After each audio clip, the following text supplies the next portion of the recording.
football folklore. Trophies define the past, but at United, the next chapter always matters more.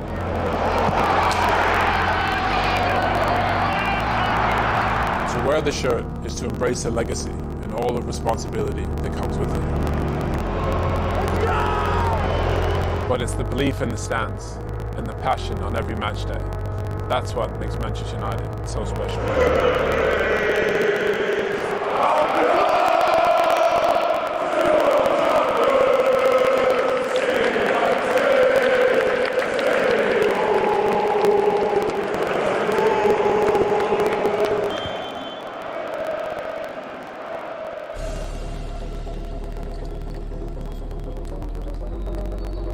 We're at Carrington, Manchester United's training ground. We're going to watch the training session, then we're going to head to Old Trafford, speak to the manager, speak to some of the players, and get their opinion on looking forward to that final.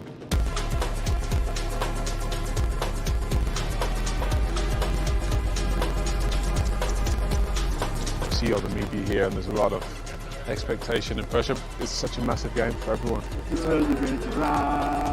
Thank you, guys. Thank you. You look at the team, it still revolves around Bruno. He's so resilient and so reliable, and I think he could be the decisive factor. A lot of these guys haven't played in the game this big. Obviously Casemiro has and Bruno has, but I think having players that have been there will help, and you hope the young ones enjoy it, like Ahmad, and play without fear, and then they can be really dangerous.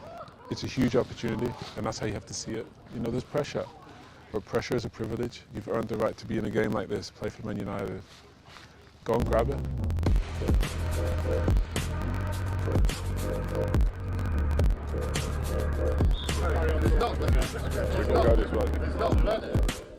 It's a huge game in every aspect, in the sense of what both teams are kind of fighting for. You're salvaging a season basically, but ultimately it's a final and you want to win it, so that's the key bit. It's obviously two teams that know each other well. Yeah. Tottenham have beat us 3 times. But that's not going to count for anything today, is it? No, but I still feel you remember stuff. You know, Yeah. if we got beat by a team, we'd walk out and we'd be like, right, we owe them one. Yeah. Can we? But that's what I mean. That was our Can we mindset, stay wasn't on it? the You know, top? like somebody was, you know, with the utmost respect, someone's going to get it. You know, that Champions League final. Remember in training when we in Moscow? Yeah. Do you remember we all had a massive row? And Sir Alex come on and he said, "Guys, save it for tomorrow." Do you know what I mean? But that's how we approach it. So when you think United's campaign this year in the Europa League, they've started quite slow a bit in games. They've kind of given them the next thing. Here we go, second half. I don't think they'll be able to do that against this Tottenham team, because listen, they'll have a lot of motivation, like United do, to go and win the final too. Well, fingers crossed. Let's hope, celebrate. I hope so. Cheers, lads. I hope so. Pleasure. Glad to see you. Pleasure. Cheers, See you back, Tom.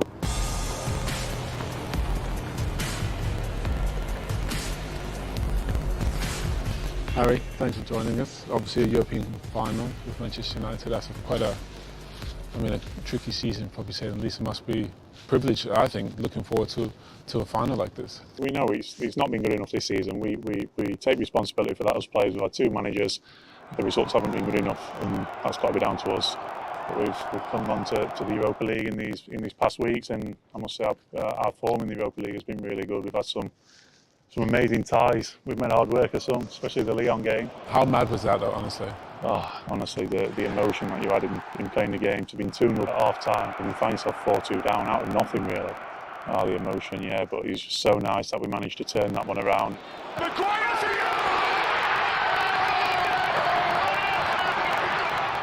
The Bilbao was a little bit more comfortable. Probably the red card made a big play in that in the first leg, and then a positive performance in the home side. But no, it's been a good run, and one more step to go. In the Europa League especially, you can feel actually the positive energy, I think, sometimes before the game. It feels like the atmosphere is different because everybody just wants the team to do well. There's a lot to celebrate, I think, if you can win a trophy. To play in the European final for Manchester United is a huge occasion. Our fans deserve it. They've stuck with us. They've been absolutely incredible this season. I don't know how and why they're sticking with us as much as they are, because we've disappointed them so many times. But they've stuck with us and they deserve something to celebrate about. And yeah, it's going to be a great day for them at Bilbao, but it'll only be a great day if we go and lift that trophy. So it's going to be a good game, tough game. We know that Spurs will be right up for it as well, and it's one that we're looking forward to. All the best, Thank you very much. Thank you. You all right? Good. How you doing? You all right? Good. What was that semi-final like? You know, here at Old Trafford, your first goal scored at Old Trafford. What did that feel like after, you know, some of the injuries you had? Yeah, it's obviously a special night. Even if when I think back at it now, it was like I wasn't doing much thinking during the game. It just happened. I think that you play your best like that. Yeah. Well, not you. I mean, I was the same. Yeah, 100% you do. It's hard to get into that that feeling, that moment. But as a sub coming onto the pitch, you want to have an impact. You want to create chances, and obviously getting that first goal kind of settled it down, I think, a bit. All right, come on, let's look at it, because it's a hell of a goal, by the way. You didn't even look. You know where the ball should go. Well, I think Lenny played a massive part in it as well. Yeah, he definitely did. You all right? Oh, you're right. Yeah, okay. Mason, good to see you again. All right? Yeah, what are we watching? Mason's goals? Yeah. I wanted it then. You can see my arms go up because I was like, play it through. If you watch the little detail there, I'm ready for the little square there. Here he goes. He could have played in. Look at the scenes, that celebration there. Oh my God. It's a guy who's back. This is one of the best places when you score a goal like that. I think because I waited a long time to get a goal here, and obviously that occasion to score, the crowd's reaction, the type of game it was obviously amazing. It was nice to actually see even like the teammates' reaction. It shows you like what a together group it is, because obviously teammates see you in the dark when you're in the gym, and it's definitely coming back from injuries. You know how much it means. Yeah, definitely. I think Mason has been one of them players, like, we obviously know how good he's been, and he's had a couple of injuries here and there, and he's not really found the momentum, but he's been working harder for this every single day, and it's very good to see that all this hard work has been paying off. That was a nice one, yeah. I enjoyed that one a lot. Well, go and make some memories. Good luck for the final, yeah? Thanks, mate. Have a good one. Yeah, cheers.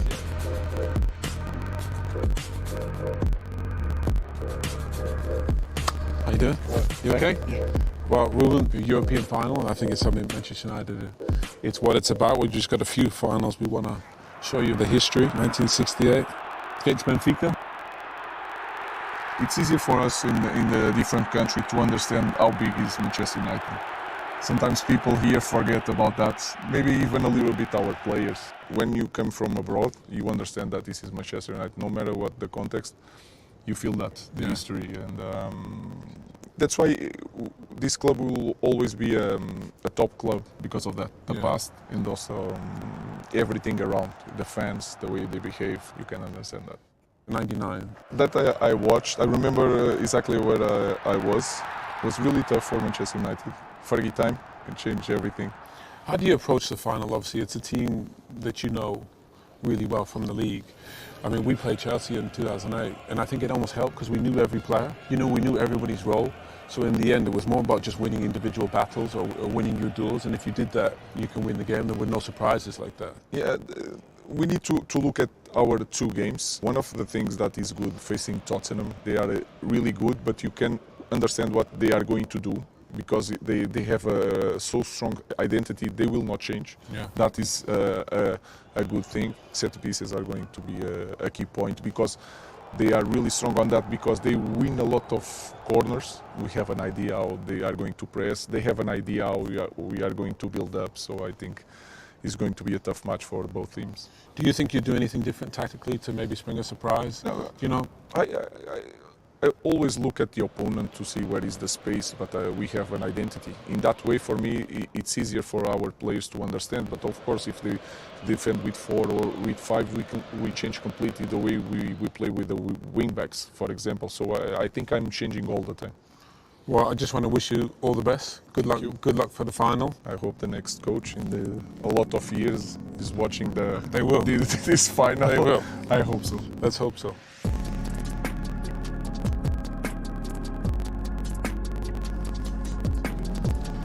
What a gentleman.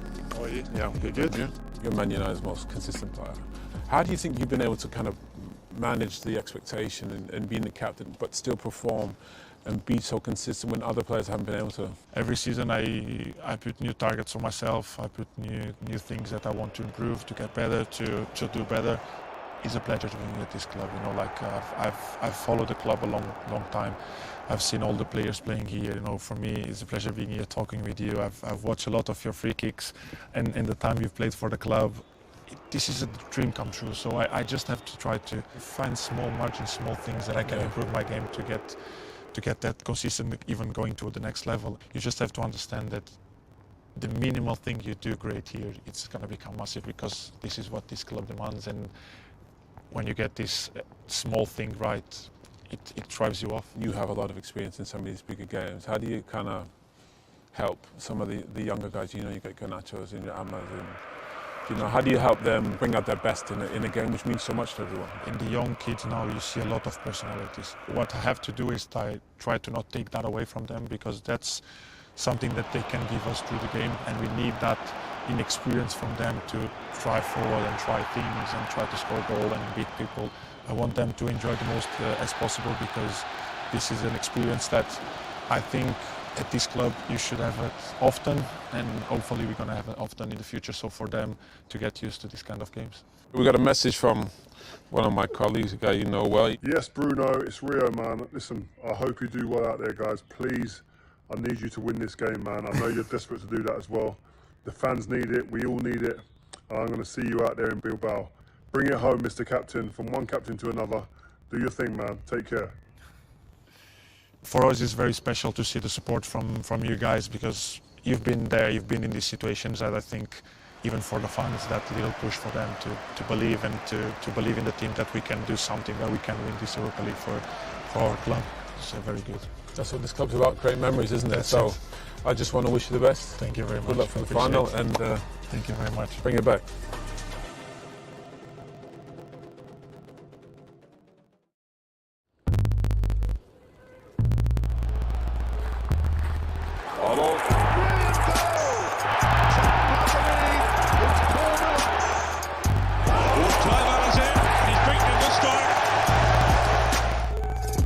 I'm the only defender here, by the way. You know, we're talking about two attacking players who probably didn't make a tackle between them.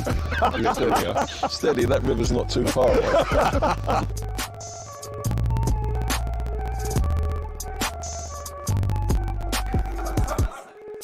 Welcome to this counselling session. I'll be your counsellor today for what's been a very difficult time, I think, for all of us.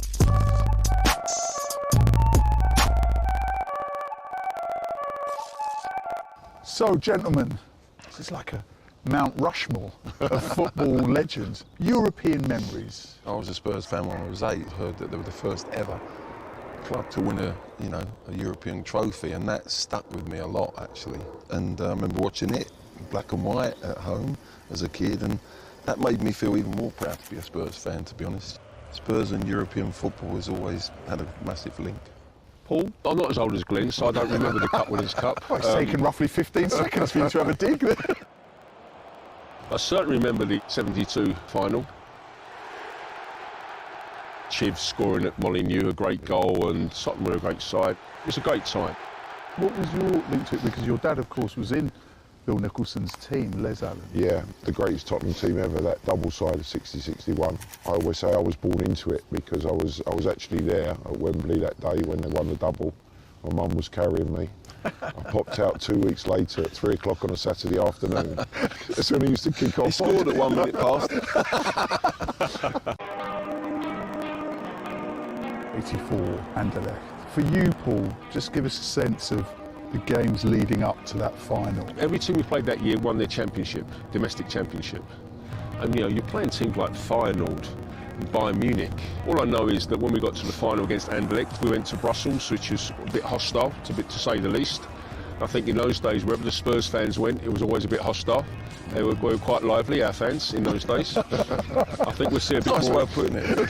Quite lively. We played terrifically well that night. We absolutely slaughtered Anderlecht.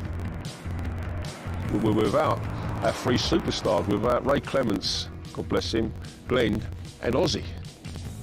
Do you remember thinking, without Hoddle, this is going to be really, really good? No, never lost faith. Never lost faith? No. I want to be more like you. We had Archibald and Mark Falco up front, who have been prolific that year, miss a hatful of chances each.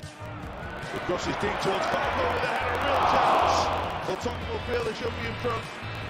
It took someone like me, who hadn't scored all season, to show them how it was done. Mickey Hazard swings a nice corner in, and before I know it, the ball hits me on the head and flies in the top corner.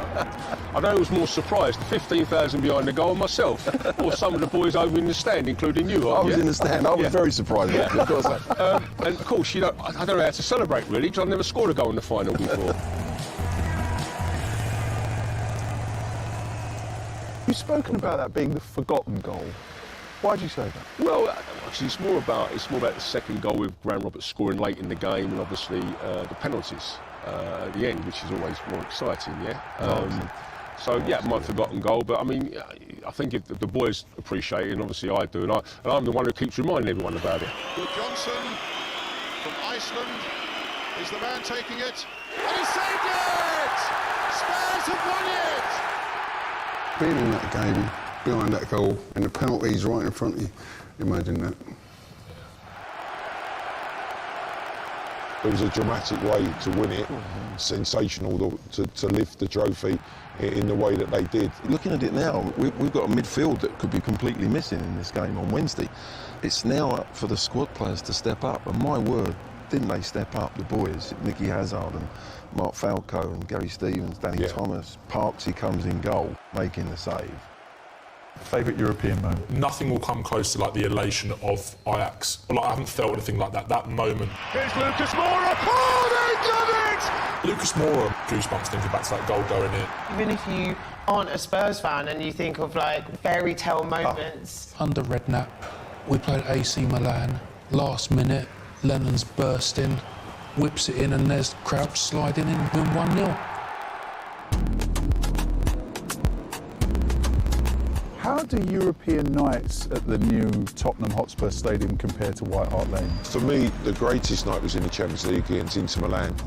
In the stadium, we'd had the defeat away, working with Harry, come back to White Hart Lane.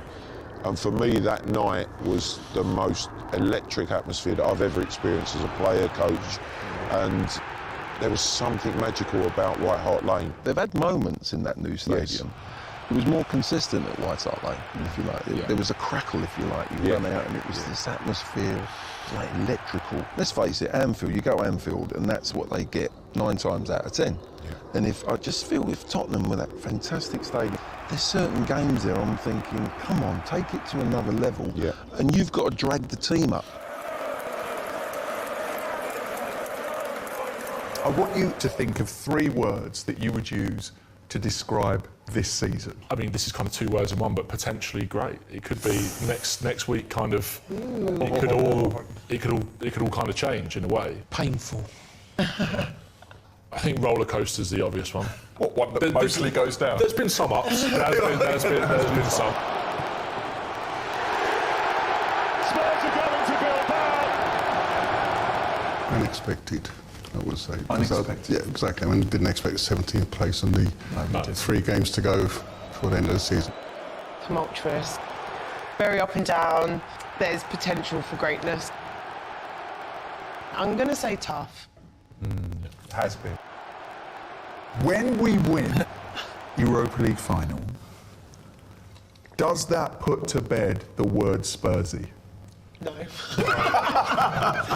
Because of how this season has gone, if anything, it validates it. 100% does, Rather than turn it to a negative, it then becomes a positive. So we all start getting Spursy tattoos and Spursy on the t-shirt. T-shirts are a good idea. Again, it will stop them from using it as a derogatory. We'll create flags with it.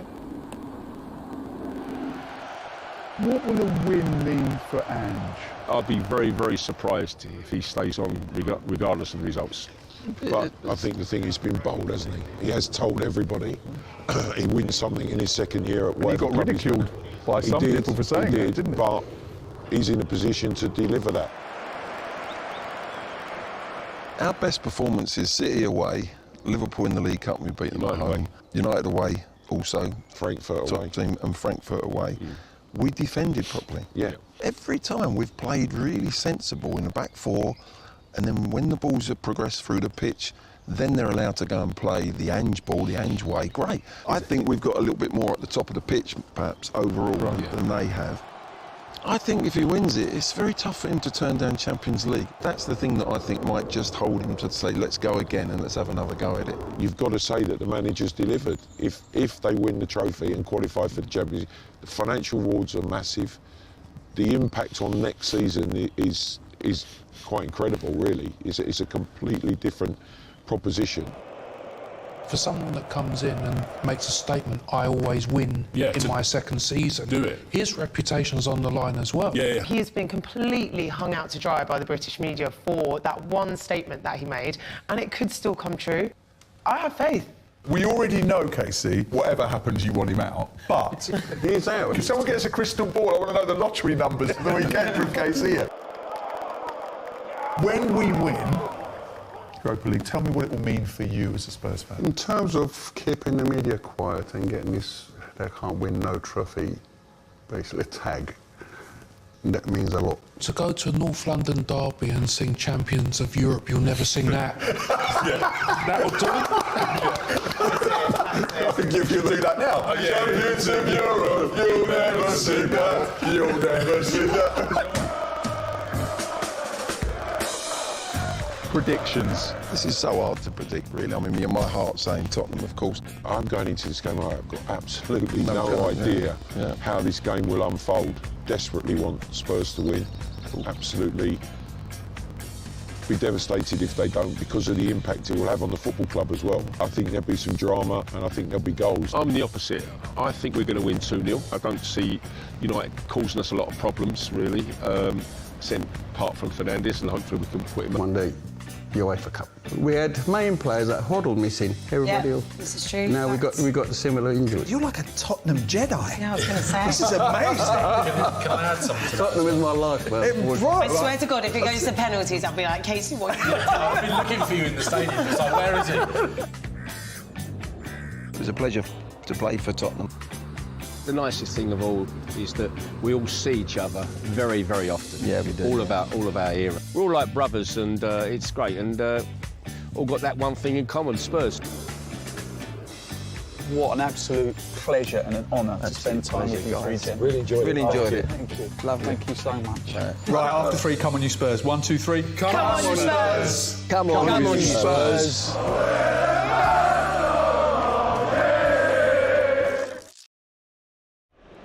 Spurs have got a good goal scorer, and the fact that he's scored that first goal is so important.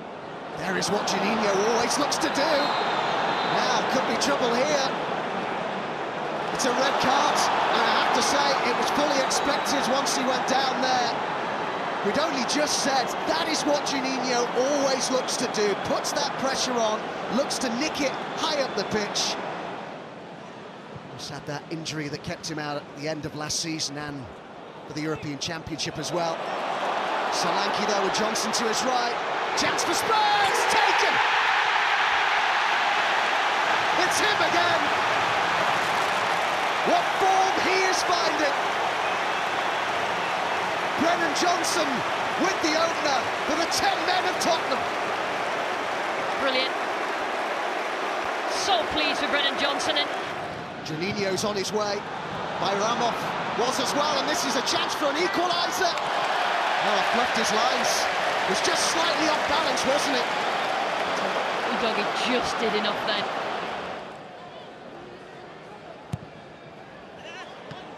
Goalkeeper got something on it, but it's turned in at the far post by Sarr. 7 minutes into the second half. Tottenham doubled their lead.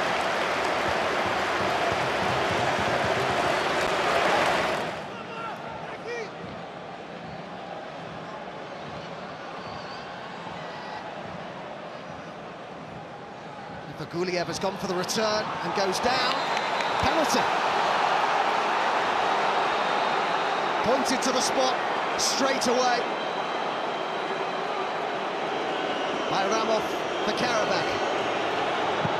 Oh! Off the bar and over. Golden opportunity spurned. Wow, well, he did put his boot through it. Sarr getting forward. Kulusevski Son might hit one, he did, and it's pushed out! And it's another one for Tottenham! It's Solanke who made the first, has scored the third. A gift really from the goalkeeper. But having got his first in the colours of Spurs against Brentford, now he has one in Europe, his first ever European goal. Tell you what, you have to admire the way that Spurs play it. He's really whipped that one in, and Vicario decided to take evasive action. Yeah, we were right behind that. It looked like perhaps it may have gone. Just out of nothing. Another ball into the box, Juninho! Finally! Oh, no it isn't, it's offside. Well, some of the Karabakh fans still haven't realised, I don't think.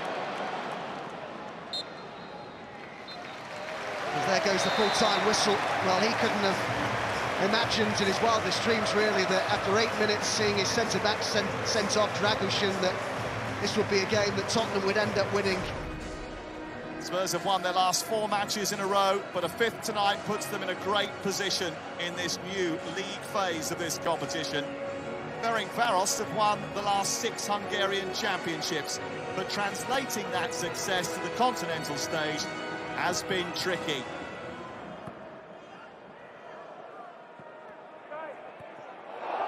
It's a good flick into the path of Adama Traore.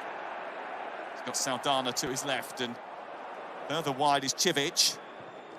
Civic tries to deliver it to the far post, and it's a big chance and a big goal. Varga with the header, which has put Ferencváros on top, or has it? And he thinks that possibly he's been adjudged to have strayed offside. And it is given offside.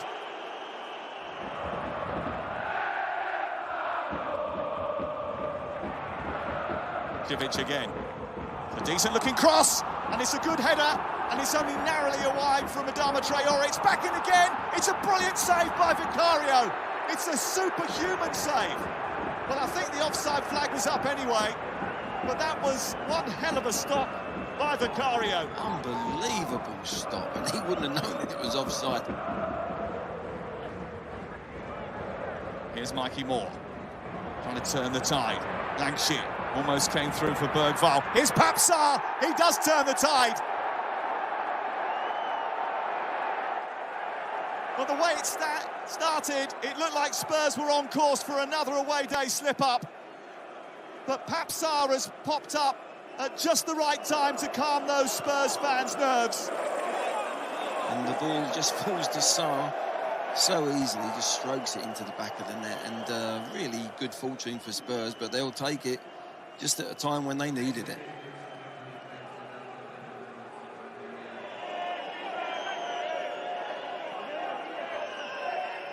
Suma making a nuisance of himself. Pedro Porro trying to get that ball to the back post, sits down by Romero, almost came to Ben Davies. And then there was a tackle on Pedro Porro. He's got straight back up again. He's keeping it alive, and he's hit the post. Big chance for Spurs. Back in from Moore. And it goes behind and away for a corner. Well, initially, Pedro Porro was claiming for a penalty, but only fleetingly. He goes down, he realises he's not going to get a little nutmegs, and then he delivers such a lovely little curler to the... Oh, he's unlucky. He's hit the post there.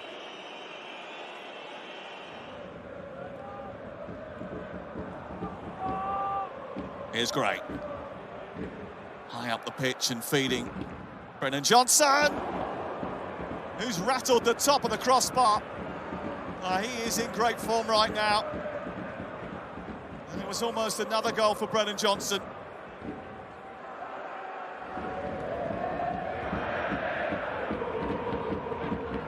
Lovely ball by Mikey Moore into Dominic Solanke.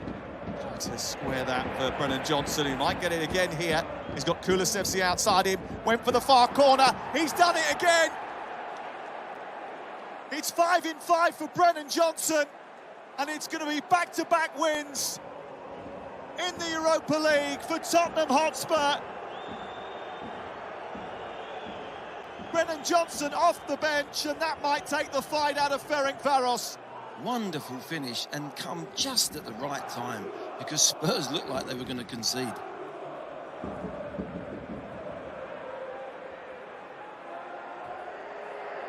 Here's Ramirez, looking for Varga,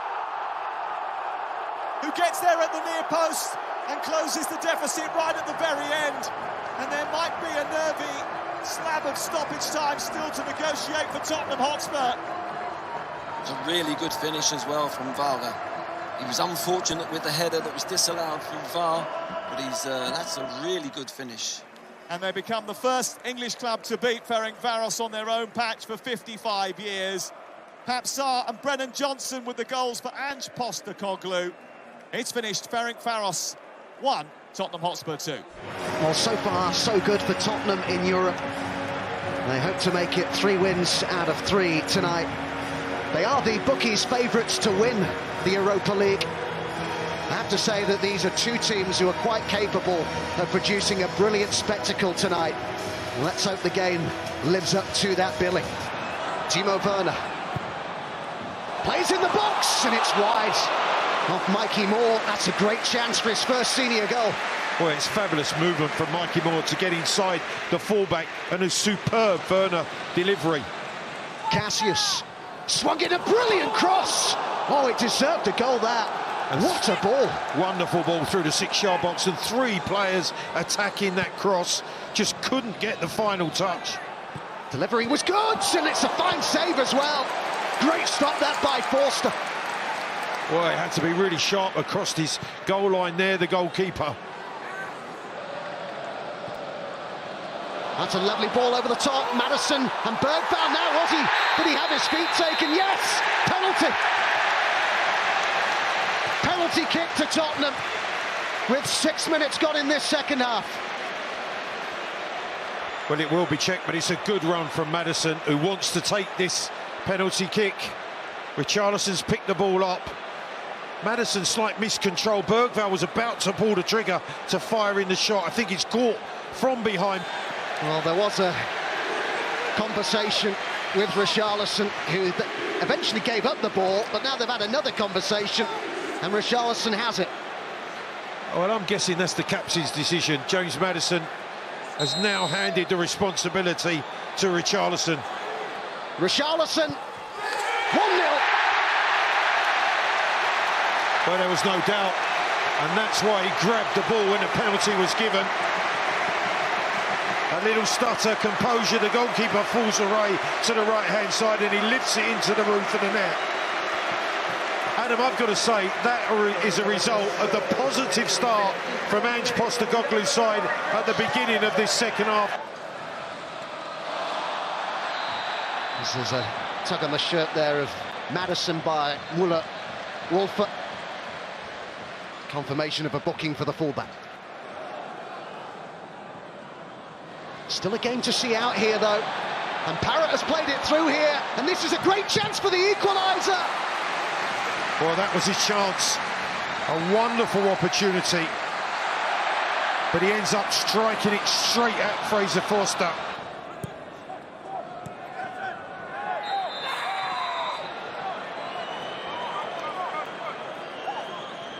Yeah, it's going to be a red card here. It's a second yellow for Müller-Wolfer, and it's a red card 2 games running for him. He was sent off against PSV in the Eredivisie at the weekend. After just 10 minutes of that game, will serve a domestic suspension, and now has a European one that he will serve as well. Back-to-back red cards for the left-back. Odegaard. Udogie, oh, lovely football by Spurs! Just wide. Well, not about full stretch after a really slick move by Spurs. Toe pokes it by the upright.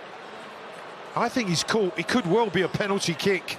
There is an ongoing penalty check, and the check is over, and there will be no penalty. And there goes the full-time whistle. It's another win for Ange Postecoglou and Tottenham. Full-time then, Tottenham 1, AZ 0. That Galatasaray tunnel is a virtual sanctuary in comparison to the tidal wave of noise that greets the players as they step out onto the playing surface. It is a challenge,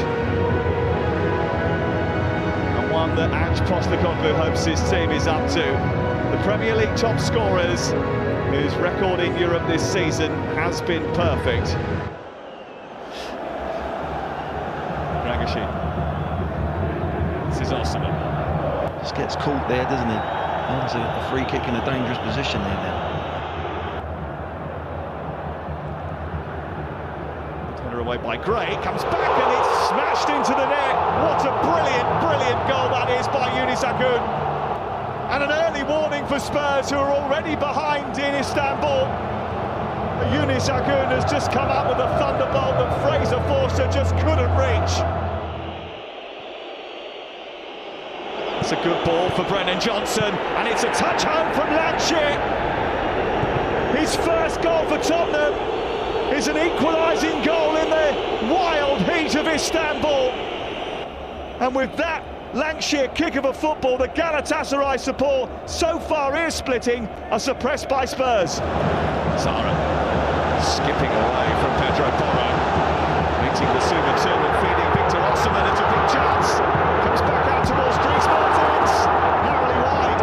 Galatasaray on the goal hunt again, and usually he puts those chances away. To come through a game like this.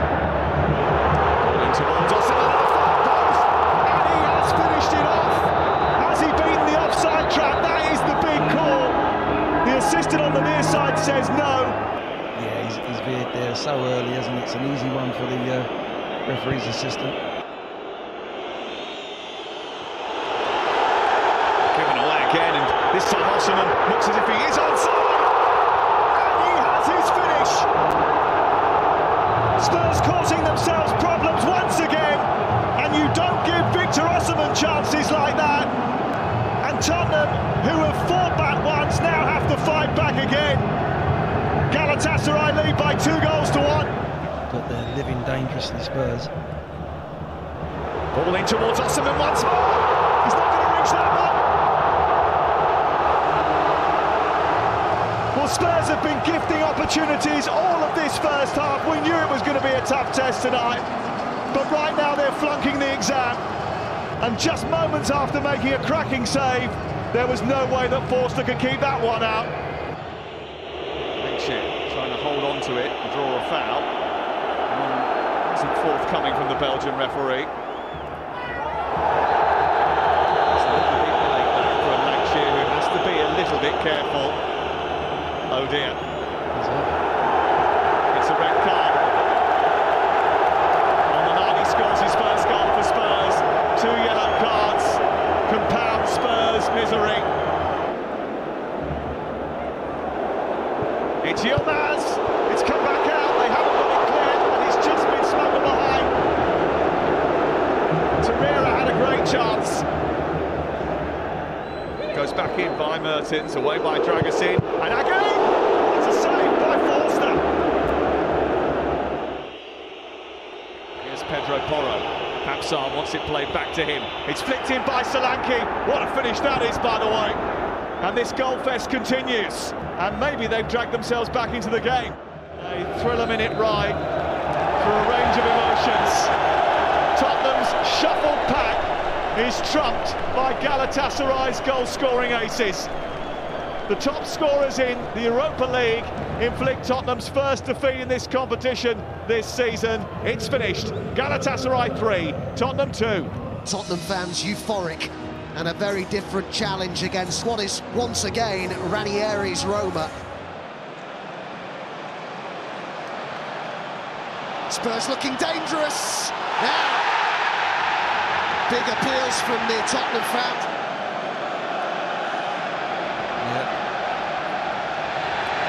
Penalty.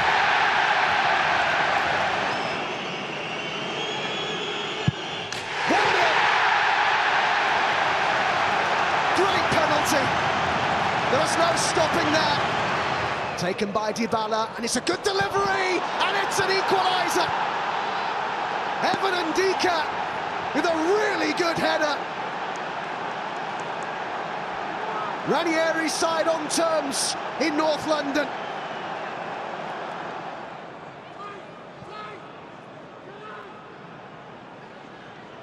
Kone to Dybala, and El Shaarawy was in there! That is a fantastic goal! Yeah, offside, not going to count. A reprieve for Tottenham. Plenty back for Roma. Gray with the cross into a great area. The goalkeeper came a long way and wasn't convincing Svila. Kulusevski, arm off the line and surely no! Incredible! How on earth have they managed to keep that out? Not once, but twice. Sarr spotted the movement here from Kulusevski. Johnson arriving on the edge of the box. Solanke is already in there, and Johnson's there! Lovely Tottenham goal. Brennan Johnson with the finish. And they're back in front.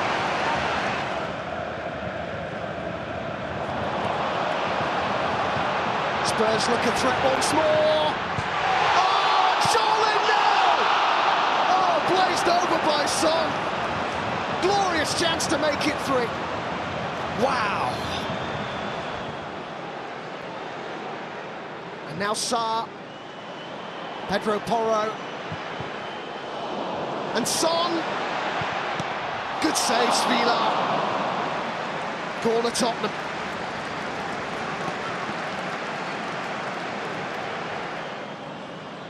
Cholet, and now Dogbik can square it! And it's in, but the offside flag's up, it won't count.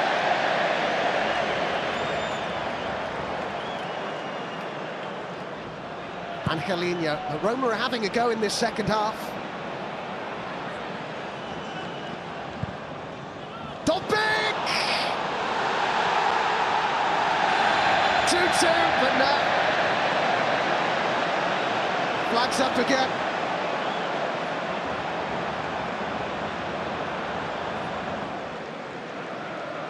Cholet.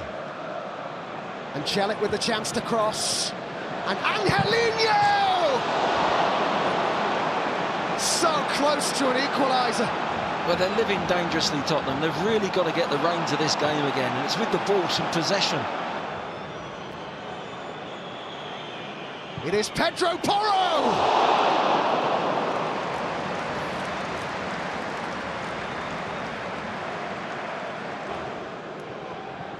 Deeper delivery this time. Bergvall with the header. Still not going to clear though, what a save! Kept out by Forster, who's turned up big time there for Spurs. It's come out to Salamakis, and now Angelino! They've equalised! Hummels!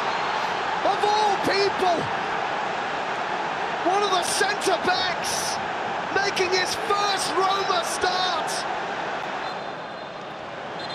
And there goes the full-time whistle. It is a share of the spoils for Postecoglou and Ranieri.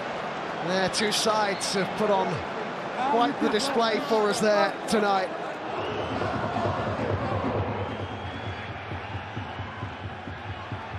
Maddison, good ball to Werner, important touch, but he still gets the cross in. Super save by Butland. Oh, what a save. Offside flag went up anyway. He so didn't know it. I'll tell you what. Has no knowledge of that, does he? Oh, what a stop that is. Yilmaz, Igaman, fast feet again. Diomande, now Cherney. Rangers in business again right at the end of the half, and Forster with the near post block. Was it Pedro did brilliant.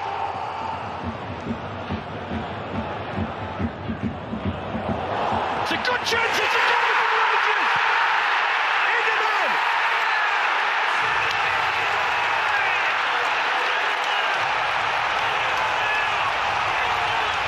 Just look at them in here. The perfect start to the second half, and Igaman, who scored 5 goals in his last 5 Rangers games, was the man on the spot to get them ahead in the Europa League. By Rami, too deep for everybody in the middle, but it will be retrieved here by Chefty. Cherney jumping in the middle. Here's Diamandi coming onto it, deflected and wide. I mean, it's sustained pressure, it really is.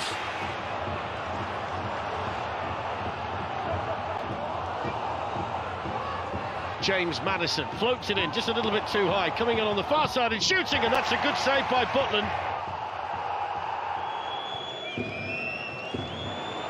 Well, they get Kulusevski on the move, and then it goes to Solanke, and down it goes, and coming on Kulusevski. And there's the Tottenham Hotspur equaliser. And it's perfectly finished by the substitute Dejan Kulusevski. And with 15 minutes to play, it's 1-1 at Ibrox. It was such a good build-up, wasn't it? Let's be fair, they kept the ball, they were patient, and suddenly they just opened Rangers up. And it goes from Fraser. This is in this time! Offside. Offside flag up to silence Ibrox. It went up immediately. So last chance. Well, he's not going to let them take it. That's it. Sandro Scherer blows the full-time whistle. There's a handshake between Philippe Clement and Ange Postecoglou, and it ends all square at Ibrox tonight. Well, the mood around Tottenham is as heavy as the workload in the Spurs medical room. They start the night outside the automatic qualification places. Pedro Porro trying to look for Maddison in behind. He's controlled it well, and he's got a chance here, and he finishes it beautifully. And Spurs strike first in Germany inside the first 4 minutes. And it's a brilliant finish from Maddison and a great start for Tottenham. And when Tottenham turn it over, there's trouble. And this is Richarlison, saved by Baumann. Here is Son coming in off that left touchline, finding Pedro Porro. A chance for him, and he slotted it wide of the goal. And what an opportunity that was for his first goal since November. Maddison, he's getting away from the defenders too easily here, and Son is joining the attack as well, and it might fall kindly here for the captain. It's Heung-min Son for Tottenham. It's bobbled over the keeper and in, and Tottenham have a 2-goal lead. It's just what Tottenham wanted, that second goal. Turn back out to Kanashabek. Dangerous looking cross, and Bishop is arriving, and it's a good save by Brandon Austin. And he got down well there, the goalkeeper. Maddison's delivery is a really good one. Bergwijn is up there. It's a brilliant stop from Baumann. Kanashabek. It's a decent ball in. Kramaric is up there with a header. He's hit the top of the crossbar. Well, Tottenham aren't going to get many more warnings, and they're giving up chances now. Akpoguma striding forward, trying to help it in towards Merstadt, and Brandon Austin is colliding with the defender, and that's going to be a penalty kick. It will be checked by VAR. I mean, you can't give a penalty for that. I don't think so. He's going to overturn it, no penalty. It's a little reverse ball for Jurasek, and Stack is there. Well, Tottenham Hotspur can't say it hasn't been coming. Hoffenheim score, and Tottenham's advantage is reduced to just the one. Mikey Moore has found Son, looking to do some damage. It's Son, and he has done some damage. It's an excellent finish by Heung-min Son. Kramaric, teasing ball into the far post. Mokwar is there, and it's another goal against Spurs, and another one which means they cannot settle. Nothing comes easy for Tottenham Hotspur. They certainly don't make it easy. Yeah, it does seem like that at the moment. They've got to score 3 to win a game. Well, they've done it. Just about. They have beaten Hoffenheim by 2-3. Good evening, everyone. Tottenham need a win to guarantee a place in the top 8. Elfsberg have to win to guarantee a place in the playoffs and make history in front of their sizable contingent here at the Tottenham Hotspur Stadium tonight.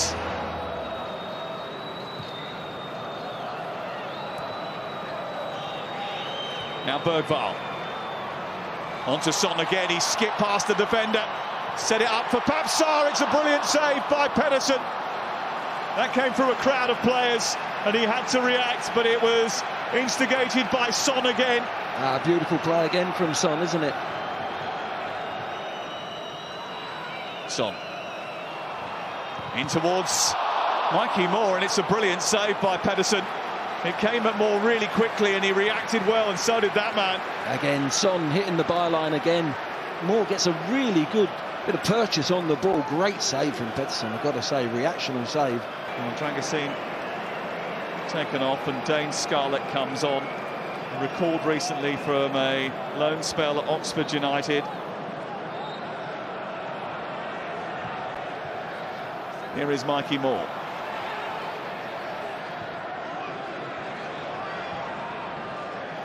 Here is Kulusevski. In towards Scarlett!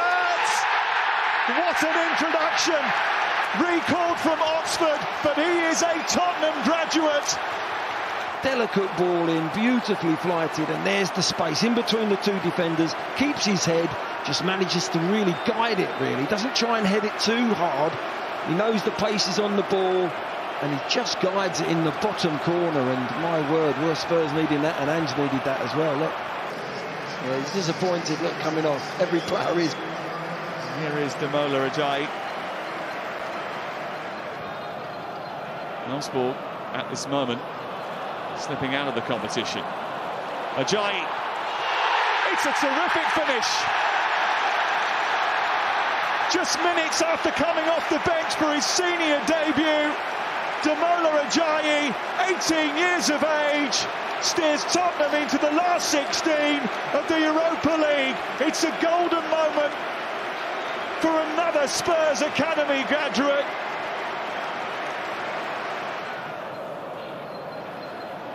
Moore using his body just to wriggle away from Zanili.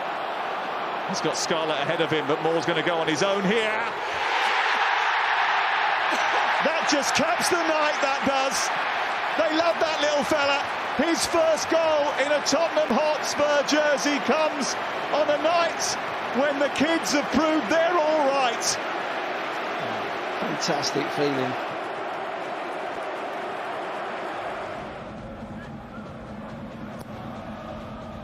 Vicario stays put and sliced up into the air, and it's in!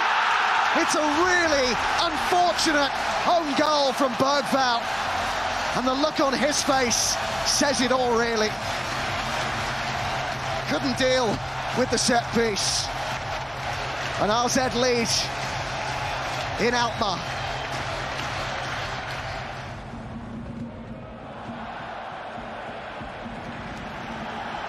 Here come RZ. Cassius has led the charge, and Parrott is in behind them here. Good save by Vicario, and the flag has stayed down. I have to say it looked really tight in terms of whether Troy Parrott had gone too soon there, but Vicario wasn't to know. Floated into the box dangerously, and Spurs can't get it clear, and they're trying to scramble it in, and Cope Miners with the shot. Bergvall just threw his body in the way. Maikuma. Oh, and Poku's arriving in on this! Great save! Brilliant reaction that by Vicario. It comes eventually to him and he drives it in that near post. Very good save from Vicario, good reactions. In the 5th minute of added time. Another chance to put it in there. And that's where it goes! Oh, what a chance! Right at the end of the game. Odebear with the header that he couldn't get on target. They'll hope to turn it around in London next week. Full time on the night. RZ 1, Tottenham 0. So all or nothing, win or bust. However you want to phrase it, this is a huge game for Spurs.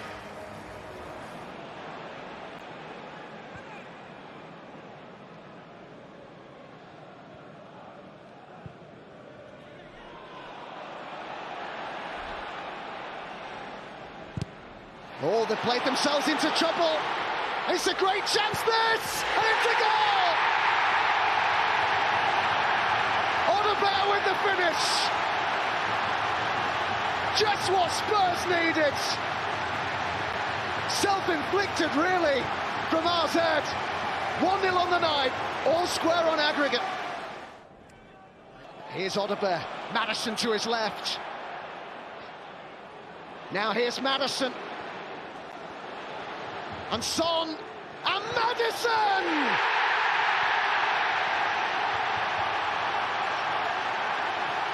Fantastic finish! The perfect start to the second half for Spurs. And the turnaround in the tie is complete. Maikuma with the pass, and it came to Classy! That's a warning for Spurs. Hoos with the ball up to Parrott here. Needs some support. Trapped by Gray. Poku's getting forward with him. Koopmeijer's beaten to it. Oh, the mistake and a great chance! Oh, he's taken it! Would you believe this? It's calamitous, really. Really slack. Bergvall has been enjoying his performance all night. Just got lazy. It's really good finish, though. Well, cleverly done by Maddison. Looking to drive on here. Good play this by Spurs. Son. Spence on the outside. Solanke's there, and it's turned in. That's a fantastic team goal from Spurs. And it was Odegaard there again. Oh, that was so good. Brilliant approach play.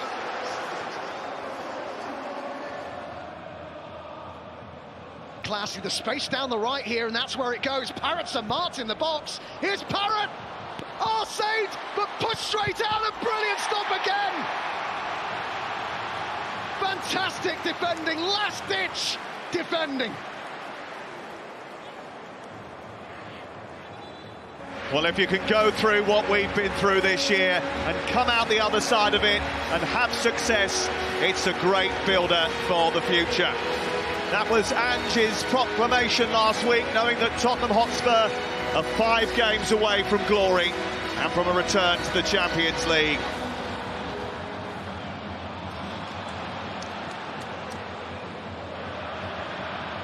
Got a bit of defending to do here. Ekitike working the shot and finding the bottom corner. It's a stunning goal for Eintracht Frankfurt from a stunning player. Devastating finish into the bottom corner. No stopping that. Through all the bodies, absolute perfection. High level from Ekitike. Poor from Tottenham Hotspur. They're up against it from the off. Son. Feed it into Solanke. Travels with him. Maddison joins the attack. Skips past Skiri. Tries to pull it through the centre. Oh, it's beautiful! Pedro Porro runs away in celebration, and Tottenham are level. Excellent from Maddison, even better from Pedro Porro. That is such a good goal. Oh, wow, what a big moment. This crowd didn't quite know how to play it tonight, going 1-0 down early. How are their team going to react? They've stayed in the game, built on the quality. And is this the turning point?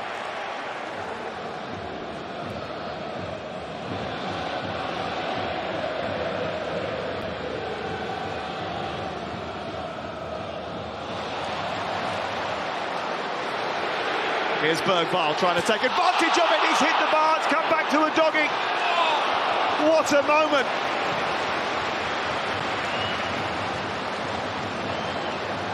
This is Romero. Now Johnson. Bergvall wants it again.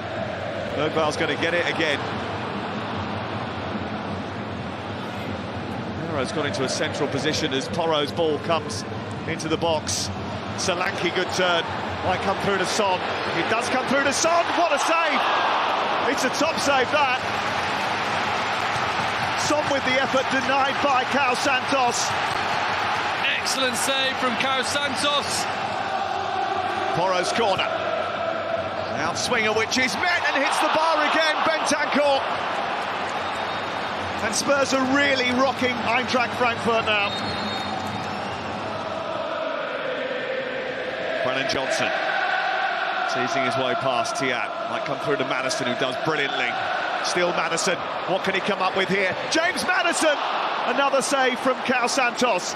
Oh my, that chop from James Maddison sent the whole stadium a thing of beauty. They're hoping that this is a huge moment. It's Porro towards Bentancur. It's Mickey van der Ven. Tell you what, Bentancur's got on absolutely everything tonight. Really important header back across, Van der Ven. Frankfurt is hostile, Frankfurt is boisterous, Frankfurt is expectant. Well, Tottenham produced one of their better displays against Germany's third best team, but they know they will have to exceed those levels to win here tonight and earn a place in the semi-finals of the Europa League. Maddison. Just trying to get it down that left-hand side for a doggy, but it has come to Tell, who struck from distance, and Santos has had to make another save. He made a few last week, and that's another big one from Matthijs Tell.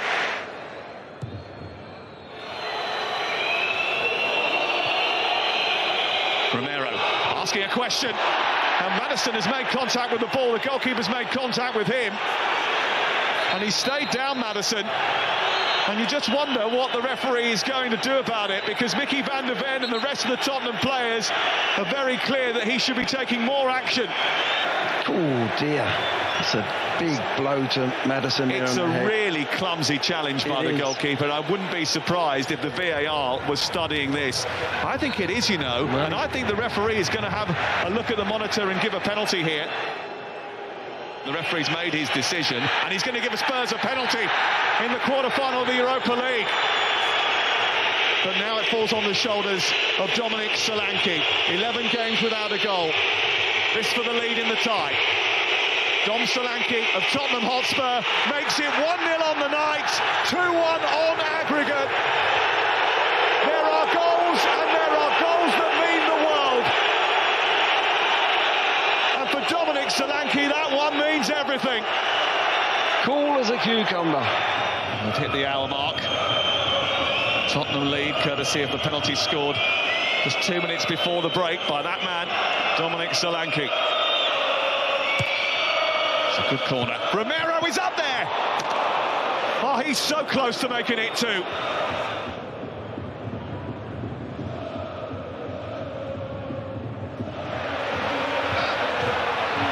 It's bounced kindly for Christensen. It's a lovely ball in. It's a brilliant save.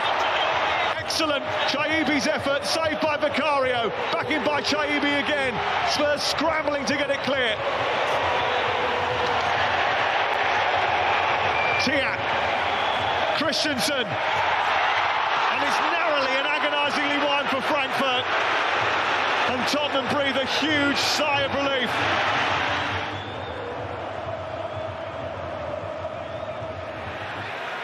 Tiat. Ozun trying to cause trouble. Ekitike comes through to Christensen. He's missed the target. He's missed a massive opportunity. And Tottenham breathe a huge sigh of relief. It's a crossfield pass for Christensen. Header is by Udogie. A little back heel comes through to Ozun. It might come back for Christensen again. It's another chance. Didn't get hold of that one. It's a far cry from the cool fjords and crisp air that Spurs will experience in a week's time, but they are expected to bring the fire tonight, so that when they arrive in the Arctic Circle, the heat on them is less intense. Richarlison with an early delivery, looking for Brennan Johnson. Immediately on the front foot. Porro with a cross is a decent one. Richarlison. Johnson is there, and Tottenham lead. Less than 40 seconds on the clock, and Tottenham's top scorer is tearing it up already. Oh, Sam, what a start. What an absolutely dream start for them. Back post ball. Richarlison knocks it into great area. Johnson, what a lovely header. What a lovely finish. What a start.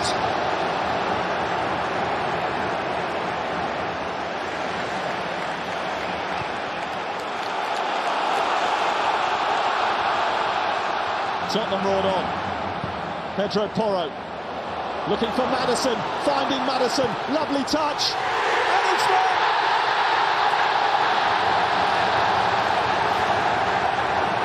There's nothing clever about it again, it's just a diagonal ball. Look at the space, he times it superbly in between Verbal and Nielsen, takes a touch, and it's a good one, and the next one after is even better.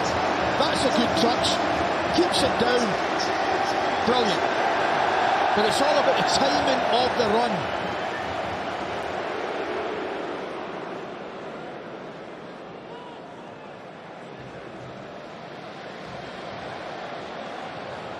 That's a lovely ball by Richarlison. A doggy trying to keep it alive. Slipped through the box and Saltness gets it clear, but only as far as Bentancur! And Hopkins comes to Bernaglim's rescue. What a save. Meets it perfectly. Beautiful shot. What a save. Great save. Maddison going centrally, looking for Solanke. And now they're trying to keep it alive. Bentancur coming forward. Comes back out towards Basuma. The referee got in the way. He's going to give a penalty. You know he is. You know well he is. Big moment. Spanish referee gives a penalty to Tottenham. Dominic Solanke against Nikita Hiking for a 3-0 lead for Spurs. Solanke, victory! He wins that duel and puts Tottenham in pole position. It takes nerve. It does take nerve.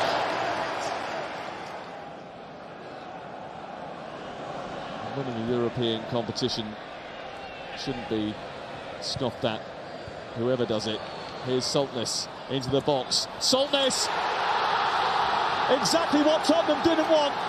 And the man who got 2 goals against Lazio has one against Tottenham Hotspur, which might be priceless. No, that's a blow. I mean, that's a real blow. It's deflected. That might come off Bentancur and the by Vicario, but it's all too easy. After an almost perfect performance last week, Tottenham are within touching distance of a first European final since 2019, and the prospect of winning a first European title since 1984 is tantalisingly close. But Bernaglim have a history of disrupting the established order, laying waste to reputations and upsetting visitors. Tottenham going to be really careful here from this first corner. Gunderson has come up from the back. Berg is a real physical presence. Swept in towards that back post. It's come nicely. Slammed into the side netting by Ola Dietrich Blomberg, who had the best chance in the first half last week for Bernaglim. It's good from Porro to find Richarlison. A doggy's gone up on the outside. He's found him now. It's a doggy for Tottenham. It's just about smuggled away. Hiking was involved. Brennan Johnson was darting towards that near post. It's such a familiar Tottenham trajectory. Pedro Porro can hit them from this sort of range. Can he test the goalkeeper for the first time tonight? Pedro Porro, he certainly can. It's a good stop in the end by Nikita Hiking. Evian is in there, Berg is in there.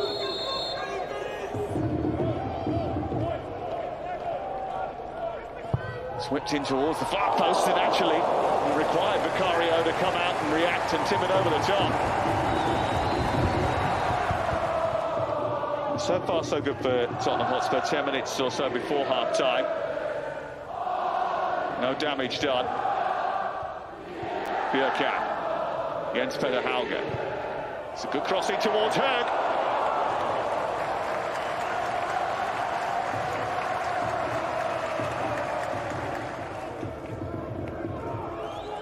Pedro Porro, Bentancur is getting up there, comes back out, Basuma! Well, he had an opportunity like that last week and it went miles over. That one was closer. Montiel is getting a little bit of attention. It's a decent ball towards Romero, and it's poked home brilliantly! Solanke is there on the spot. And if it wasn't settled before, it's another step towards it now. Tottenham Hotspur lead in the Arctic Circle. Well cut out by Basuma. Used by Tell. The invitation to rampage forward is for Destiny Udogie.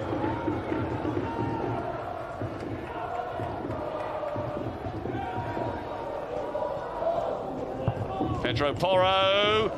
Oh yes! That'll seal it!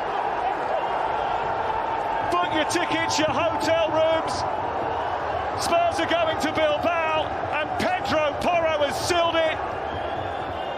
A sensational moment for Tottenham and their supporters. Berg looking for a consolation. Trying to squeeze that through, and it is a penalty. Pedro Porro penalised. You can't believe it, Porro. Shirley went steaming through. The VAR has a quick look.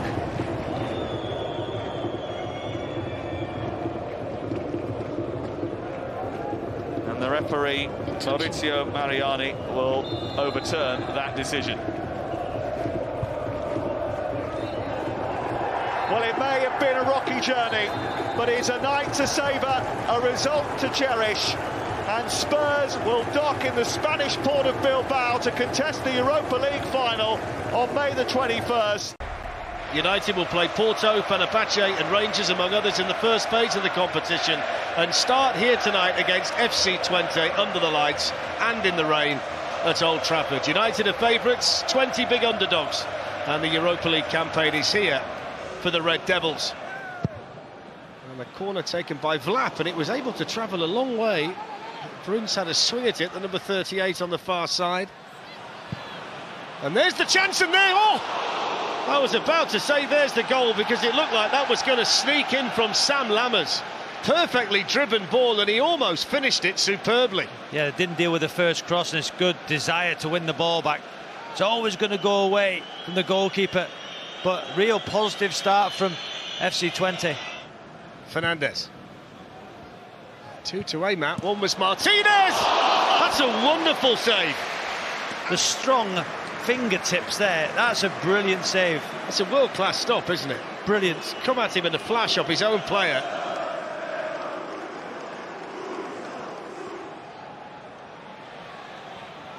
Lovely skill from Rashford, pulls it back for Martinez.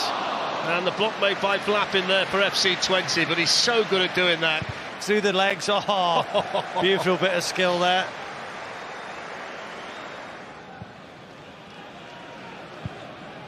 Bruno Fernandes.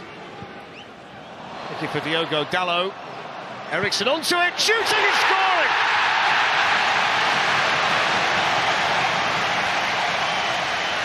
That's a brilliant finish from Christian Eriksen, who absolutely rocketed that ball into the top corner of the FC Twente net. It's his first goal of the campaign, Manchester United's first European goal of the season, and 10 minutes before half-time, that's exactly what they needed.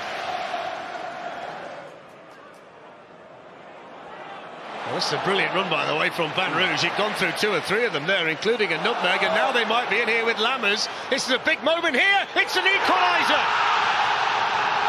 Right in front of the FC Twente supporters, Sam Lammers makes it 1-1 at Old Trafford, and there's a turn-up. Just see now as he drives forward. Just see what Ericsson does here. Oh, he's tried to, you know, he doesn't know what's around. He's not scanned, he's not checked his shoulder. Woof, we said about the second goal, didn't we? Erik ten Hag looks on. His captain Bruno Fernandes delivers the ball in. Harry Maguire gets his head to it. Oh, what a save! Instinctive stuff from the FC Twente goalkeeper Unnerstol. Full time here, Manchester United 1, FC Twente 1.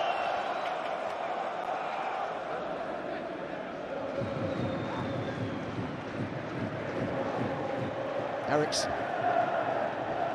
Rashford. To have a run at João Mario. A lovely feat from Marcus Rashford! And Manchester United lead inside 7 minutes. Marcus Rashford with the goal.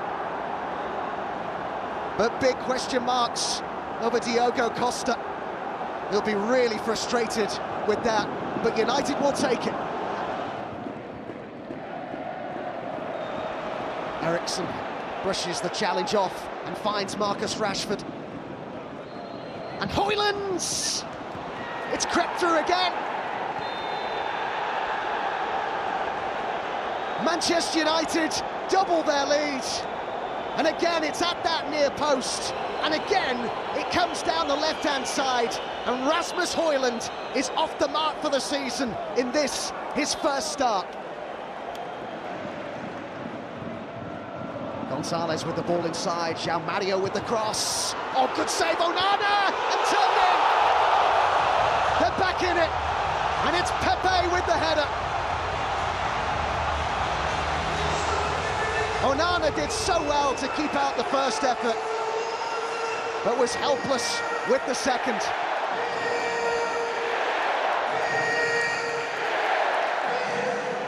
I think this next goal, if there's one coming, is crucial for this game. João Mario with the ball over. Eustáquio is in there, and so is Gonzalez. João Mario and Samu! 2-2!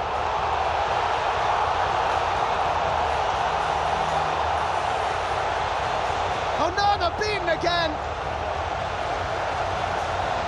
And from 2-0 down, Porto level it.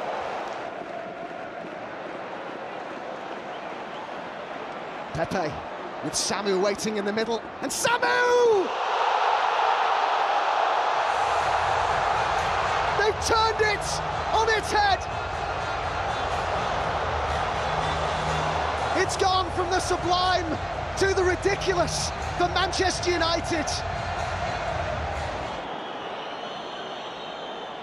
Garnacho fires it in. Bruno Fernandes was there, and there was a high boot. Already on a yellow card.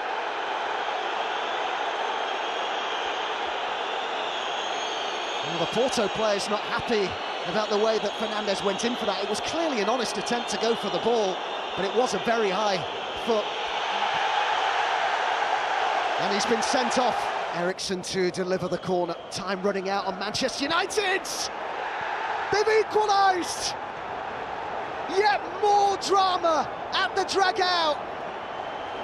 Harry Maguire, up from the back, scores what could prove to be, for Erik ten Hag, a priceless goal.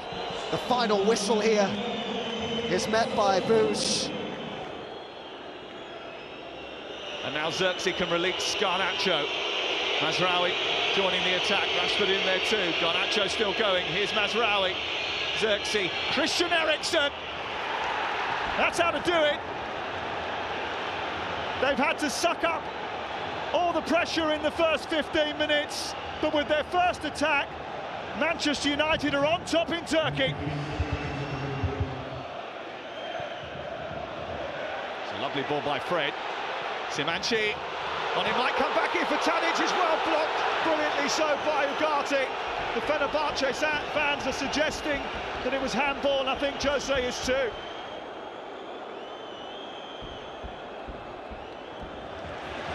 Szymanski.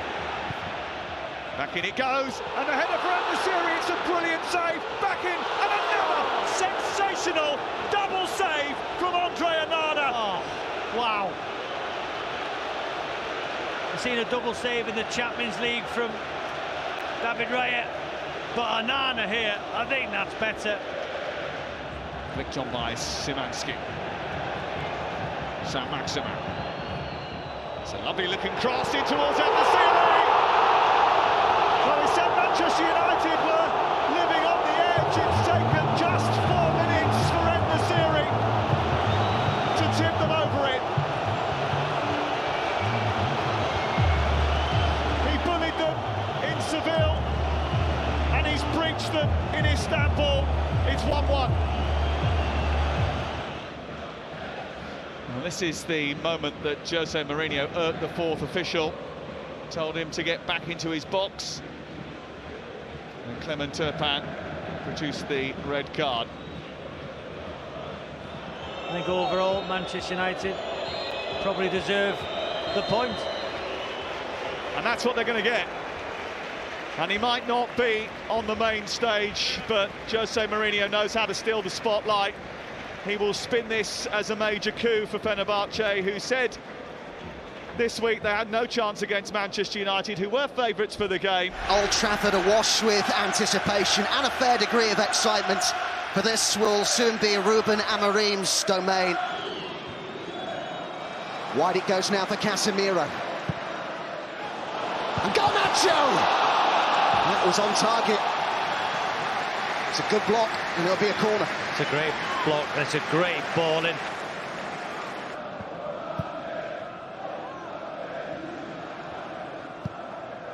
Camera. Oh, it's sat up to be hit! Great save! Good stop that by Onana, and a good effort by Camera.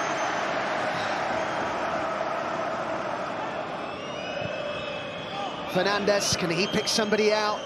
Oh, it is a good ball! And in it goes! The header by Ahmad! And with 5 gone in this second half, Manchester United lead. Their intent at the start of this second period is rewarded with a goal. Lindelof.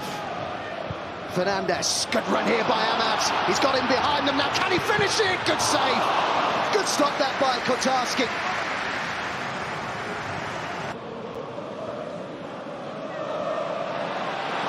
Ahmad with determination to try and win it back. And there's his shot! Oh, that's so good! So determined in the first instance.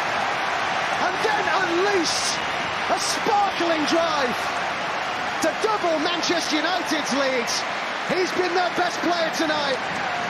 2-0 Manchester United, and they've got that cushion they crave. Talking about desire, work ethic without the ball. Ahmad there, absolutely brilliant. Good ball. Fernandes brought it down beautifully. And Rashford gets involved too! Narrowly wide. Yeah, hit it with his outside of his foot, Rashford. Remember United's next game in this competition will be at home against Bodo Glimt. And Ruud van Nistelrooy has secured Manchester United's first European victory of the season. So here we go once more. They have tried this scene with David Moyes, Louis van Gaal, Jose Mourinho, Ole Gunnar Solskjaer and Erik ten Hag. But the 6th permanent leading man since Sir Alex Ferguson to walk the boards at the Theatre of Dreams is Ruben Amorim.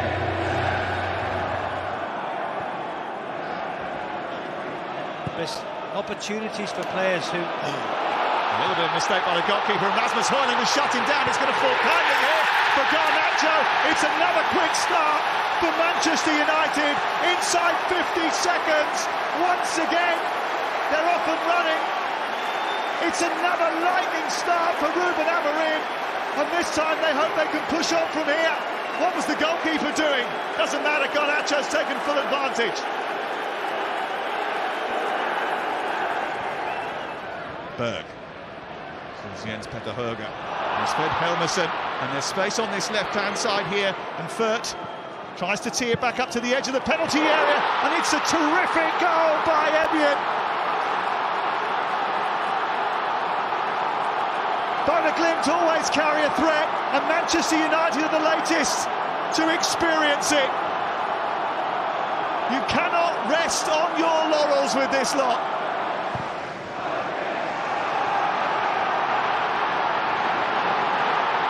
Here's a chance for Bodo Glimt. Zinkernagel racing away to score a second goal for Bodo Glimt.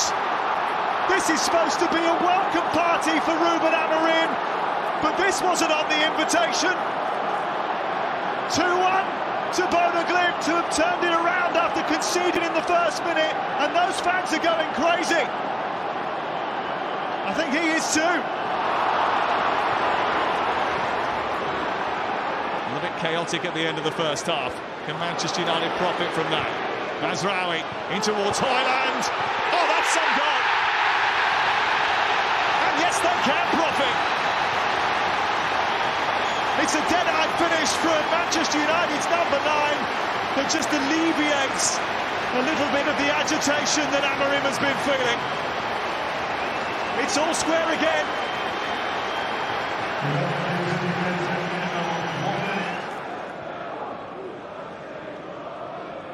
That's a good touch by Mount. It's a good cross, and there's Højlund. They're back in front again.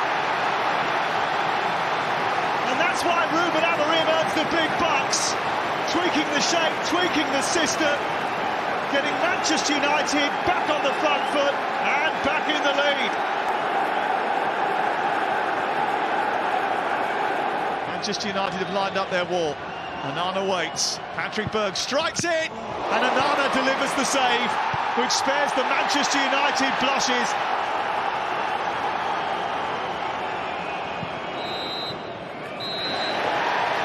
There it is, the full-time whistle. They may have a mountain to climb to get where they want to be, but Ruben Amorim's Manchester United have left base camp. His first experience of Old Trafford, an engaging, dynamic, concerning but victorious experience. And right now, it's winning that means more than anything else. Oh, given away by Onana, and straight to Salt, who centres it. Ginger is there!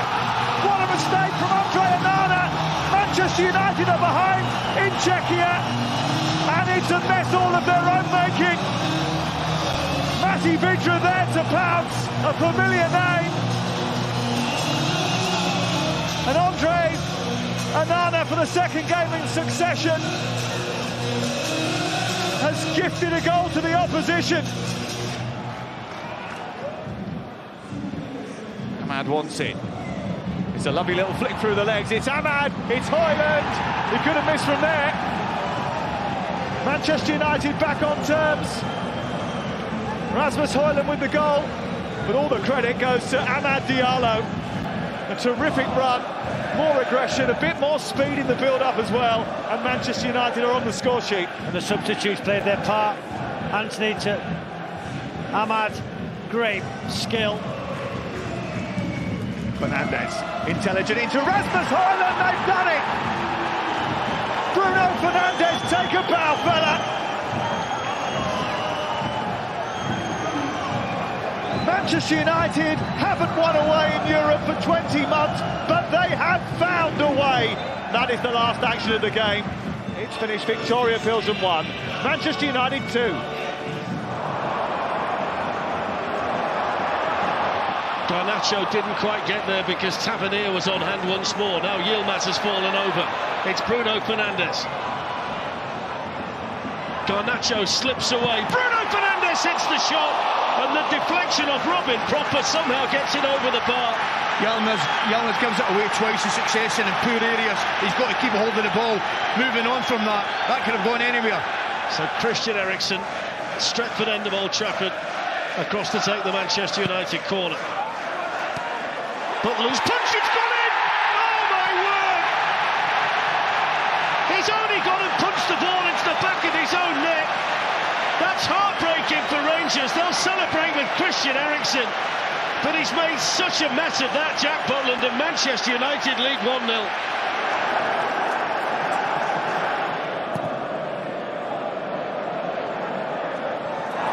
Dessa's in, the mistake by Maguire! The equaliser for Rangers! Wow. Cyril Dessers off the bench. He's the Rangers hero at Old Trafford, and Manchester United blow the lead with 2 minutes to go. Manchester United 1, Rangers 1. What a touch, and what a left foot finish. As crazy as the United goal was, the Rangers one was as good. Now here's the chance at the other end. Yes! There it is from Bruno Fernandes. And just when Manchester United needed the captain, needed something special, it's another brilliant finish from Bruno Fernandes, and Manchester United in stoppage time are back in front again. An automatic qualification looks on the cards once more. Manchester United needed their captain. Ruben Amorim needed his captain. Much can and will change during the night, but it's quite simple in some respects for United. Win and they finish in the top 8. Anything less and it gets more complicated. The tifo there, a nod, of course, to FCSB's European Cup back in '86. What an achievement that was. Will Bayindir be called into action here? Dawar is in there. It's a fantastic ball and only just wide. How close was that? That's really not far away. It's just the quality of the ball, isn't it? Just past that far post, not far away at all. Well, could be an early chance here for Manchester United. On off the outside of the post. Almost. The perfect start there from Garnacho. You can't believe it. Garnacho just glanced the post. Nearly architects of their own downfall there. FCSB. They keep on coming though, and a chance at the bottom post, and this time it's in. It's Dalot for Manchester United, just shy of the hour mark in Bucharest. They've been knocking on the door, and now they've found the breakthrough. Yeah, it's a quick throw-in, wasn't it, from Ahmad on that right-hand side, but so important that they get that goal, Manchester United. Bolija, could they hit back? He might have a go! Oh! And another chance! And he's put it wide! What an opportunity for Tanasa. The flag has gone up, but it was crashed against the woodwork by Bolija. Smashed. He is a player who is certainly full of confidence. Dalot, the United goal scorer, gives it away to Schutz, and they lose it quickly. Garnacho, Ahmad's arriving in the box. Mainu was in there too. Really nice Manchester United goal. Well, Mainu made the first. He scored the second. And Manchester United have a 2-goal cushion in Bucharest. Yeah, and that's what happens when you get bodies in the box. And terrific finish, great run. Garnacho has made a real difference down this left-hand side. Fernandes looking for Garnacho. They certainly will have enjoyed this second 45, those travelling United fans. Garnacho, lovely back heel, and Fernandes puts it wide. That's a great example of the type of football that United have played in this second half. Yeah, it is. I think the introduction of Garnacho and Ahmad just means that they can get more players in that last line. Bruno Fernandes certainly deserves a goal. I think he's played well tonight, but willing runners forward. Whichever way you dress this up tonight, it's a massive night for Manchester United here in San Sebastian. The Europa League could be their salvation. The prospect of a European trophy is enticing. The chance to play in the Champions League by winning it, vital for the present and for the future. It's nicely feathered across by Casemiro to Diogo Dalot. Now Garnacho. Pull back here to Joshua Zirkzee, 1-0.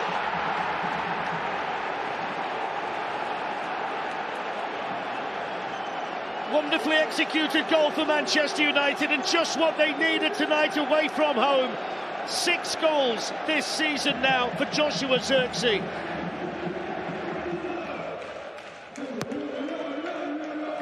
Over the head of Delict. Gets it away at the second time of asking. But now they're checking for a potential penalty here. It's Bruno Fernandes. Yeah, it will be a penalty. Look, the arm's in a natural position. Yeah, they're going to give it. Look, there you go, penalty. Sociedad.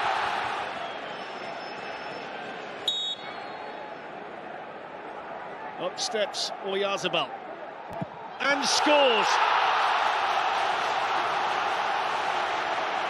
Real Sociedad's number 10 gets his 10th goal of the season.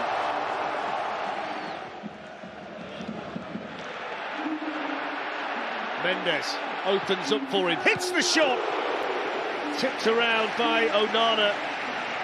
They're playing with a lot more confidence now at 1-1. Geraldo Becker, early ball, Oskarsson coming onto it, and he's missed it. It's a tantalising ball, and it's a brilliant cross from Becker.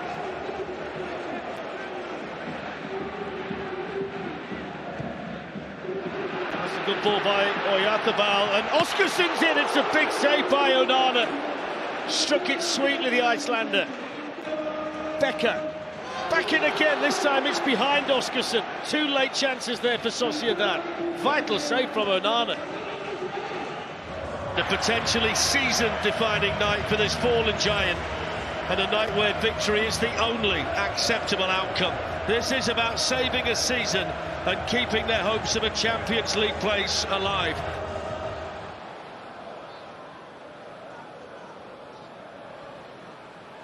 Elizondo with the cross! And that was a vital piece of defending in there by De Ligt. I think the referee spotted an infringement in there. It's a good ball across. But on that replay, did he catch Oyarzabal first? And he's going to take a look.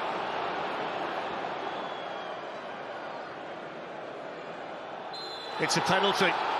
It's a penalty to Real Sociedad inside the opening 9 minutes.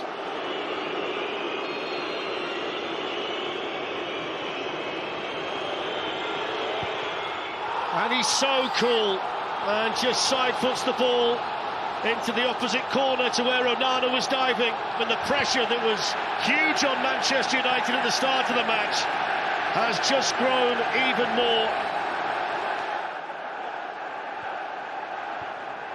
Swept on by Casemiro, fantastic ball, it's Bruno Fernandes, Rasmus Højlund has saved it! What a stop that is from Romero! Penalty, isn't it? The referee's given a penalty for the challenge on Højlund. What a start to this match! A penalty for Sociedad, and now after the save from Romero, a penalty given to Manchester United. It's Fernandes against Romero. And he's as cool as you like. The coolest man in Old Trafford. The Manchester United captain Bruno Fernandes. And the Real Sociedad lead wiped out in the blink of an eye. Brilliant start to the match. Brilliant penalty from Bruno Fernandes. What a game we got here, down 2 penalties. Bruno Fernandes to Joshua Zirkzee, fizzed into Højlund. Zirkzee shot! Good save. Coming in now, Dorgu, over he goes. Referee says, penalty! Took his time. Took his time. Had a long think about it. Points to the penalty spot for the 3rd time tonight after Dorgu was upended inside the Sociedad penalty area.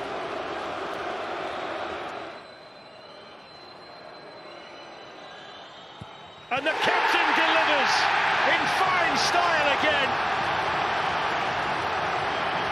Bruno Fernandes with another brilliant penalty.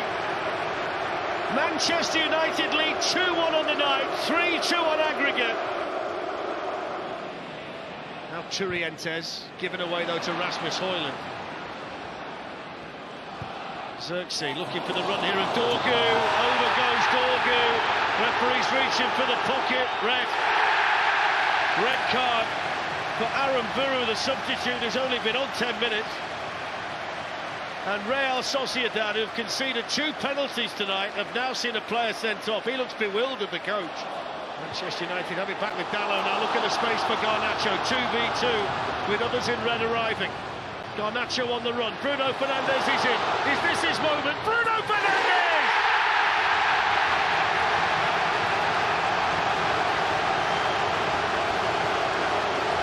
It's a captain's performance on a massive European night for Manchester United.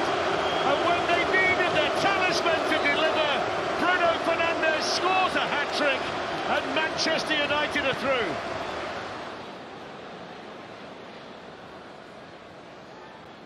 Lovely bit of skill from Rasmus Højlund.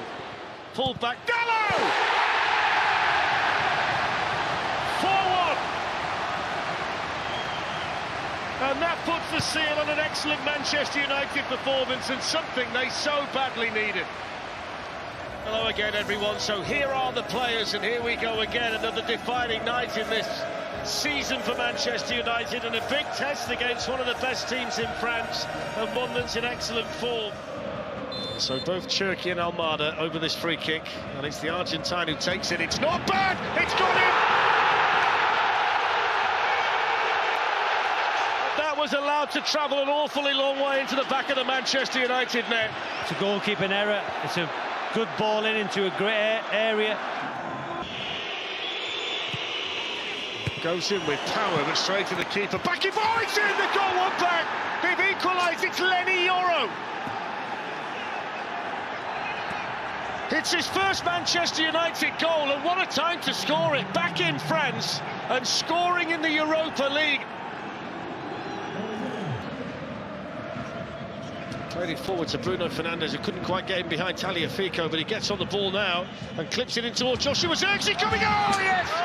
Oh yes! Joshua Zirkzee for Manchester United with 2.5 minutes to go. And Manchester United might just take a lead back to Old Trafford for the second leg. The Manchester United fans celebrating.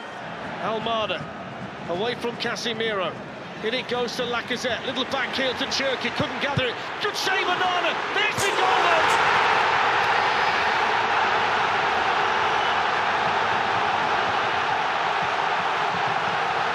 And in the nick of time, Ryan Cherki saves the day for Lyon. And you wonder how big a moment that might be heading to Old Trafford next week.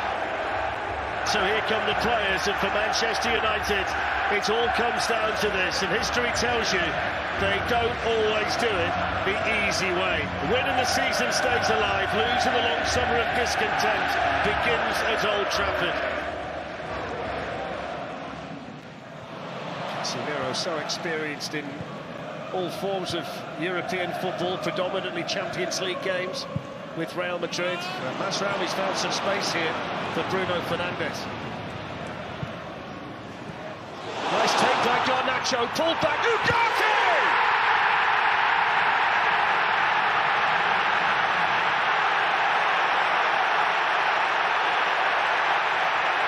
Well, that's a massive goal for Manchester United, scored by Manuel Ugarte, who doesn't get many for them by any stretch of the imagination, but the goal was put together quite brilliantly. Dalot sends it long, Bruno Fernandes running in behind them again, and Bruno Fernandes! Oh, what a goal that would have been! Oh my, wow, what a, oh my words! What a pass, and what an attempt. I think I'd have run onto the pitch if that had got in. I'd have been down there. Dalot the runner this time as Maguire sends it forward, and Dalot's in, angle side, Dalot scored!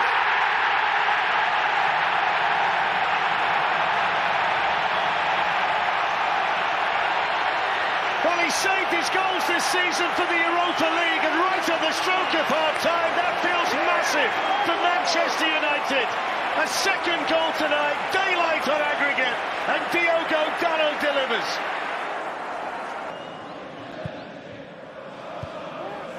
It's a good header in there by Casemiro, helps on, flicked on and in, and they've got a goal back, and it's Tolisso. And there was nothing that Onana could do about that.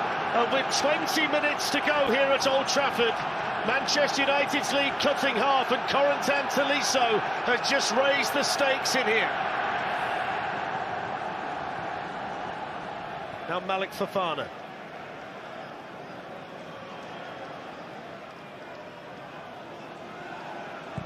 Manages to find some room for the cross, and Maitland-Niles is coming in. There's the chance. Has he saved it? It's going to be in. It is. It's Lacazette. And Manchester United's lead is gone. And it's gone in 6 minutes.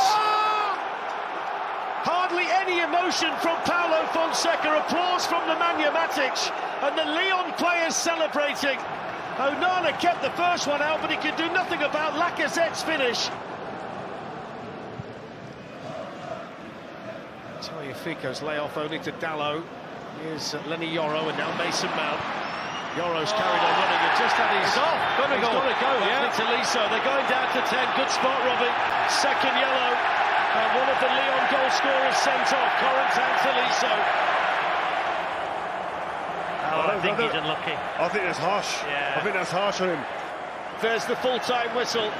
30 minutes to come. 4-4 on aggregate. On by Tagliafico. That's a nice layoff to Malik Fofana, who's running at Harry Maguire and skipping in. Dalot got there. Cherky. Chance! Goal! And the 10 men of Lyon have come back to lead Manchester United in extra time at Old Trafford. And Ryan Cherky, who scored late last week in the first leg, has just rifled that past Onana. Casemiro, that's a sloppy ball. Lacazette, Fofana coming through, he's gone over. Penalty. It's a penalty. And Luke Shaw, who's hardly played this season, concedes it. And it's going from bad to worse here for Manchester United. They're falling apart at the seams. So Lacazette versus Onana.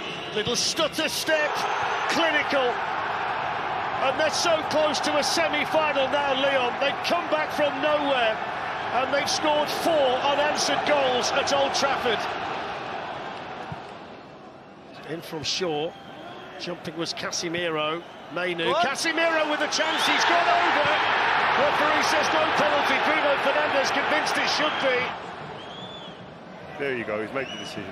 Here we go. Penalty. A lifeline for Manchester United. Oh. Old Trafford holds its breath. Bruno Fernandes delivers. And Manchester United are back in it. And there's plenty of time left. There's going to be 5 minutes added on. Here's Casemiro, lifted in. Kobe Mainu takes his turn. Oh my God! Oh my God!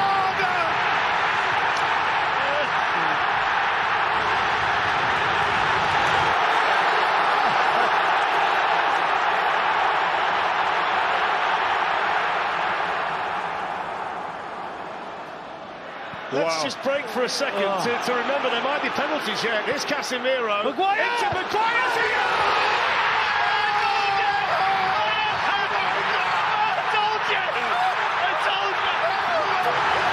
And Manchester United are heading to the semi-finals! The flags are waving, it's red and white all around the arena. It's a big night for Athletic Club. But Manchester United are back in season-saving mode. It's a huge night for them here in northern Spain. Still a very good ball by Bruno Fernandes. It's given away, though, to Garnacho by Alvarez. Here's Maguire. Not the most orthodox of right-wingers, but he's still well over there. In fact, he's going to have another go. Why not beat him twice when you can? It's a great cross. It's a great chance. It's 1-0 to Manchester United. And it's finished off quite brilliantly by Casemiro. But what about the twisting and turning from Harry Maguire? It's magnificent play. He'd been watching Lamine Yamal last night, Rio. Wow. I'll tell you what, he's going to have to go and renegotiate his contract as an attacking player at the moment, the way he's going.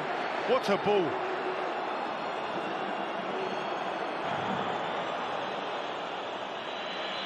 Oh, the slip by Garnacho didn't help, but he's quickly picked himself up again. Mazraoui, that's a wonderful ball. He's screaming for a penalty, Hoyland. He said he was being pulled, I think, by Vivian.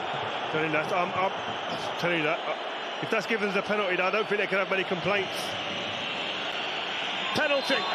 Could it be a red card also? Well, he's reaching for his pocket. It is a red card, Robbie. What a call. Bang on, Robbie. What a call. So Vivian sent off, straight red, denial of a clear goal-scoring opportunity.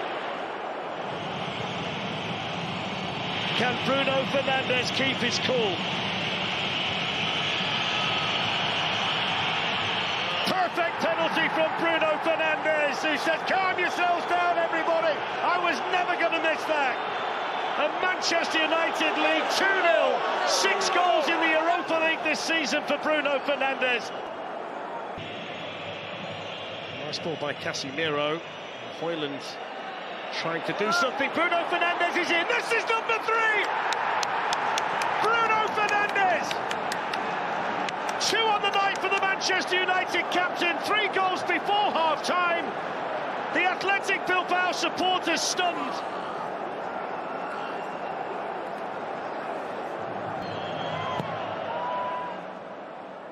It's going to fall here for Patrick Dorgu. He's gone over. There's the shot, it's in the bar.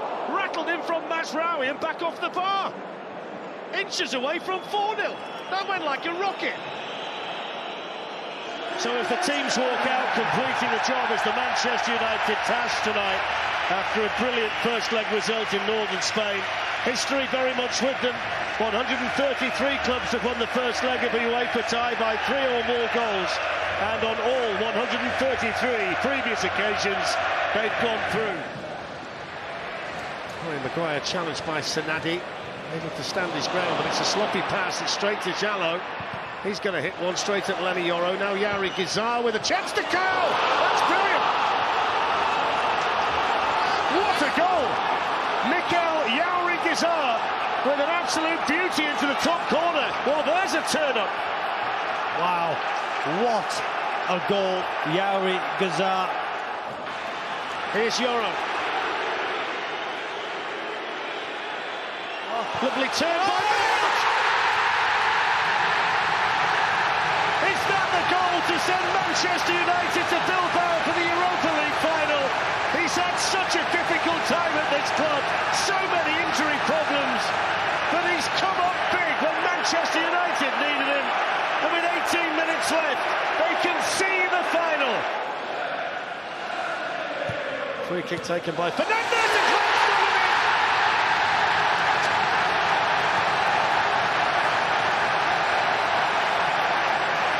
And as the crowd was singing, Casemiro put it in the net. What did he do?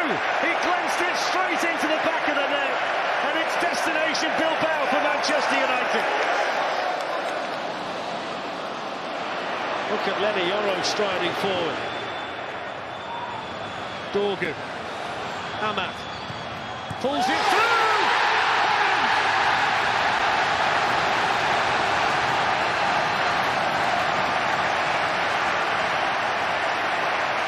Rasmus Højlund has just scored in the European semi-final for Manchester United.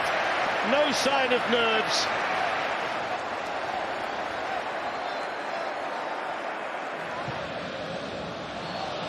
They're going to hope that they can use this competition certainly as something to build on. Mount's got the goal. He scored it.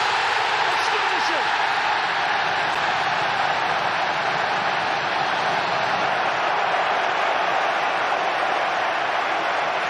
Out there, he drives it. The best 30 minutes possibly of his life.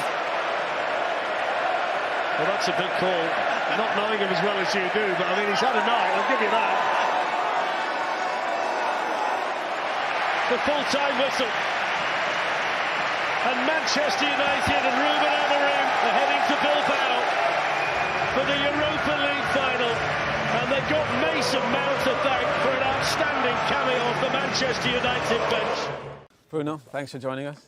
Having got the European final, you know, it's such an important game, obviously, for the club. What do you think? What do you think is going to happen? No, what I hope and I want to happen is that at the end of that game, our team could be the one lifting the trophy. Obviously, we know we're playing Tottenham, both teams not having a great season, but a final is a game where a chance to get the silverware is there, one game away. So both teams will be very eager to get that, but we just have to find a way to be more eager than them.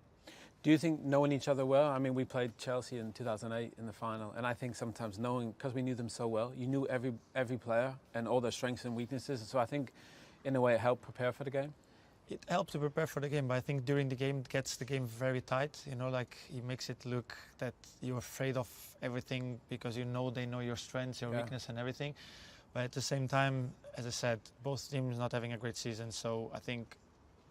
You probably. I hope that's the final we can show to people on the outside world, both of teams, that both teams want to go for the trophy and give the best atmosphere and show possible to everyone that is looking for.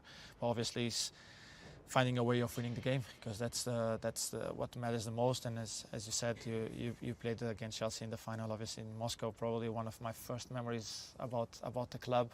And the game was quite tight in that sense, because both teams knew very well what was the strengths of the teams. So, but at the end, Manchester got to lift the trophy, and I hope this time in a different competition, but the result is the same. I mean, obviously for you, you're Man United's most consistent player, and you have a lot of experience in some of these bigger games. How do you kind of help some of the younger guys? You know, you get Garnachos and your Amas, and you know, how do you help them kind of bring out their best in a game which means so much to everyone? Yeah, to be honest, I think in the young kids now you see a lot of personality. So I don't think I will need to give something for them to bring that out, because I think that's what we have from them, and what I have to do is try to not take that away from them, because that's something that they can give us through the game. Obviously the experienced players will try to read more the game, they will try to live it more. So, and we need that inexperience from them to try forward and try things and try to score a goal and beat people. But obviously what I want the most that they enjoy this experience, because playing a final of European competition, being Champions League, Europa League or whatever, it's always a great occasion for everyone. So they have to enjoy it the most, with the responsibility of trying to make it the most for our side. But I want them to enjoy the most as possible, because this is an experience that I think at this club you should have it often, and hopefully we're going to have it often in the future, so for them to get used to these kind of games. I mean, obviously there's a lot of pressure at a club like Manchester United, and I think you see that maybe with some players that come here that played so well at other clubs and maybe not as well here. How do you think you've been able to kind of manage the expectation and being the captain, but still perform and be so consistent when other players haven't been able to? I don't know. I just put my expectations always higher than whatever people expect from me. You know, so every season I put new targets for myself. I put new things that I want to improve, to get better, to do better. And I think, as I said before we start this interview, it's a pleasure to be at this club. You know, like I've followed the club a long time. I've seen all the players playing here. You know, for me, it's a pleasure being here, talking with you. I've watched a lot of your free kicks, and the time you've played for the club.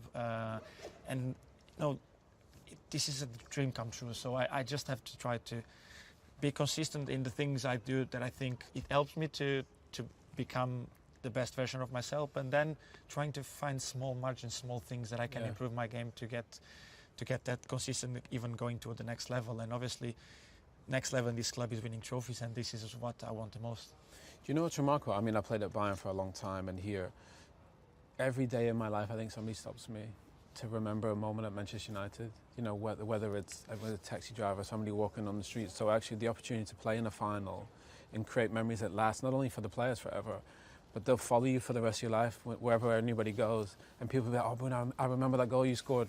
You know, and I think it's such a powerful thing to be so positive and think that you can create positive memories rather than think, oh, there's pressure or there's expectation. Yeah, this is I think this is what we all as a players, we need to think, that anything at this club this good, it becomes massive in the future. Yeah. Even people get recognized for a lot of things. You know, for example, let's talk about Federico Macheda. He scored an amazing 2 goals in 2 games straight away.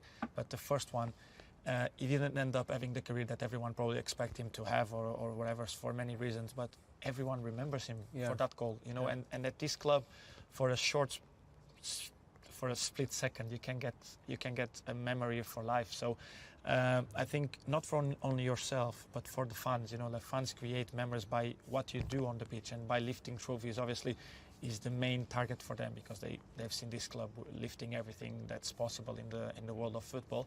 And we just have to try to recreate that memories for our fans, but also for ourselves in the future, and not in the longer future look back and look like, okay, I've done something special for myself. It might not mean a lot for a lot of people, but for myself and for the people that were there with me in that moment, it was massive.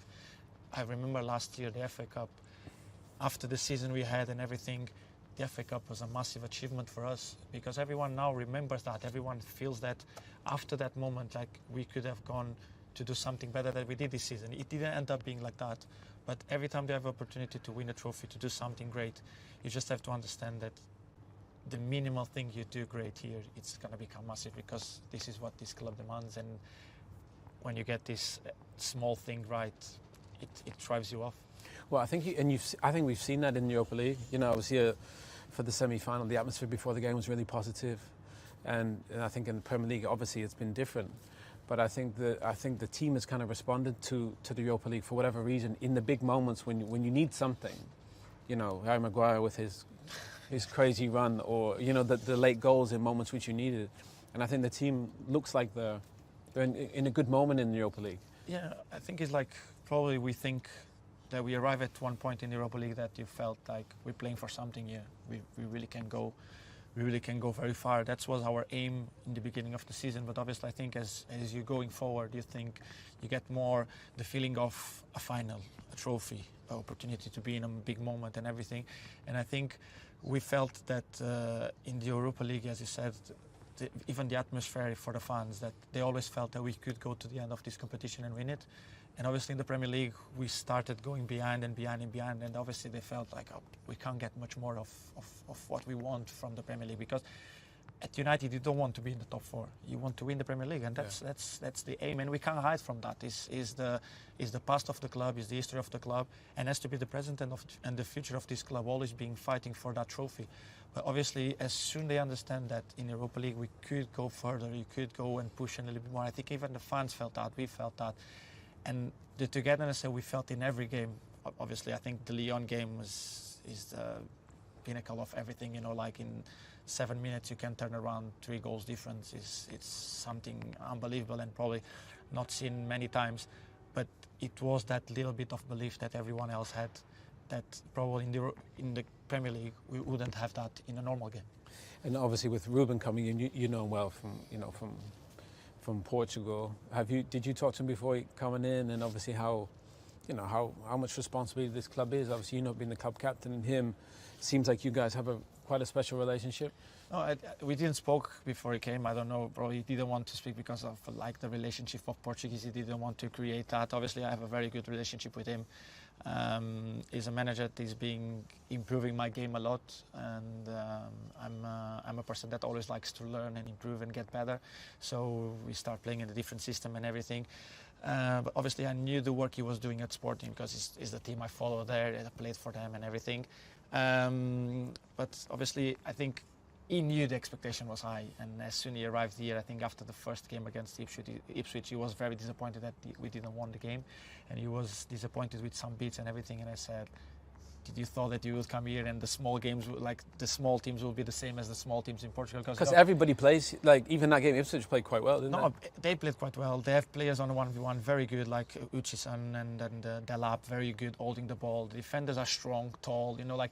In Portugal, it's all about technique and holding the ball. All the teams try to play a little bit more. Here is a little bit more intense, the game. And second balls as well here. It's a big thing. Fighting for it. And I think in the beginning it was like what's day going after. on? Yeah, he got to me and he said, like, you didn't tell me this. I said, you didn't ask me. If you ask me anything about it before you came, I will tell you what's the thing, how it works, how it's more or less. But I think he got used. He's very disappointed this season because we're not doing very well in the Premier League, and I think you see that a lot when he goes to the interviews after the games and everything. But I do feel the same way, and I think the players feel the same way, that we want more, we can do more, we don't want to be in the situation we are in the Premier League. But at the same time, we know that it is something special coming for us now in the Europa League, that it can make us lift the trophy. Well, I just want to wish you all the best for the final. I know how much it means. You've got a supporter there. I hope you can do something in the final for us. But to be fair, we got a message from one of my colleagues, a guy you know well. He just wanted to. Yes, Bruno, it's Rio, man. Listen, I hope you do well out there, guys. Please, I need you to win this game, man. I know you're desperate to do that as well. The fans need it. We all need it. And I'm going to see you out there in Bilbao. Look forward to seeing you, man. And take care. Bring it home, Mr. Captain, from one captain to another. Do your thing, man. Take care. No, look, it's, even like sometimes people could not, and you guys could not think that way, but it's very special for us, obviously, getting some message from you and support and everything, because everyone here, you know, like is being looking up at you guys. In a certain point, you could be older. Like Johnny obviously played with some of you.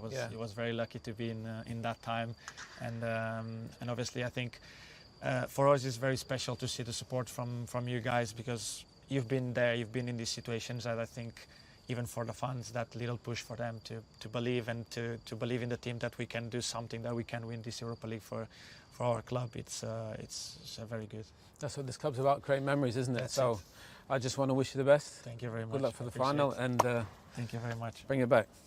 Sonny, firstly, looking back on Thursday, what was that like watching, not being able to be involved? Yeah, I mean, it's quite a weird feeling, because while you're playing, when I'm playing, I'm not really nervous. I was watching at home and with my family, and we all so nervous. Every action, every moment, we were like, especially my mom was just be shouting, and I was like, "Mom, calm it down, please, because you make me feel more nervous." So yeah, it was a bit chaos, but yeah, it felt great. I think the lads sacrifice, the lads running, fighting, sees a lot of sacrifice. I think it's makes very, very proud. What was that moment like, knowing that they've got the job done, you're going to be playing in a European final? Yeah, I couldn't believe. I was very happy. I think I was happy then. Obviously, I wish I was there and then celebrate together with the boys. Obviously, this is probably the best feeling I always looking for. But I mean, even at home, get congratulated by family, I think it was also very, very nice. But yeah, I think it was great feeling. But still, the job is not finished yet, so we still gotta looking after the most important game and the biggest game in a year. So I think, yeah, celebrate that day, but I focus all on Wednesday. You sort of mentioned there, but you've had a little bit of time out of the team with injury of late. How nice does it feel to be back and being able to contribute? I mean, contribute is one of the things that I always love to do it. And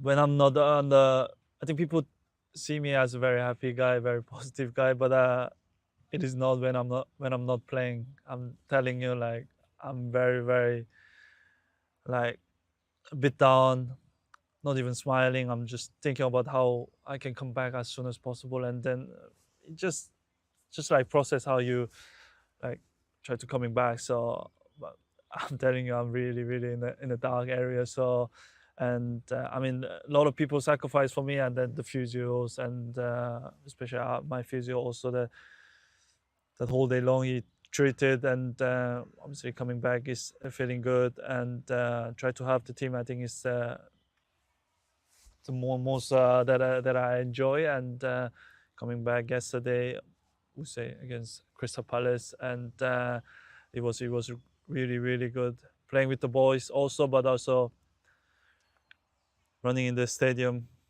get a supported by fans. I think it was a great feeling again. What can you, as one of the sort of senior players in this squad, when you aren't able to be on the pitch, what can you do to sort of help support your teammates through what's been a difficult season?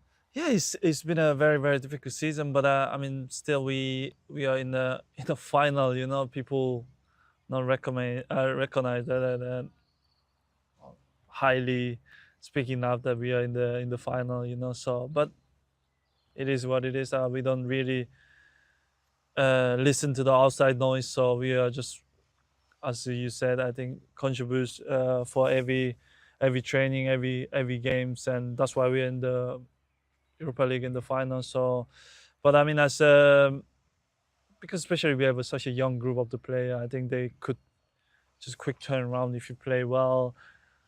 They're going really high up, and when they play down, they're really in the dark. You know, there is no between. You know, so sometimes for me it's also very hard to control it. But I try to always help the team, and I try to always talk to the young boys, and I mean, lucky have this squad that always listen to me, and then yeah, very, very glad that I can help the young boys, and I can feel that they respect me a lot, and but also that I want to show the response as a good way as well. So yeah.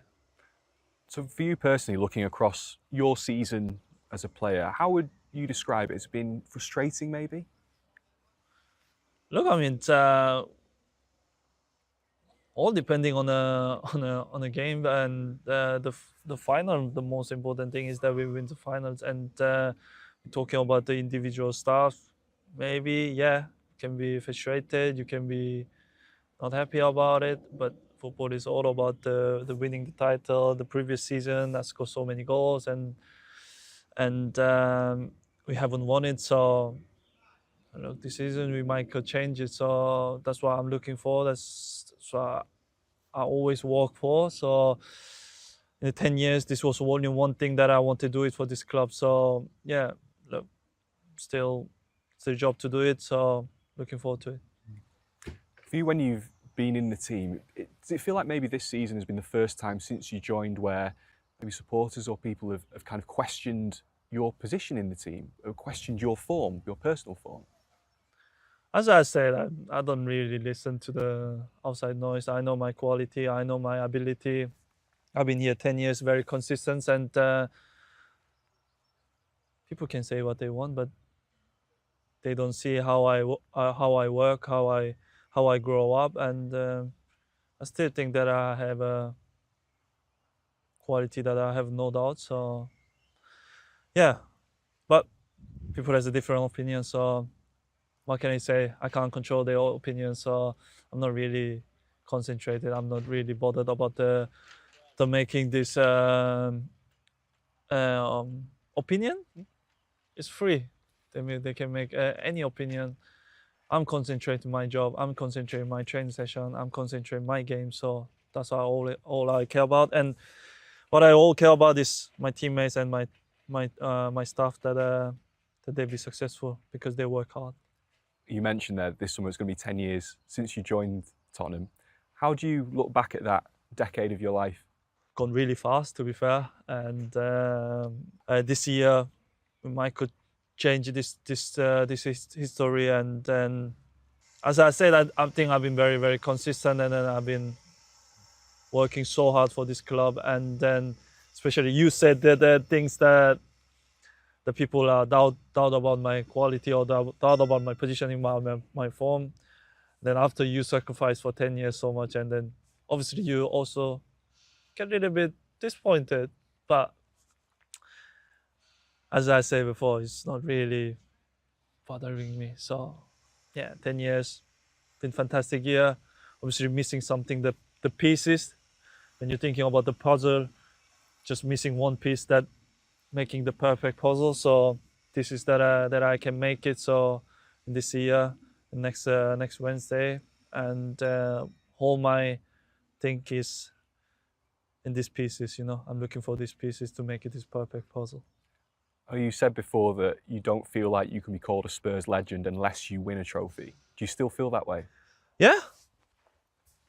This is just my opinion. Everybody can has a different opinion. So yeah. I mean, this is the one thing that I will always want to do, So 10 years time, I still don't think that even I score many goals and I contribute many things for this club, but still don't think that the pieces of the puzzle. So missing the pieces of the puzzle. So yeah, just make that happen, and then see after the game what I say. It's interesting how I know a few Spurs fans, and it's almost like they want you to win a trophy because of what you've done for this club. Do you feel that from them?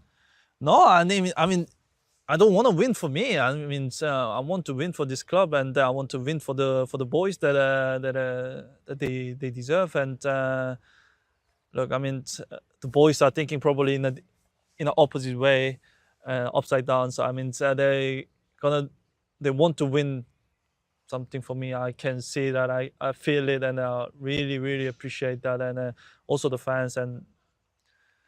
But for me, I think it's not all about me. I want to do it for them. I want to do it for the team and for the staff and for the fans that they all deserve. So yeah. Obviously, your old teammate Harry Kane has just won his first trophy. Are you pleased for him? Have you been exchanging messages? Yeah, obviously we still good friend, best mate. So called him. I texted him, and to be fair, he just FaceTimed me, and he was very, very happy. And then just happy to see him like smiling. Happy to see him that lift that trophy that deserve more than anyone else. And what a fantastic moment for him. And then I hope it's many more to come. You know, I think one is not good enough. I think for Harry that the ability, the quality he has, I think he deserves more than anyone else. I think it's not only because I'm friend of him, the way he sacrificed, the way he works, and I mean, what a player, and then well deserve it. And I just want to congratulate him again here, and as a personally, and then as a friend, and I was happy, and I was very, very happy. Has he offered any words of advice ahead of the final next week? I imagine he'll be watching. I mean, still, I think I'm definitely sure that Harry is still watching our games and supporting us, because I think there's a lot of still friends are still here playing here. So, but yeah, we don't know talking about the games, how the goals. So I mean, Harry probably wish you all the best. I think definitely he will be a Spurs supporter at the day. So on a day. So yeah, I have no doubt. So let's look ahead to Wednesday. You know what these supporters have been through. You mentioned how long it's been since Spurs have won a trophy. What do you think it would mean to them if you could lift it in Bilbao?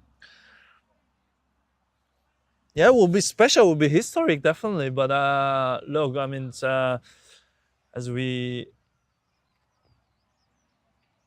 win a trophy, I think you need everyone to be part of it. You know, to everyone, every moment you need to be positive. Even the supporters, even the players. I think everybody have to be very, very positive about the game. And then, I mean, will be history, and lifting trophy in front of the fans will be something special.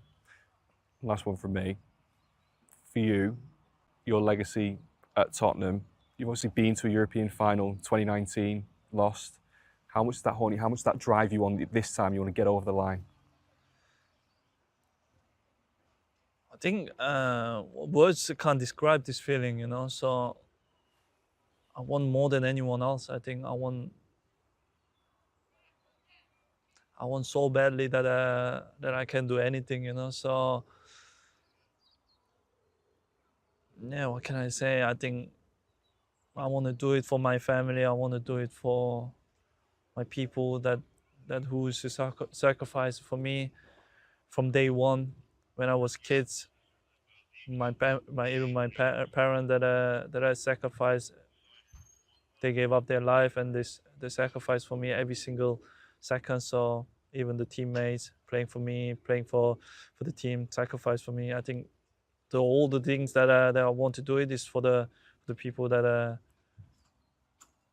is for me, you know. So look, I mean, I will do anything that I can win the trophy, and then want to be happy after the game. That I want to see my biggest smile. Ange, we're a week away. How does it feel now you can look forward to a first European final?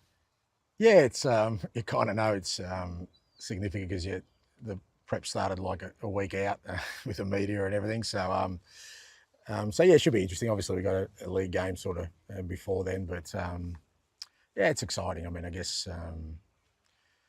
it's the position you want to be in, you know, kind of a European trophy up for grabs, and you got the possibility of you know, achieving something special. So yeah, it feels good. I was watching the dressing room speech that you gave on Thursday. One of the first things you mentioned were the players that weren't there. Why is that so important to you? Only particularly because of the year we've had. It's just it's needed a collective effort. And if you talk about Europe itself, you know, there are times where we were fielding really young teams, you know, guys, and you know, you don't get to that point of where we are now unless there's contributions along the way. And then, you know, things happen to players, whether that's Matters or, say, Lucas with their injuries, or Radu. if not for their injuries, they would have been still part of it. So it's important to acknowledge that and understand that it's been a collective effort to get to this point, and for us to get to that final sort of position we want to be, it's going to take collective effort again. I was watching some of the press conference after the game, and someone made the point that you're the first Australian to manage a European final, and you were very quick to reply with, "And the first Greek." Yeah, correct. Yeah, very proud of my Greek heritage, and I think that's significant because this league has attracted people, managers from all over the world. So I represent those two countries pretty proudly, proud of my Greek roots and proud of where I grew up. I mean, do you feel like a responsibility almost to represent Australians, Greeks with your career? Yeah, I do, because like I said, it's not it's not a common occurrence, and I know I have family and friends in both countries, and they take great pride in that. Not just because of their association to me, but even if they don't know me, the fact there's a bond there, and I love the fact that I'm representative of that, and I take that responsibility seriously, and hopefully again I can sort of give some joy to people who maybe have never been sort of had any association with me or even followed my career for too long, but there's a natural sort of then attachment because of where I come from. I know you've spoken in the past about times where you'd sit in the middle of the night with your dad and you'd watch these European finals.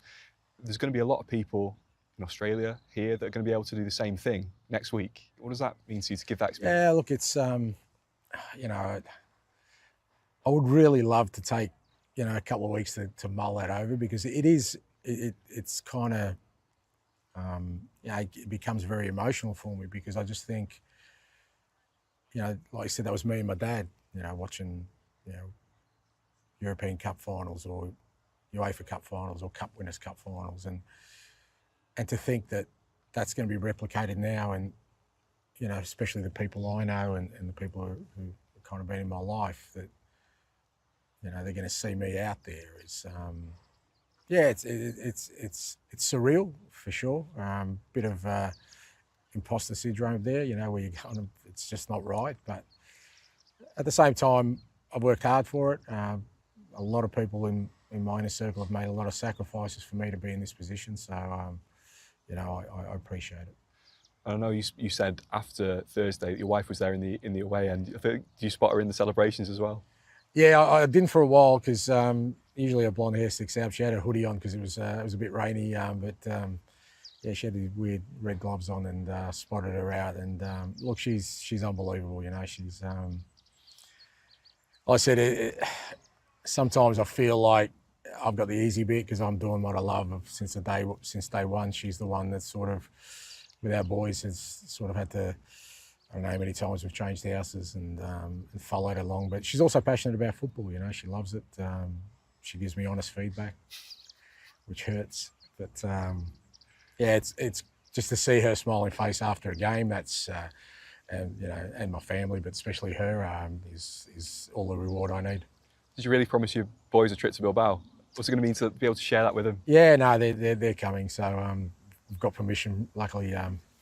UCS, beautiful school that have been very understanding, and yeah, both boys have got a couple of days off, so I'm not sure what they're happier about, the days off or coming to the game. It's interesting what you were talking about, sort of the slight imposter syndrome that you feel like you should be with your friends on the terraces. Like, do you still get that despite all your success? Do you still feel like you want to keep proving yourself? I do, because it's just, I guess it's because of where I've come from, and I got 4 of my closest mates who are going to fly from Australia. We met when we were 9 years old playing football together, and I've known them for now 50 years we're coming on to. And in an alternate world, we'd be making these trips together and watching somebody else, whoever we're supporting, we'd be in the World Cups together or other games together. And the fact they're flying halfway around the world to a European final to see their mate sort of on the touchline, it does. I have to, sort of just compose myself and understand I've got a massive responsibility, but it feels surreal. Talking about that sort of proving yourself, like when you get questioned from outside the club, and there's been a lot this year, yeah. I know. How does that make you feel? Is it annoying? Do you listen to it? Sometimes it gets annoying, but I also understand it because I think I'm a bit of a outlier, and I think when you are an outlier, like I said, this is not a common thing to see somebody like me in this position.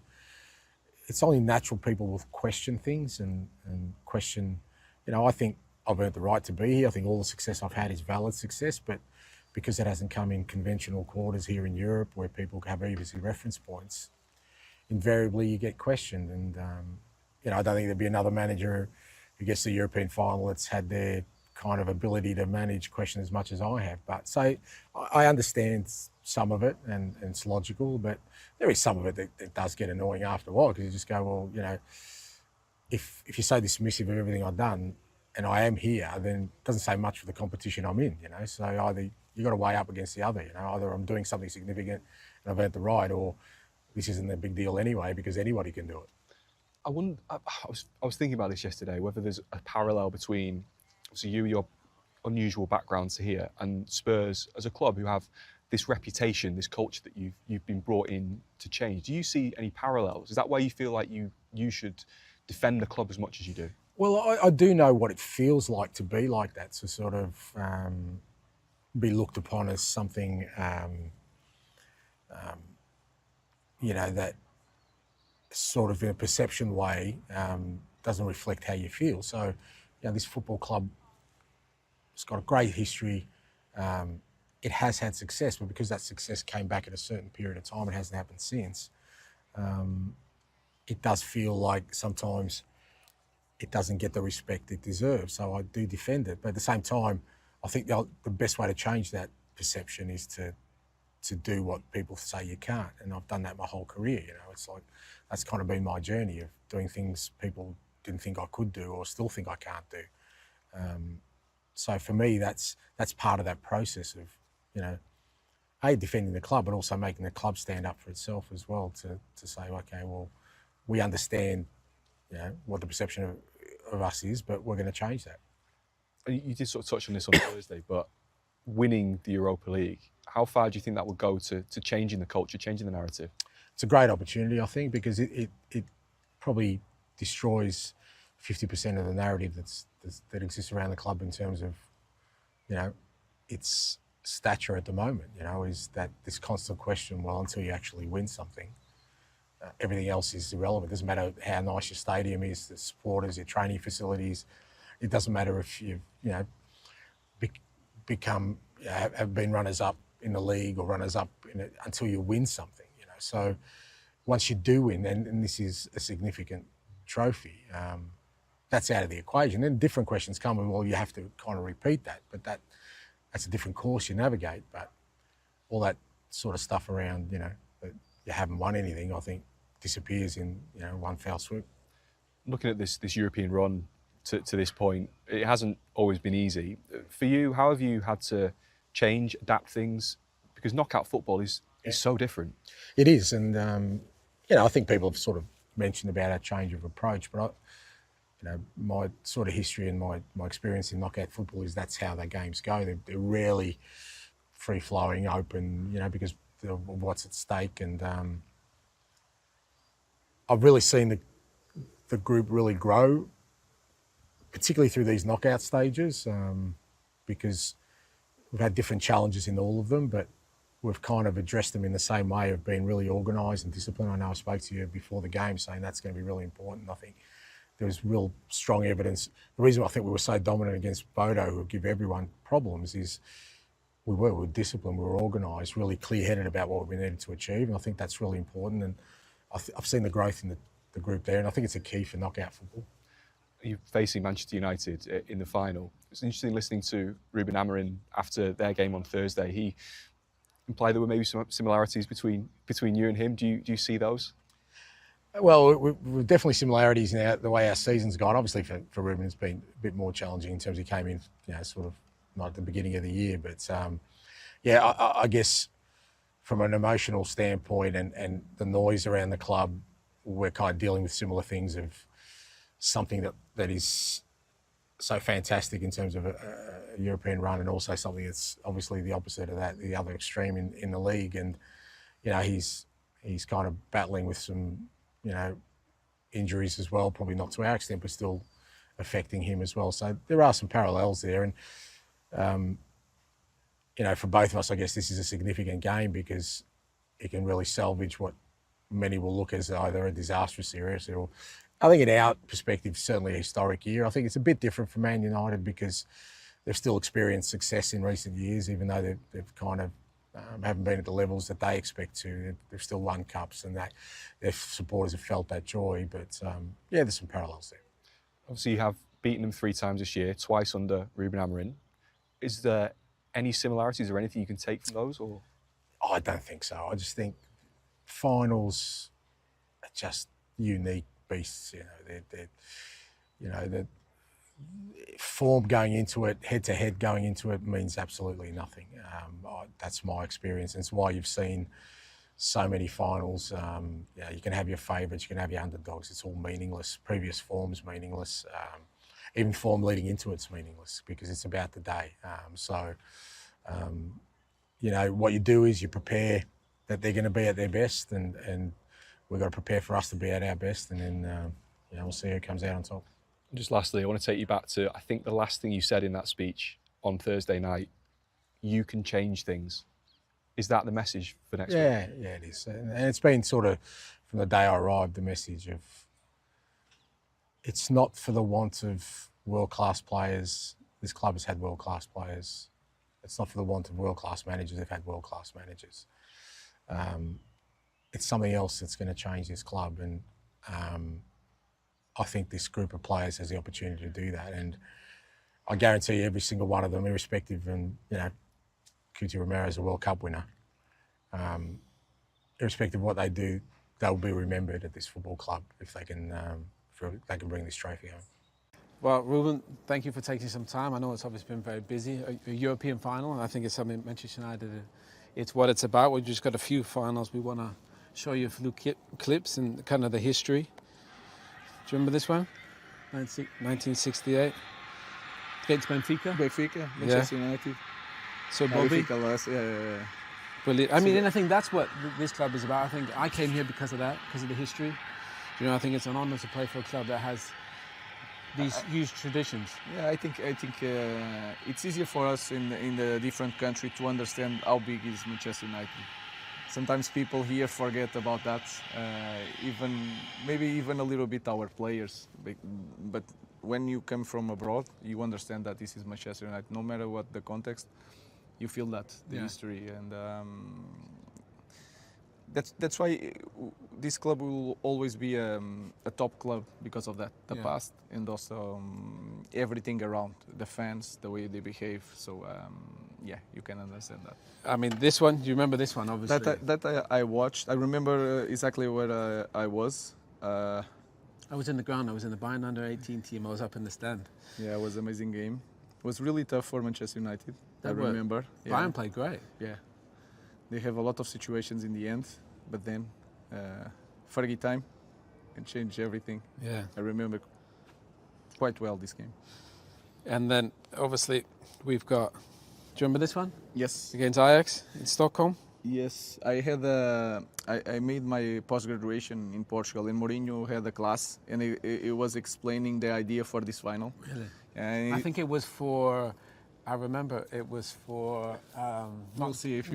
Not the league, but it was for... He went to Tottenham to have the ball. Yeah. Wasn't it? Yeah. Because they knew De Ligt was a little bit better of a ball player, so they were going to let him play, weren't they? And also, he was thinking that they were really good on the high pressure. Yeah. So I remember they had Fellaini, and the idea was to put the long ball, second balls, and then pass the first pressure of Ajax, because a lot of situations from Ajax came from recovery higher in the pitch. Yeah. And then they avoid that, and Mourinho was really smart on that. It's interesting you say that, because I think if I think back to the finals, I think back to '99 set pieces, so two corners. Think back to we won against Chelsea in 2008, penalties, and then you think about this one, 2017. It was a bad throw from Ajax. Remember? It was I a don't terrible throw. remember It was a quite terrible throw well. from the left back. I remember that we score in the first half. Yeah, but it started from a bad throw. Yeah, but what I mean is, all the games are decided by set pieces. A lot of things. If you see our last games, sometimes it's some details. Brentford, we had a throw-in. Patrick received the ball, kicks the ball inside our box.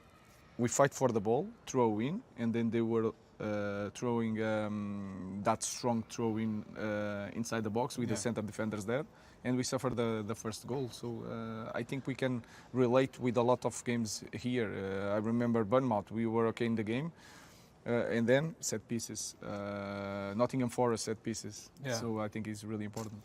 I think from my experience as well as a player, I think sometimes, as a central midfield player, I think second balls can control the game. Yeah. If you win a lot of second balls and you win a lot of duels, actually, it gives you a little bit of confidence or momentum, especially when a team is maybe not at its peak confidence. But I think winning second balls allows you to grow into a game, especially in a final. Yeah, especially when you cannot have that build-up that you want, and you lose one ball and you lose again the ball. When you put a long ball and you win the second ball, you pass that pressure, and then you have more space to control the game. Even for the environment of the game, to our fans. Here, if you win the second ball, you can see the game in our second ball. You can start from there the play without building up and 10 passes to reach that point. So I think it's really important. How do you approach the final? Obviously, it's a team that you know really well from the league. I mean, we played Chelsea in 2008, and I think it almost helped because we knew every player. We knew everybody's role. So in the end, it was more about just winning individual battles or winning your duels. And if you did that, you can win the game. There were no surprises like that. Yeah. We need to look at our two games. One of the things that is good facing Tottenham, they are really good, but you can understand what they are going to do because they have a so strong identity. They will not change. Yeah. That is a good thing. For example, Manchester United with Mourinho, they change all the time the way they play because of the opponents.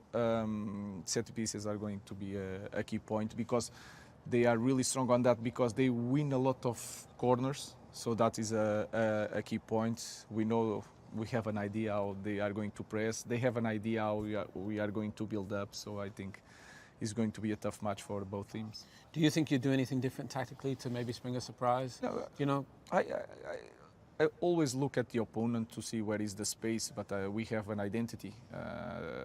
In that way, for me, it's easier for our players to understand. But of course, if they defend with 4 or with 5, we change completely the way we play with the wing backs, for example. So I think I'm changing all the time. Well, I just want to wish you all the best. Good luck. Good luck for the final. Thank you. And hope it goes well. Yeah, I hope the next coach in a lot of years is watching They will. this final. They will. I hope so. Let's hope so. Thank you. Thanks. Harry, thanks for joining us. Obviously a European final with Manchester United after quite a tricky season, probably saying the least. It must be privileged, I think, looking forward to a final like this. No, definitely. It's for sure. It's been a tricky season, very disappointing season. But we've clung on to the Europa League in these past weeks, and I must say our form in the Europa League has been really good. We've had some amazing ties. We've made hard work of some, especially the Lyon game. How mad was that, though? Honestly. Honestly, the emotion that you had in playing the game, to being 2-0 out at half time against them and find yourself 4-2 down out of nothing really. Because in the game, even up till 70 minutes, we felt so comfortable, and then bang bang, and you're 2-2 and. The emotion, yeah, but it's just so nice that we managed to turn that one around, and the Bilbao was a little bit more comfortable. Probably the red card made a big play in that in the first leg, and then a positive performance in the home tie. But no, it's been a good run, and one more step to go. Yeah, I mean, obviously I've been here. Obviously as a player, I've been here, kind of like covering the games as a broadcaster, and it's actually in the Europa League, especially, you can feel actually the positive energy. I think sometimes before the game.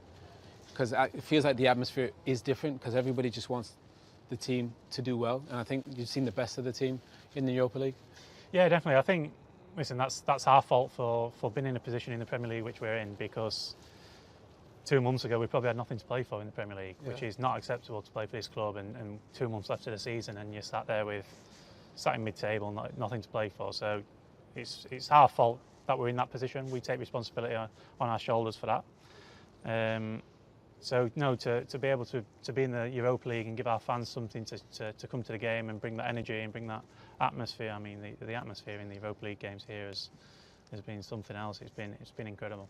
I mean, that's one of the reasons I came here. You know, I was at Bayern Munich for 10 years, was actually to be a part of this great club. You know, the history, you look at, you know, you see Sir Bobby, you see Sir Alex, and you think of the iconic players.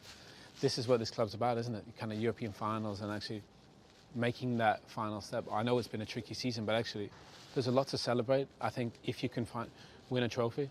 Yeah, definitely. I think, yeah, like you said, we know it's not been good enough this season. We take responsibility for that as players. We've had 2 managers, and the results haven't been good enough, and that's got to be down to us. So, but like you say, to play in a European final for Manchester United is a huge occasion, and our fans deserve it. They've stuck with us. They've been absolutely incredible this season. I don't know how and why they're sticking with us as much as they are, because we've disappointed them so many times.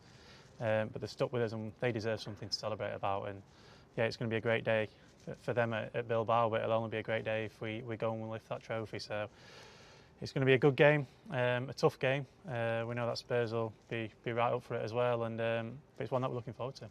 I mean, first of all, I want to say congratulations on for you, really, because I know, there's been some difficult times. You know, I've had to be club captain.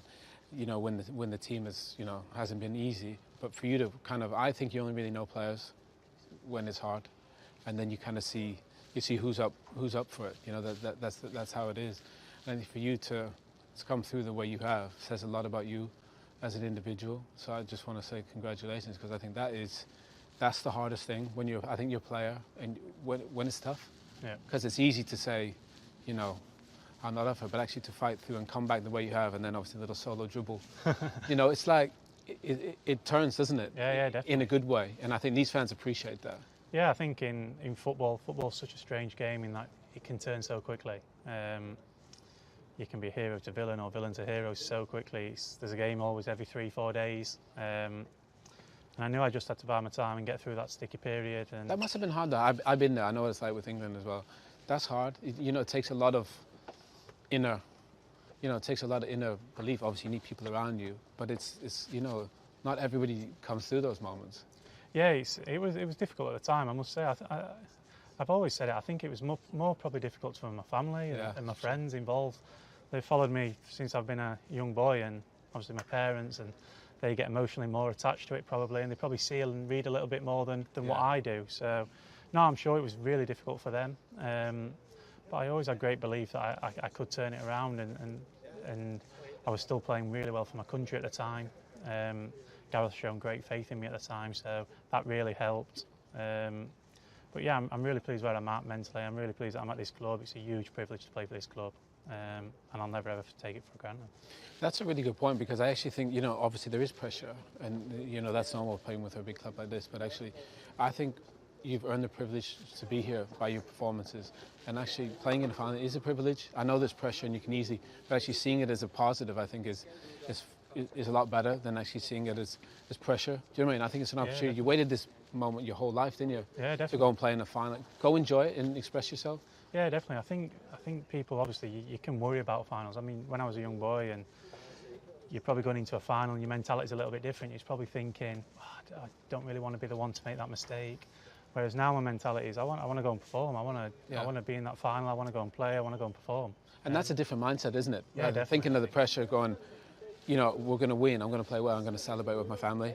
I think it creates a different. Definitely, I think a positive mentality, and I think that's why you do see a lot of experience winning these finals over and over again, because they have that mentality that they're going to go on that pitch and be the best player.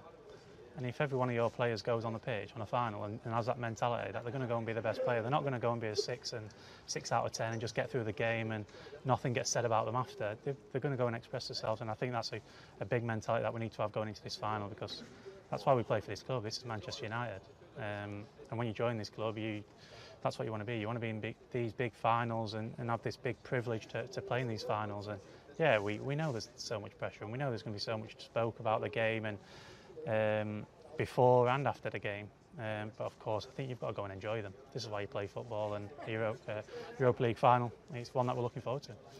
I mean, obviously playing against Tottenham is different, right? Because you know the opposition so well. We played against Chelsea in 08, but I actually think it helped in a way because you knew everybody's, you knew everybody's role. You knew Frank Lampard, John Terry, Ashley Cole, or Michael Ballack, or Drogba.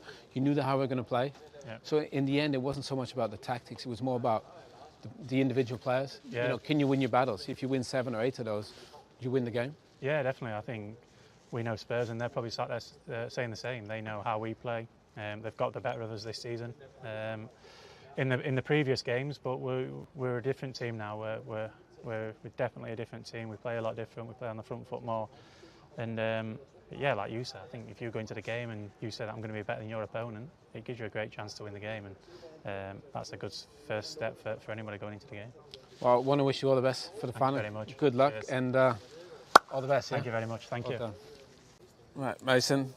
First of all, how you doing? Good. Yeah, really good. Yeah. Good, what was that semi-final like? Here at Old Trafford, your first goal scored at Old Trafford. What did that feel like after some of the injuries you had? Yeah, it's obviously a special night. Even when I think back at it now, it was like I wasn't doing much thinking during the game. It just happened. I think that you play your best like that. Yeah. Oh, not you. I mean, I was the same. Yeah, 100%. You do. It's hard to get into that feeling, that moment. But I feel like it was just a flow state, kind of 30 minutes, and I enjoyed every minute of it. Yeah, it was a special night. To be fair, because even that you and Ahmad, you kind of changed the game because it was actually quite a tricky game up to that point. But I think you and Ahmad coming on it just felt like the energy, because the crowd before the game were brilliant, and then they played quite well. Yeah. And then you guys came on and it changed, didn't it? Yeah, I mean, we're watching the game, it was, you can feel like the tenseness in the crowd. They got the goal, so it made it difficult. I mean, it was never going to be an easy game, even though you're 3-0 up. Like, they're going to come here. They played with freedom that first half and created some chances. So, as a sub coming onto the pitch, you want to have an impact. You want to create chances. And obviously getting that first goal kind of settled it down, I think, a bit. All right, come on, let's look at it, because it's a hell of a goal, by the way. It's a proper you goal, isn't it? You know, there's not many players, I think, that are good with the back to the game and in the half turn. The cool thing I like about it is you didn't even look. Do you know what I mean? You look, like there, you point, you know where the ball should go. You just you know exactly where the team is. Well, I think Lenny played a massive part in it as well. Yeah, he definitely did. You all right? Yeah, right. Yeah, good. Mason, good to see you again. You all right? You're getting in on the interview, or what? Come on, get in on well, it. we're watching Mason's goals. Yeah. As I said, I think Lenny played a big part because he actually created 2, didn't he? Yeah. I mean, he had time on the ball. I wanted it then. You can see my arms go up because I was like, play it through, but he obviously took on the... If you watch the little detail there, took on the defender. Here we go. Should have played him. Well, he's all about the finish, and there it is. Look at the scenes, that celebration there. Oh my God! To be fair, this is one of the best places when you score a goal like that. I think because well, I mean, I've waited a long time to get a goal here, and obviously that occasion to score, the crowd's reaction, the type of game it was obviously amazing. It was nice to actually see even like the teammates' reaction. It shows you like what a together group it is because. Obviously, teammates see you in the dark when you're in the gym and it's coming back from injuries. You know how much it means. Yeah, definitely. I think Mason has been one of them players, like, we obviously know how good he's been, and he's had a couple of injuries here and there, and he's not really found the momentum, but he's been working hard for this every single day, and yeah, it's very good to see that all this hard work has been paying off. What about, talk me through this one. It's interesting, after the game you said, you took a bad touch, you wanted it on your right, but if you took it on your right, probably would, you wouldn't have been able to score. There, yeah. As H plays the ball in behind, for me it was just getting in front of my midfielder. So yeah, it's a pass for me. I'm just getting the second balls. Know whether the defender was there. I didn't know what was going to happen. I see the keeper coming out, and it was just getting in front of the defender, and then he's obviously kicked it low, and it's just a reaction. Like, I just reacted. Tried to get a good touch, and as soon as I saw the ball was just sitting nicely, I was just trying to get it on target, and yeah, I mean, obviously an unbelievable feeling. I see the defender jumping. He almost tried to catch it, didn't he? I see the defender jumping and trying to head the ball, but as soon as it went over his head, I turned around because I could see where the ball was going. So yeah, that was a nice one. Yeah, I enjoyed that one a lot. No, wicked. What's it been like for you? Obviously, I think now you've got a lot of boys coming back, Mason and Ahmad. It feels like there's more options, you know, to hopefully create a few more chances for yourself as well. Yeah, I guess it's all about the options, like you're saying. Whenever we have an entire squad, we got loads of quality, and yeah, then it's just for the manager to pick the team in it. And yeah, I'm there in front of the goal just for the scrappy ones, like I scored in that game as well. But you know what I was saying to Ruben earlier? From my experience, actually, some of these games you can win something on as simple as second balls. Definitely. Do you know what I mean? Because if you win the second balls, it you get a bit of confidence in the game, and then you can create more opportunities for the strikers. I think they were massive in this game as well. The first half, as I said before, they come and they were aggressive. They had obviously not much pressure. It's 3-0 already. They were winning a lot of second balls in that first half and tackles, and that was one of my kind of things I was thinking about coming onto the pitch, trying to win that battle before obviously creating chances, and that we needed to win the battle first. And I thought the lads done that really well. And obviously when you get the first goal, it gives you that confidence to go on and create more chances. And obviously Razzie gets his one, Cassie gets his. And then the game kind of calms down after that. But you know, like you think when you get used to playing with certain people and players, obviously Mason plays different than Ahmad and Bruno and Gunnar. Everybody's quite different. Do you think it takes a bit of time for you to get used to certain player profiles? Yeah, 100%, especially in this system, because there's so many, like, you got to really have an understanding of each other. Yeah. And that's why it's so important with the training, because you sort of need to sort of learn each other's patterns. So whenever Mason knows, when he has the ball and looking forward, I'll probably be looking at spinning or coming to feet, and you sort of need to have that eye contact, and it's so important to get that during the training and also in the game. Right, well, so Mason, I think you got to go somewhere else. Thank you. Good luck for the final, yeah? Thanks, mate. Oh, good one. Yeah? Cheers. Yeah. See you later, yeah. Well done. We sitting down or? Whatever you want to do. Yeah, I'm all right. Rasmus, how you doing? How you feeling? You ready for the final? I am indeed. I'm looking forward. It's going to be great to play in another final, hopefully, with Man United. I mean, if I think back to one of the reasons why I came to this club was part of that. You know, the history of the football club. Yep. I mean, obviously Sir Bobby and Sir Alex and, you know, all the iconic players. And I think if I think now, every day in my life, somebody comes up to me and speaks about Man United, about a final or, you know, winning a Premier League. So I think the impact these finals can have on you now, but also for the rest of your life, it's quite remarkable. Yeah, it just come back to last year really, the FA Cup final. Win against Man City and playing in I think it's the oldest cup tournament as well in history, and winning that in my first year was amazing. And I know domestically it's not been great, but again, we're here to win trophies, and if we can get that over the line on Wednesday, it's going to be an amazing thing to do. Has it surprised you, kind of the focus on Manchester United? You know, all the commentary, obviously the TV, and everybody seems to have an opinion on Man United has it been more than you anticipated? Well, yes, I cannot lie, but then again, it's also why I'm here, because I feel like I was ready. I felt like I was ready to take on this responsibility of playing for Man United. It's always been my dream, and like you said, it's probably I've been a bit surprised of how many opinions, but then again, it's about sticking to your game. I'm only now 22. I got plenty more years to develop and keep becoming better and better, and I'm trying to focus on that instead of like whenever it goes good or whenever it goes bad, all the opinions. So yeah, if I think back to the teams that I was fortunate to play in, they had quite a lot of senior players. So maybe at 22 that you probably would have been maybe the third or fourth, just so you could kind of learn your way. You know, you think about, you know, an our team, Cristiano and Tevez and Rooney, and then we had a young Danny Welbeck, you know, and so I think they had the opportunity to learn from those guys, where I think now, you know, yourself and Marcus and Martial, they're just thrown kind of straight in and expected to, and I do think it takes time for young players to adjust to those things.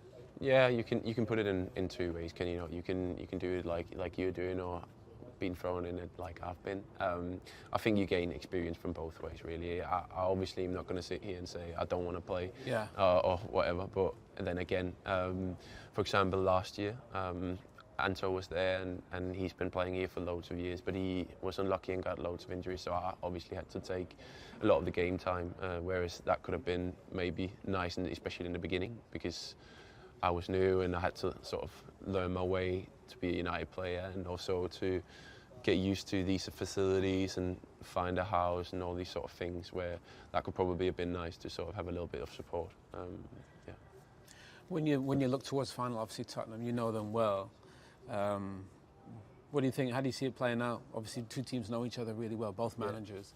You know, what do you see them being the main points? Yeah, it's going to be a big game. Two clubs that obviously have been struggling in the domestic league, but then again, European and standing in a final, it's incredible. So yeah, it's going to be an important game for both teams. Like you just said, good team we're going to face, and yeah, we're looking forward to grab the opportunities. Do you think there'll be anything tactically different? Because both managers have kind of clear ideas on how they play and want to play out. Do you think there'll be, again, I think sometimes even winning second balls in these games? Yeah. Because everyone's trying to play, I think you can win a lot of second balls. Yeah, I think, you're probably right. Finals is always different, aren't they? Because you're playing for silverware. So the risk of the game is obviously much higher. So you need to adapt to that sort of circumstances, and you cannot just be throwing everything out. Maybe if you're one goal behind, then you start throwing a bit more, and obviously on the other end you defend a bit more. So yeah, I like to say the finals has its own life, really. Yeah. Yeah. But I think this is what you know. I think also there's a lot of pressure. You're playing for Man United, but I think there's a privilege which you've earned. You know, coming all the way over from Denmark to come here, it's actually a privilege to play in a final, and I think learning to enjoy it is important too. I know it's hard, but to enjoy kind of the final as well. Yeah, you're right. Obviously, like you said, there's a lot of opinions and pressure of this football club, but then again, you're going to be written into history if you do win, and that's why I'm here. I want to be part of this great club's history, and yeah, I want to be remembered. Well, go and make some memories. Good luck for the final. Cheers, lad. Hope you score a goal and win it. And hopefully. Let's see. Yeah, that's the plan. Right.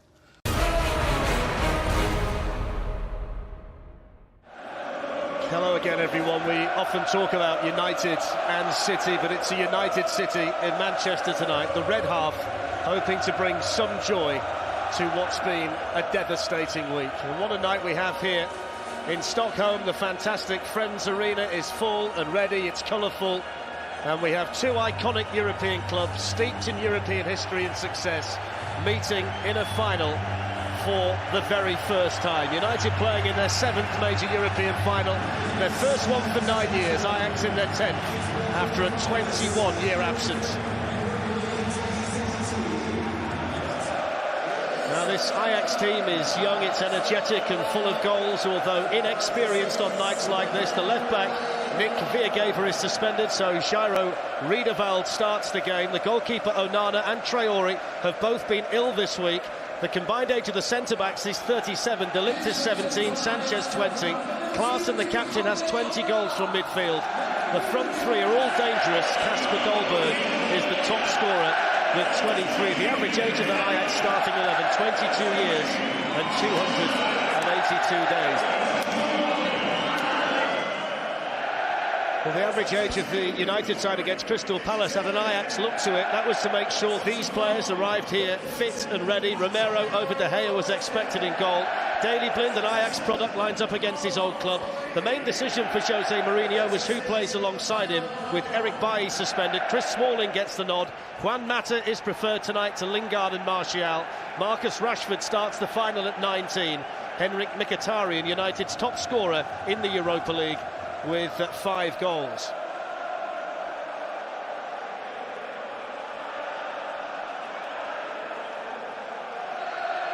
So off we go. The 2017 Europa League final between Ajax and Manchester United is underway. It's the famous red and white for the Dutch side. United in blue, just as they were when they beat Benfica to win their first European trophy at Wembley 49 years ago. First ball played in towards Henrik Mkhitaryan, and the first miscommunication, and then Pogba with the first effort. It was the collision there between the goalkeeper Onana and the right back Veltman, who has stayed down, Owen Hargreaves, following that collision. Wasn't a hefty collision as well. Onana coming for that ball. Terrific ball it was from Juan Mata. United have managed to get players into the box as well here. And it was Ziyech again who got back to make the defensive challenge in the penalty area for Ajax. Got a brilliant bit of skill from Rashford. This allows him to get a cross in.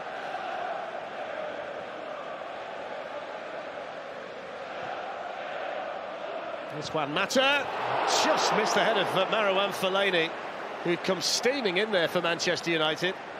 You see, Juan Mata off the ball is a terrific runner. Just finds himself in a dangerous area, puts a wonderful ball in for Fellaini. So Younes, and now Traore. He's got a licence to roam in the Ajax front line, Traore. Younes. Klaasen's made his way into the box. Dolberg's in there too. Here's Traore. They've worked it nicely. And it's the first work tonight for Sergio Romero in the Manchester United goal.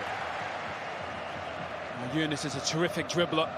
1v1. So difficult to play against. Just skips by Herrera. He's in a terrific position. Never going to beat Romero from that angle. There's Rashford and now Mata. Mkhitaryan's made his way into the box. Here's Paul Pogba. Opens up for Pogba. Took a deflection. Manchester United lead. And the most expensive footballer that Manchester United have ever bought has scored a goal that could be worth its weight in gold.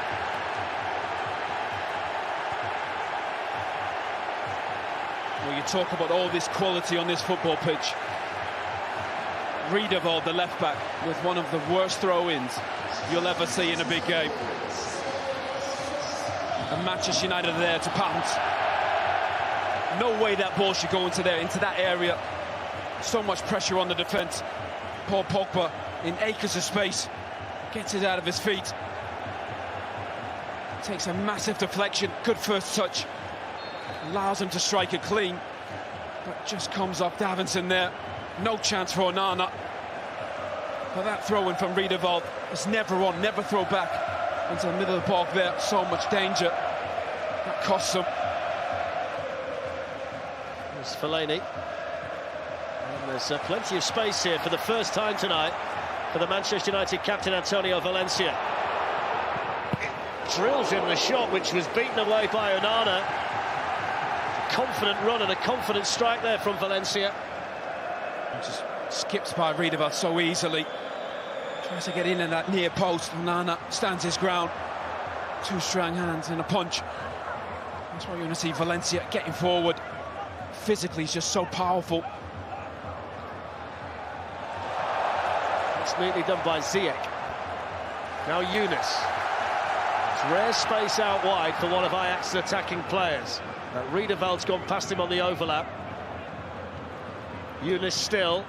Klaasen's in there. Herrera with the challenge, and it goes towards Dolberg, who was sniffing around on the edge of Manchester United's 6-yard box. It's the most promising situation so far that Ajax have created. And this is the Pogba one.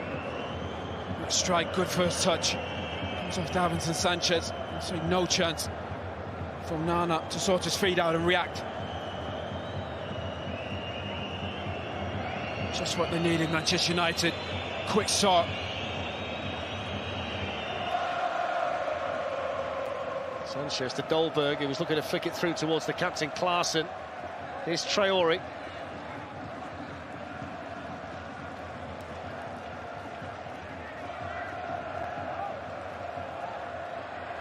Decent run here by Traore, away from the challenge of Pogba.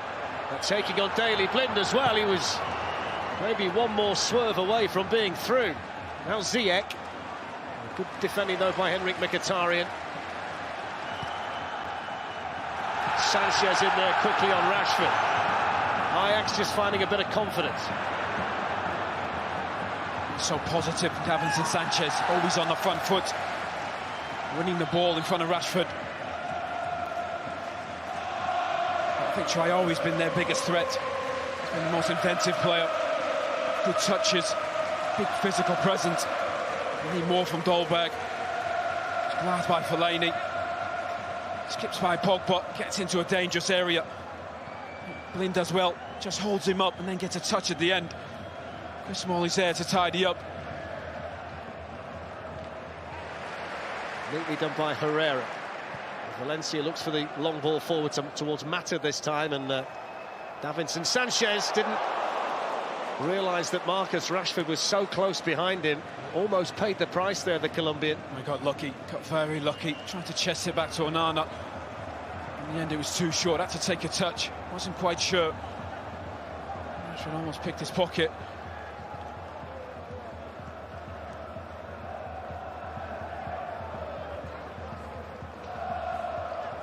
Too slow for Ajax, not penetrating. Dolberg beaten to it there by Chris Smalling. He's only 19 himself, Kasper Dolberg. 6 goals in the Europa League this season. He's the top scorer in this competition for Ajax. Ziyech, Fellaini in there.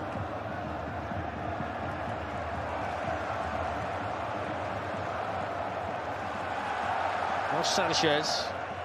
Only to Matteo Darmian.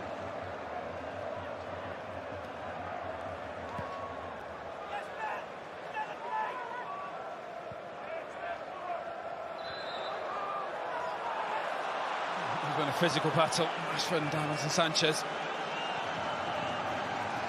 need each other in this game. Promising centre-backs they are, Sanchez and De Ligt.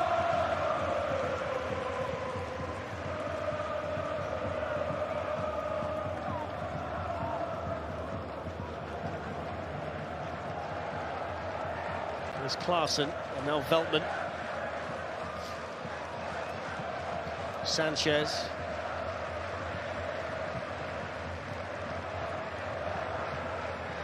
Davy Klaassen, Chris Smalling there for Manchester United.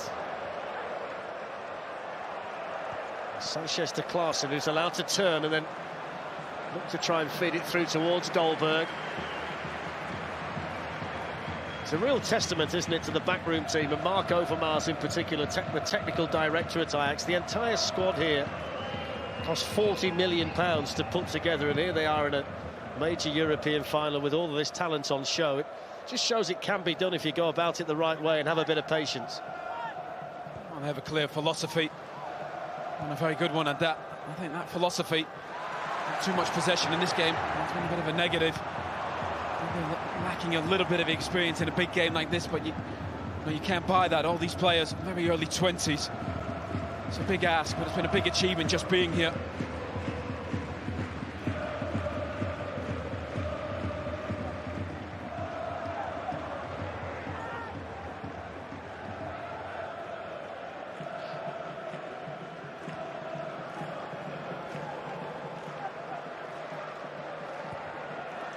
Schöne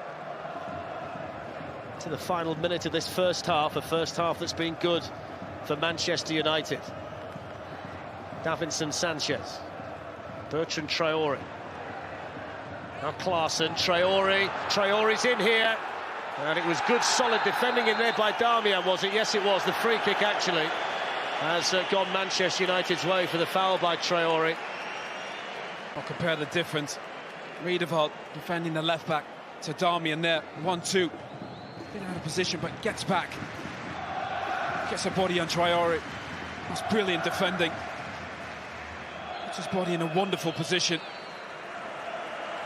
Well, there's the half-time whistle, and it's Paul Pogba's deflected goal that separates the teams. Davinson Sanchez with the unfortunate touch on the ball that lifted it over the goalkeeper, Andre Onana. And it's Manchester United who lead at half-time in the Europa League final, playing for a place in the Champions League next season. Half-time here in the Friends Arena in Stockholm. Ajax 0, Manchester United 1.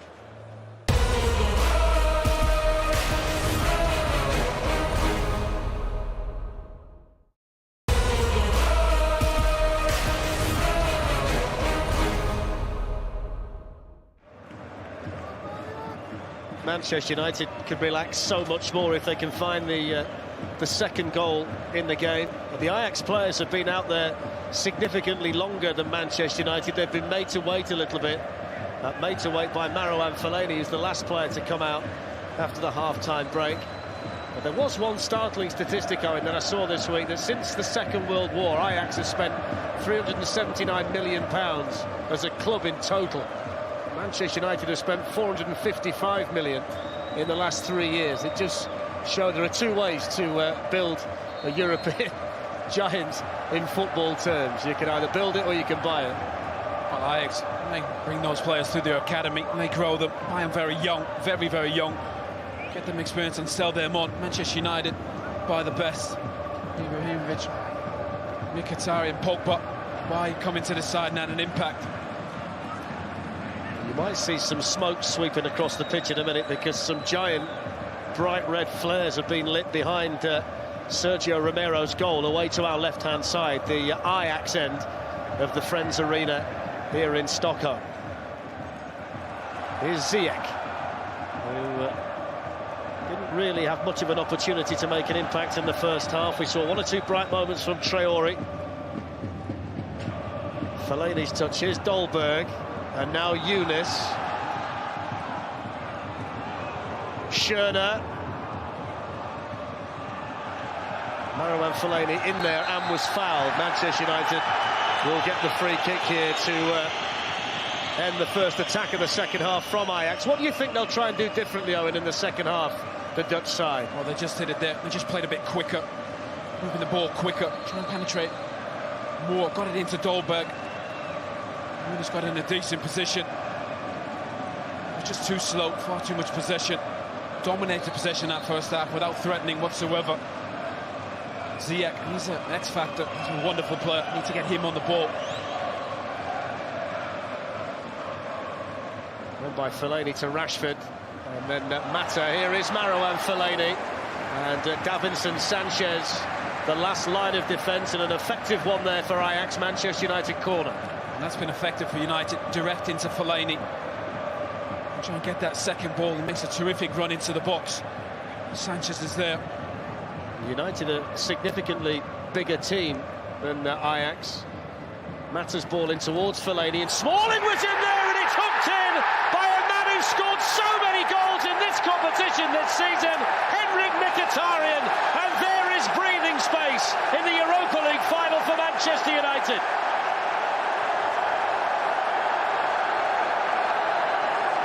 That's just what they needed.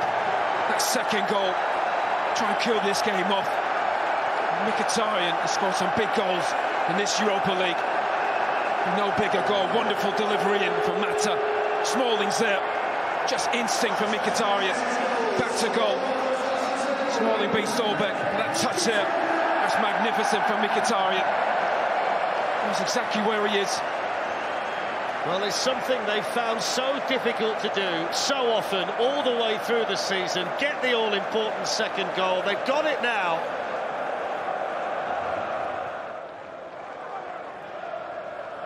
There's Paul Pogba.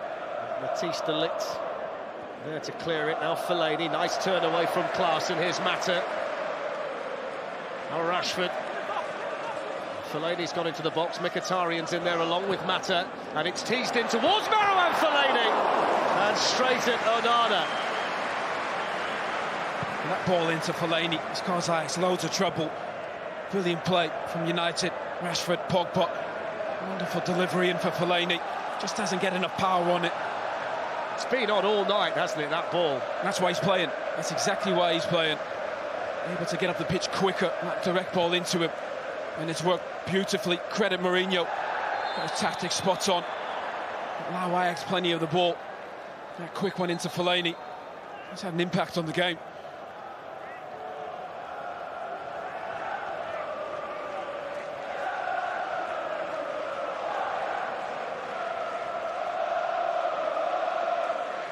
It's just a wonderful ball in from Pogba. Lingard's first touch is a nice one to Pogba, and now Rashford. And Pogba.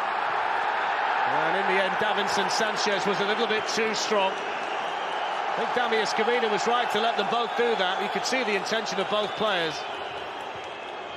Exceptional defending from Sanchez. Just bodies Paul Pogba in such a crucial moment. Brilliant run from Pogba to get in the box and link with Rashford. Well, Howard Webb had a look at that and agrees with you. He said good defending as well. Dami Escamilla has been pretty much spot on all the way through tonight.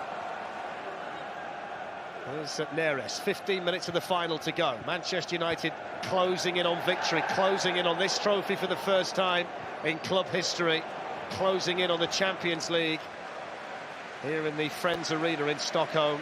Ajax just haven't been able to find the right answers to solve the puzzles all night. There's the challenge by Sanchez on Pogba. Yeah. You see Pogba, he knows it's coming, he braces for it. He gets a shoulder in as well. See what Mourinho wants.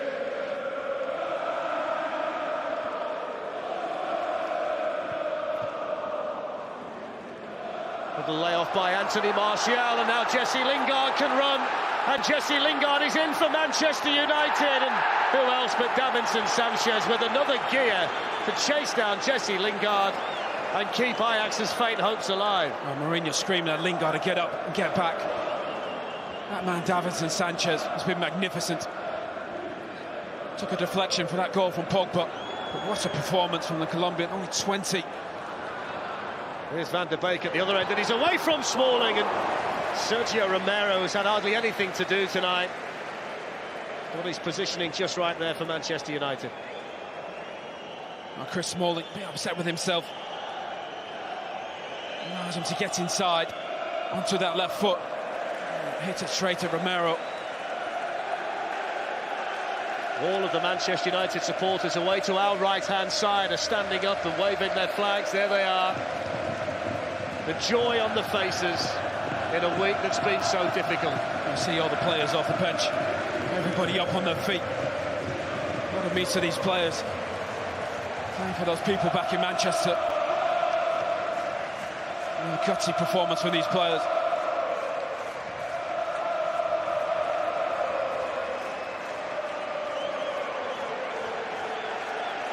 He's lost his crutches. Well, they said it was written in the stars that Zlatan would come here and score the winner in a stadium where there's a statue outside of him, but he's here to celebrate and enjoy it with the rest of the Manchester United team. Here's an opportunity, though, for Neres, who missed his kick, and Valencia could clear it.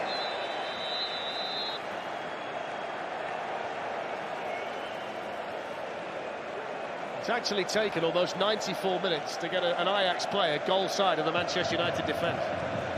Now, Valencia's there, tidying up. Just a bit of space for Ajax to play. Too little, too late. Well, that's it. The full-time whistle. And Manchester United have done it. Manchester United have won the Europa League. Jose Mourinho and United are back where they belong, winning trophies at European level, and as importantly, back in the Champions League next season. A team in red, representing the city of Manchester tonight, and representing it so well. A golden moment in a devastating week. Manchester United have done Manchester proud. It's a new experience for the likes of Darmian and Pogba, Rashford and Mkhitaryan. The old guard, Mata and Rooney and Carrick, have been here and done it before, but they've never forgotten what nights like this actually taste like.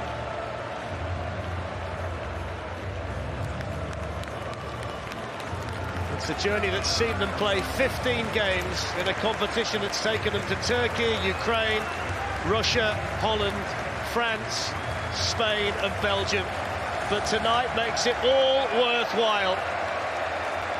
And what a moment it's going to be for Wayne Rooney. The Manchester United team can celebrate with Jose Mourinho front and centre. In amongst it all, Wayne Rooney makes his way to the Europa League trophy in what could be his last appearance in a Manchester United shirt. Manchester United have won the Europa League. The Friends Arena in Stockholm is the end of United's rainbow. And the treasure that awaits is the Champions League for Jose Mourinho and the players next season. And in a week of such hardship and sorrow in the city of Manchester, the light starts to shine again on a city that's been through so much. And it's shining because of Manchester United.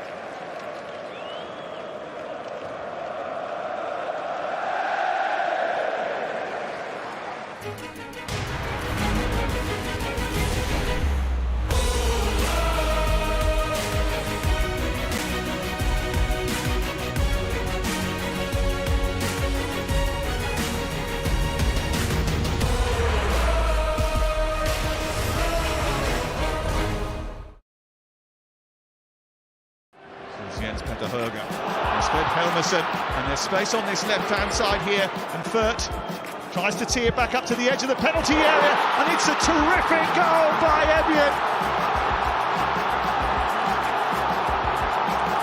Though the Glimt always carry a threat, and Manchester United are the latest to experience it. You cannot rest on your laurels with this lot.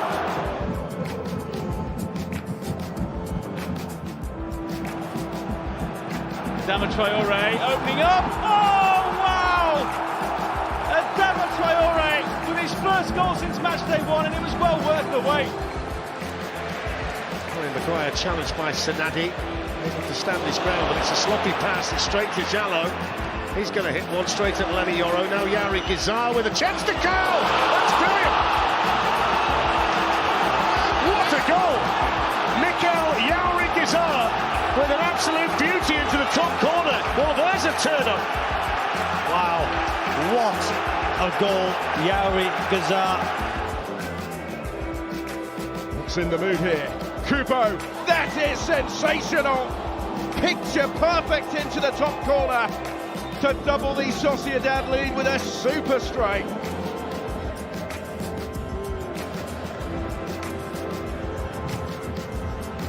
Peter Carvalho! Talk about icing on the cake. What a way to wrap up the victory. An absolute bullet from Vitor Carvalho, and Braga with a very comfortable success. Pedro Porro. Oh yes! That'll seal it! Book your tickets, your hotel rooms. Spurs are going to Bilbao, and Pedro Porro has sealed it. A sensational moment for Tottenham and their supporters.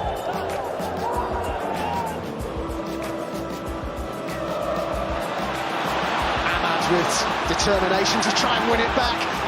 And there's his shot! Oh, that's so good! So determined in the first instance.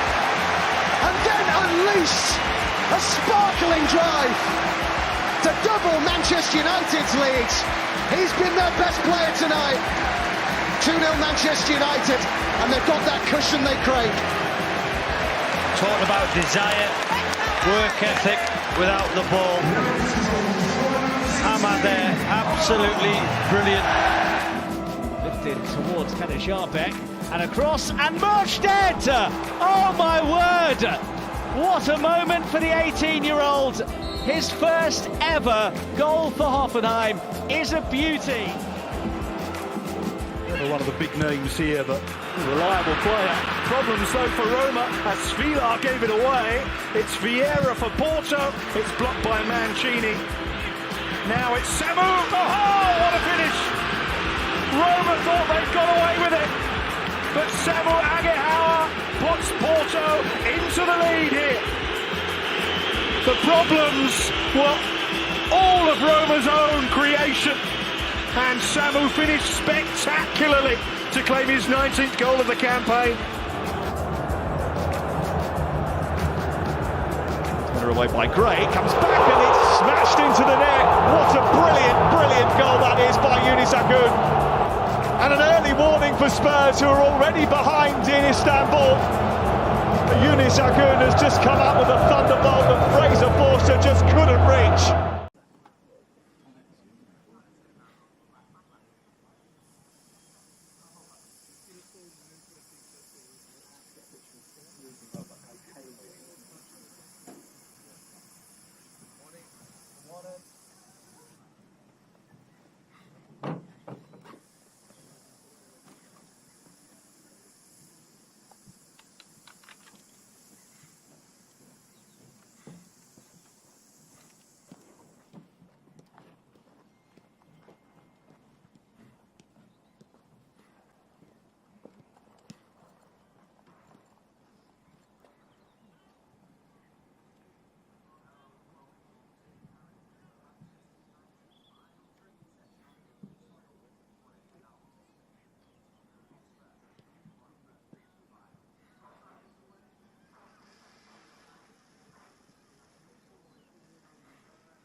Down the line, I guess.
David Evans, to be fair.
based in Manchester for 29 days now. Of course, the Calvert and Cudlitz, if United bring back the trophy in Europa League. Yes, the train's coming just to our side here, and we've got some good news for you because doubts over a couple of players.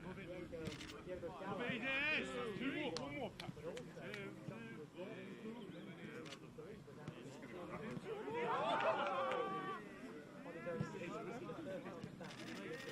what are you doing, man?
I'll go behind it.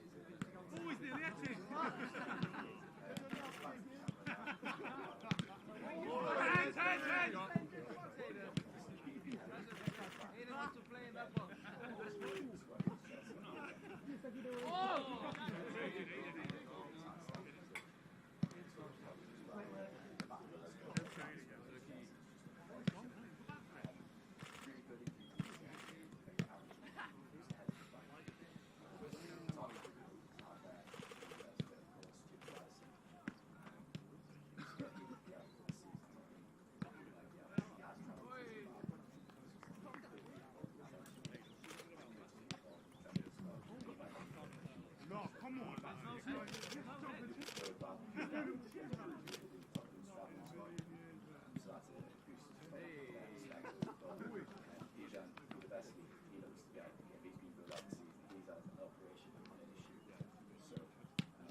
just shoot that red little bit. Oh, sorry.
Sai de perto de mim!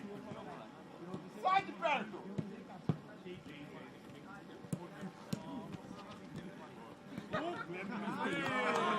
É culpa tua! A culpa é tua! Adianta! Não adianta!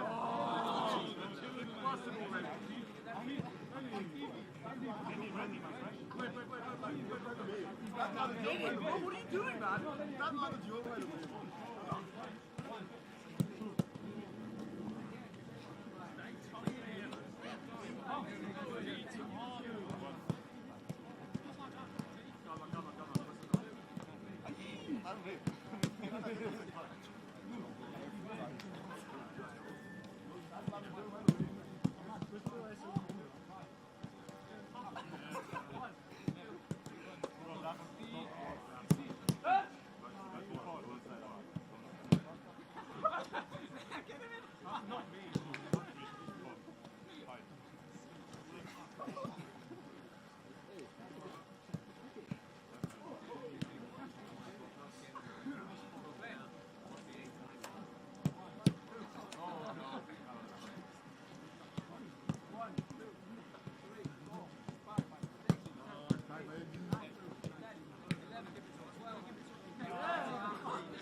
Same but on your back.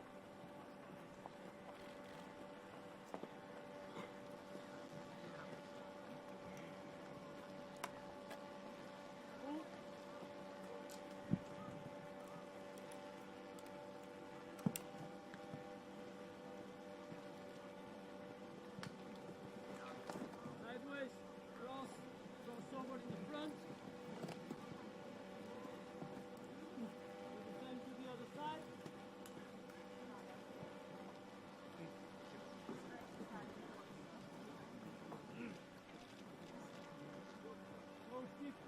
quick feet to the end.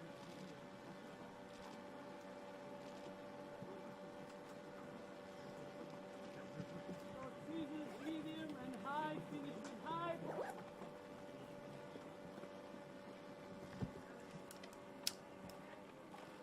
Hop in place on the fourth, exhale to the toe. Yes. Hop again forward. Finish the four. Exhale a little bit short.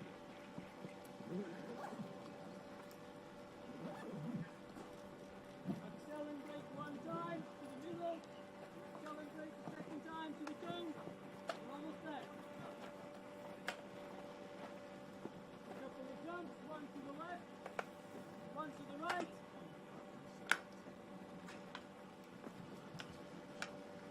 To finish, face one side, 6 steps, outside foot, go. The last one, a bit stronger to go to Charlie to the reaction. Take the other side, and a good push to go. And moving to Charlie, exactly the same route. Yes, Josh.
Uri.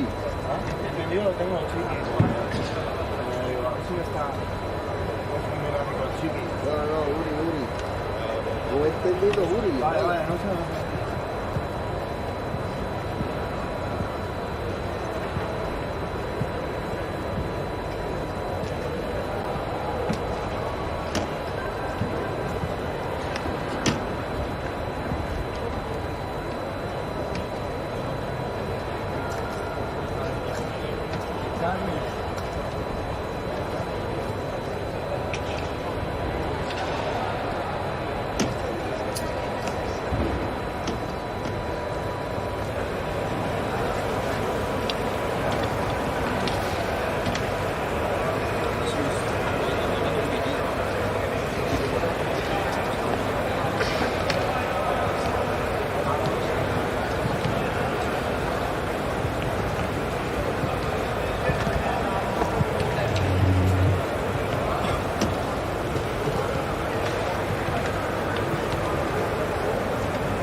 Family olanderi, Uno, 4 per olandesi.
great. We go either way now. We go across the Alfie, you can set me, you can finish here. Ideally to me, okay? Sharp now, let's go. Yep. Go, nice. Go, sharp. Yes. Yes. Go, there, come on. Yes.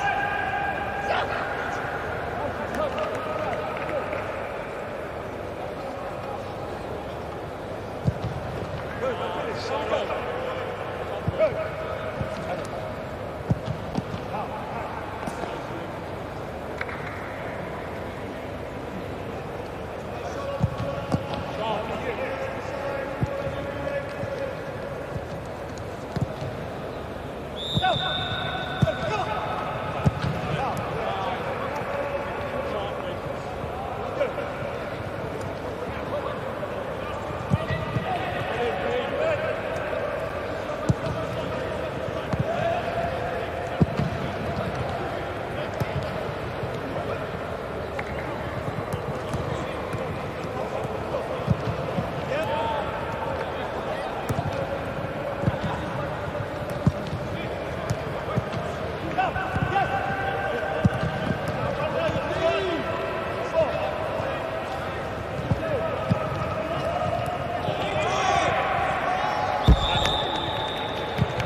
Come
Good evening and welcome to the Manchester United Matchday -1 UEFA Europa League 2025 final press conference. We're joined by players Bruno Fernandes and Harry Maguire, as well as coach Ruben Amorim.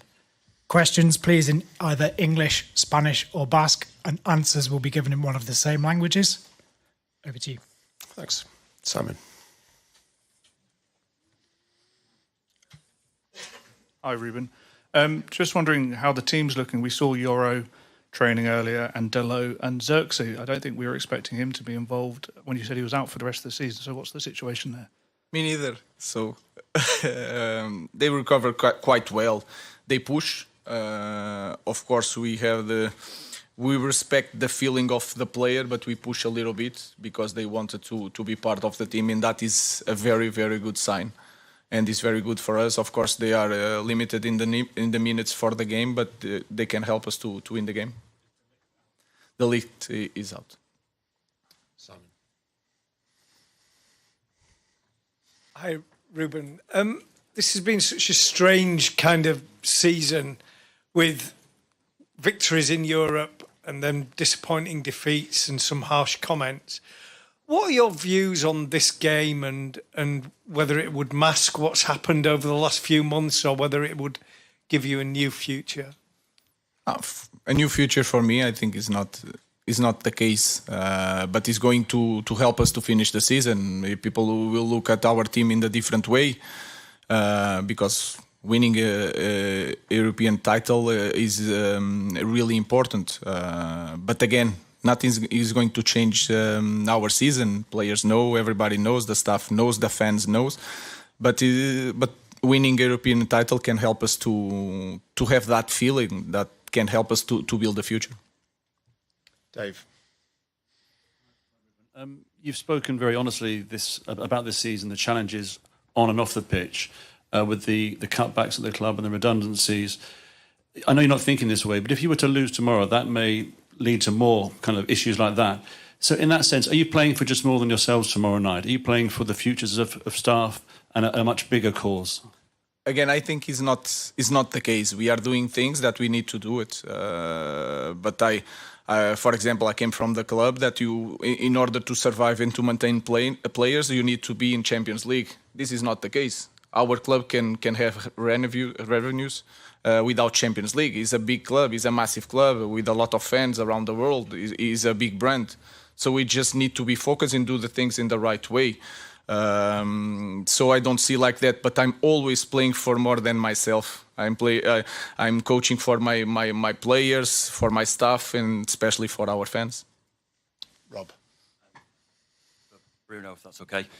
I know there's lots of talk around this game, getting into the Champions League, the revenues, all that kind of stuff, and all the players and the manager have been very cautious about calling it a successful season. But there's only been 5 United captains who have lifted a European trophy, and that beyond everything, it feels like there is a chance for this team, for one of your players to make history tomorrow night. No, obviously, we talk about the Europa League, and the Europa League is everything that is in our minds because we play the final tomorrow, and we can be successful in the Europa League, in this competition. Obviously, we know in the Premier League we haven't been as good as we want, and all the other cups the same, because our aim is always to get into the end of the competitions and win the trophies. Obviously, as you said, I'm not here thinking that I'm going to be one of the captains lifting the European trophy. Obviously, it's a very good feeling. I'm very proud of it. But at the same time, for me, the main thing is that our team gets to bring the trophy back to Manchester, because everyone will have the time to lift the trophy one at a time or whatever. The main thing is that the red shirts lifting that trophy. We'll take one over there. Viaplay Norway. Question for the player and the manager. Tottenham, they have rested players into this game. Your build-up has been to play the best players to the best team. What kind of advantage do you feel you will get into this game by that build-up, that preparation for the game?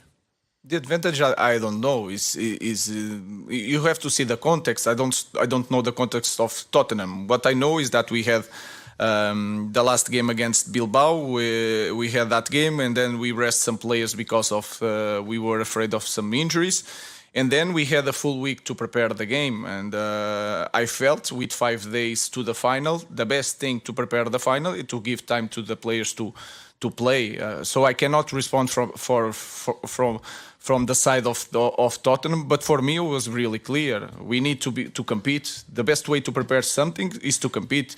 And I had that feeling, and I pushed the players against West Ham in the end of the game. And I felt that against Chelsea, we should show something, and to prove that when we are focused, when we play our game, we can control any game in any place. So it was a good day to compete, to prepare the final. That was the idea. Okay, one over there. Hola, buenas tardes. Tengo una pregunta para Bruno Fernandes. Me gustaría formularla en euskera, si es posible. No sé si tenéis que colocaros. No, yo entiendo. ¿Entiendes en vasco? ¿En vasco? Sí, por eso. Que digo que me gustaría formularla en español, en euskera. Sí, en vasco no. Bi gol sartu zenituen finalerdietan hemen San Mamesen. Uste duzu bihar bi gol sartuta ere, zuk sartuta, nahikoak izango dira titulu altxatzeko?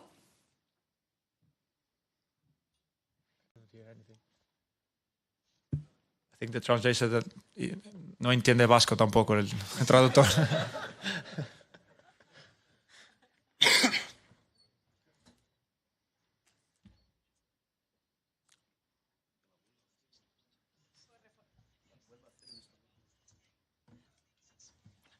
Puedo reformularla en castellano, si quieres.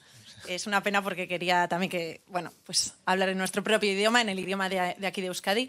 Te decía que hace pocas semanas en semifinales marcaste 2 goles aquí en San Mamés. Si crees que volver a repetir una actuación así, un doblete tuyo, podría servir para levantar el título mañana. Ojalá, más que el doblete, el resultado que hemos obtenido. Obviamente un contexto muy diferente. Obviamente jugamos contra un equipo que no había sufrido muchos goles. Poder marcarles 3 goles aquí no es muy común. El ambiente en el estadio estaba increíble. Fue uno de los mejores ambientes en que he jugado. Pero obviamente mañana más feliz por tener más gente del United para ayudarnos y para que pongamos todo en el partido para obtener el resultado más positivo, que es ganar esta final. Paul. Question for Bruno, please. Hi, not in Basque. Manchester United is obviously a club that's got a rich kind of history in Europe. You're an ambitious player. You always want to play at the top level. How important is it for you and the squad and the club as a whole that you are back at that kind of top table next year? It's very important. I think the manager is being very clear with that.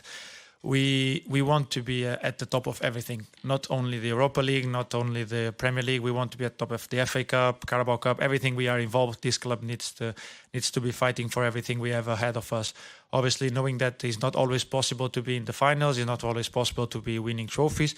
But our aim and our goal has to be always to be until the end of the competitions, fighting for the possibility of winning trophies, and that's what we want.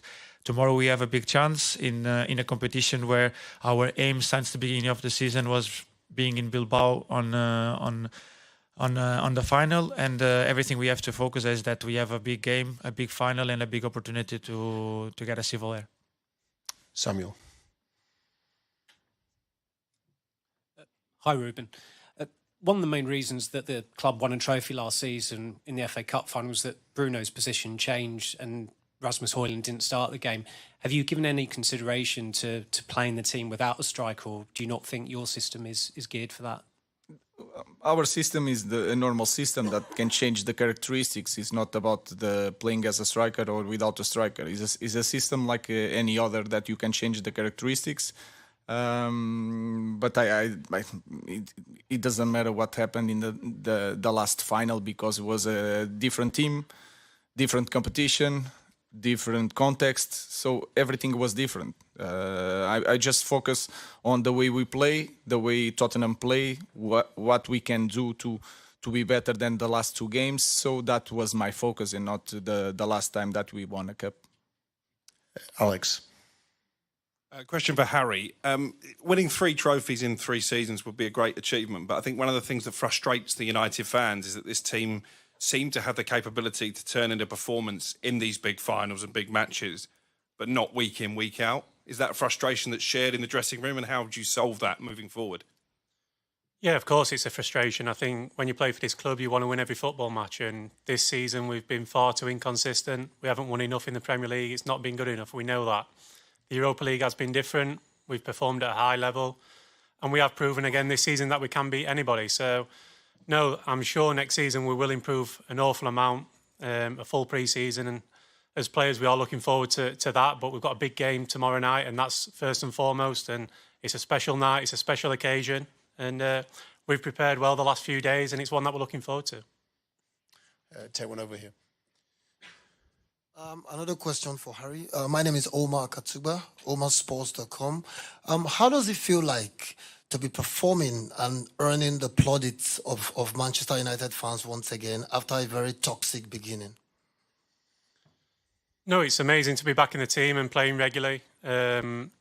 This season I've played a lot of football. But yeah, I think I don't take too much notice of the plaudits from the media and things like that. I think when you play for this club, you can be an amazing player, and the following week you can be the villain. So that's part and parcel of playing for this club. I don't read too much into it. I try and stay as level as I can, and just every game I go into it and try and do my best, and that's only what you can do. Chris. Bruno, please. Hi, Bruno. Just following on from Paul's question before, you played in some big games at this club over the past 5 years or so. In terms of what's at stake this season and at stake next season, how big does this game compare to other ones so far? No, every game that you have a chance to win a trophy is very big. But a part of that, every game at this club is massive. As Harry just said, this club is so big that from 1 week you can be the hero and the next one you're the villain. So we just play as a players. We just think of what we have ahead of us, and what we have ahead of us is a chance to get our hands on a trophy. It won't change the past. It won't affect what the past has done to us on tomorrow neither. But what can affect is the future, probably, yes. Obviously, winning a competition gives you more, gives a lot of things. In this case, you get a place in the Champions League. It gets a lot of revenue for the club. It gets obviously more players wanting to come to the club. What I think that at this club, it doesn't change much in that aspect, because I think every player wants to play for Man United, and it's a thing that will never change, because the name of this club, it speaks for himself. But the main thing for us is to focus on what we have ahead of us. That is a massive final against a team that we know very well, but in a competition that is very different of the Premier League. So it's going to be a completely different game. One at the back. Question for Harry. Harry, in recent games, we've seen some really inspirational moves from you. I mean, your dribbles on the wing, your runs against Athletic Bilbao, for example. Is that some new part of tactical system, or is that your pure courage, inspiration, or something like that? Thanks. The manager has me dribbling every day in training up and down the wing. No, listen, I found myself on the wing against Bilbao, managed to put a good cross in, and Casa scored the goal. But no, someone just asked me before that. Obviously, I've gone up front in the later minutes of the game. Tomorrow night, hopefully, I'm not going up front. I don't want to be going up front and chasing a game. I want to be defending a lead from my position in defence. So, no, I'm always there to help. I'm always there to do my best. But like I said, I'm more than happy playing in my favourite position. Ian. Ruben, hello. Hey. You sat on that stage 3 weeks ago and you said that winning could change the summer, but it wouldn't necessarily fix the problems. Just wonder, how big are those problems and how long will it take to fix them? I think it's hard to speak about that in this moment, because we need to be excited and confident. But we already know the problems. There's a lot of things that we need to change in our club, the way we do everything during the week in Carrington, the recruitment, the academy. I think we need to improve. So it's hard to point one thing, and that will not be solved by winning a cup. So I think I will say it again. For me, we have bigger things to deal with that, to put this club back to the top. Tomorrow, it will be important for us, for our fans. That feeling of winning can help us to have the strength to do every job that we have to do it. And that's it. So we have a lot to do in our club, not just winning tomorrow, but tomorrow will be massive for us and our fans. Okay, we need to get these guys to dinner, so we'll take one more on each side, starting there. Hi, Ruben. Ange Postecoglou has just been in here answering questions about whether he might still be in his job, whatever the result tomorrow. Are you sort of surprised, grateful that you don't seem to be under the same kind of pressure, despite the fact that your team has a similar record He to is. Spurs? Who told you he's not? He is. He wants my job. He'll be a very, very good coach. But he has to work on it in his mindset. He doesn't know how to deal with people. No. I don't know. I know that in this kind of club, also in Tottenham, but especially Manchester United, is strange because you have some coaches that loses some games and they are sacked. It's hard to explain. I think people see what we are trying to do. I think people see that sometimes I'm thinking more in the club than in myself. People understand, especially the board, understand that we had a lot of issues that in the context is really hard. So I don't know how to explain. I don't know how to explain how the fans like me in this moment. So it's hard to explain. I will try to prove myself to the fans, to the board, but I don't have an explanation for you. But again, I think is a good thing for me. I never worry about that. That is a part of being a coach. And the most important thing, I know what I'm doing. And I explain everything. Again, before, when we start, I explained about the storm. I explained all the problems that we have to the board. So I was so clear. I explained that I will not change my idea. So they know they cannot say one thing that I said to get the job and then I changed my mind. Was the opposite. I think the board can understand that. The fans can understand that. But we will reach a moment that we have to win no matter what. So I don't have an explanation for that. Last question, Laurie. Just one for Ruben. I just wondered how much of an influence extra time and penalties comes into your reckoning when you're making that starting selection tomorrow, because you've got a few options in different positions, it seems. No, I just think the best starting 11 to start a game. Then it's really important to have options on the bench to change the game. Sometimes it's really, really important to win a final. I'm not thinking about going to extra time. Of course, we have that possibility, but we never think about that. Maybe in the final minutes you have two substitutions. One, you wait for the extra time. That you can have to think about the possibility. But in the beginning of the game, I just want to win the game really fast. But we know, and we prove against Lyon, if we have to score 3 goals in 6 minutes, we are able to do it, especially with our fans on the stadium. Thank you very much. Thank you, guys. Thank you.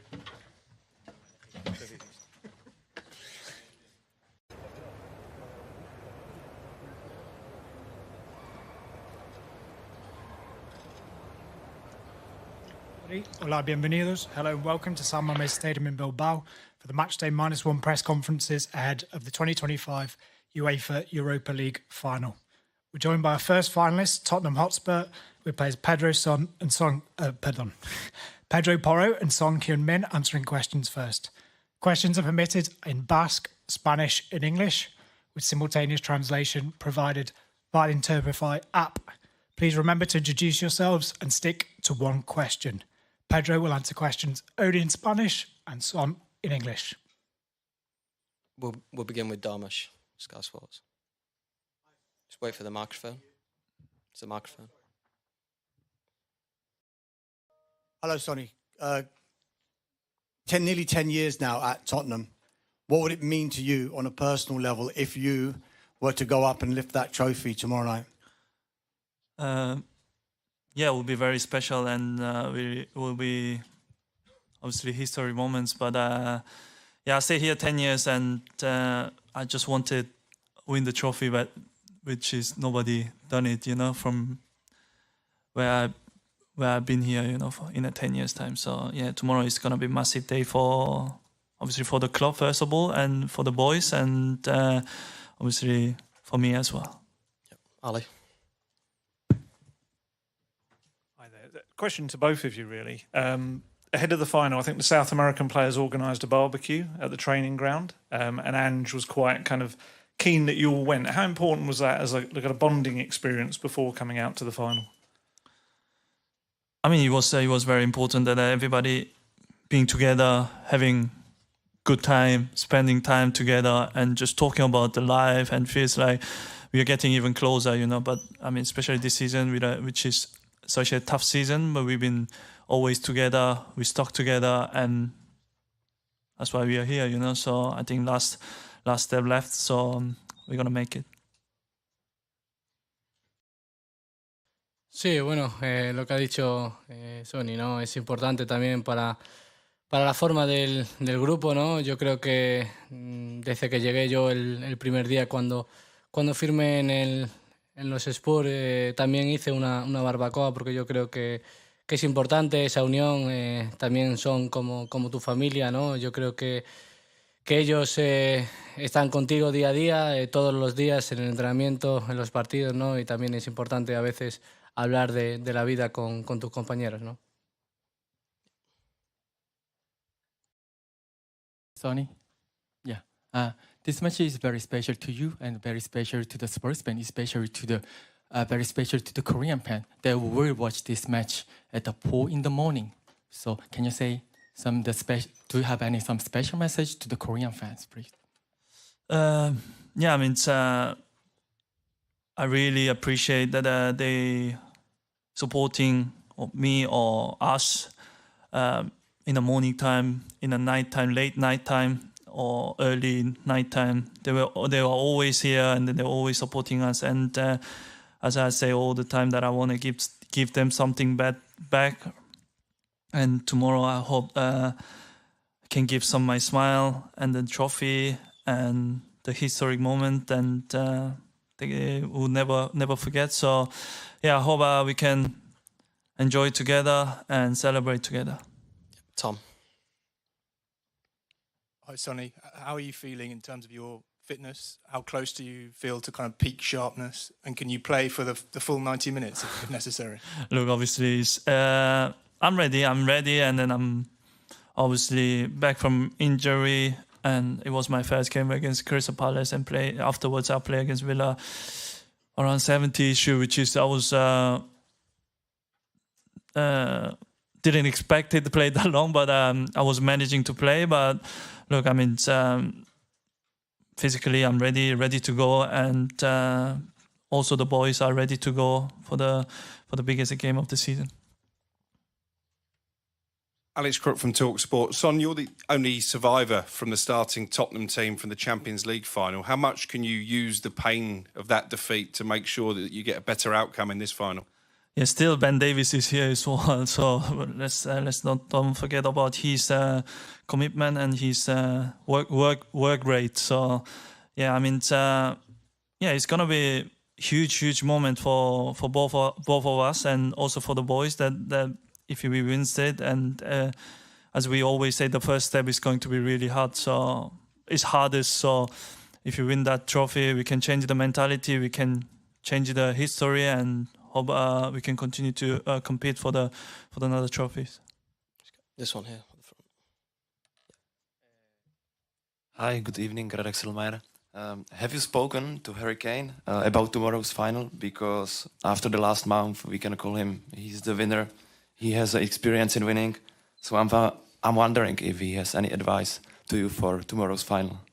Obviously, everybody knows Harry is my best mate, and also that I was a huge honor playing alongside him. But after when he won the first title, we kind of have a chat about his trophy. But yeah, I mean, he's already in holiday, so he don't want me text. He don't have to text me. So I just concentrate myself with the boys, and obviously Harry will be biggest Spurs fan tomorrow. I'm definitely sure that he will be supporting us from holiday.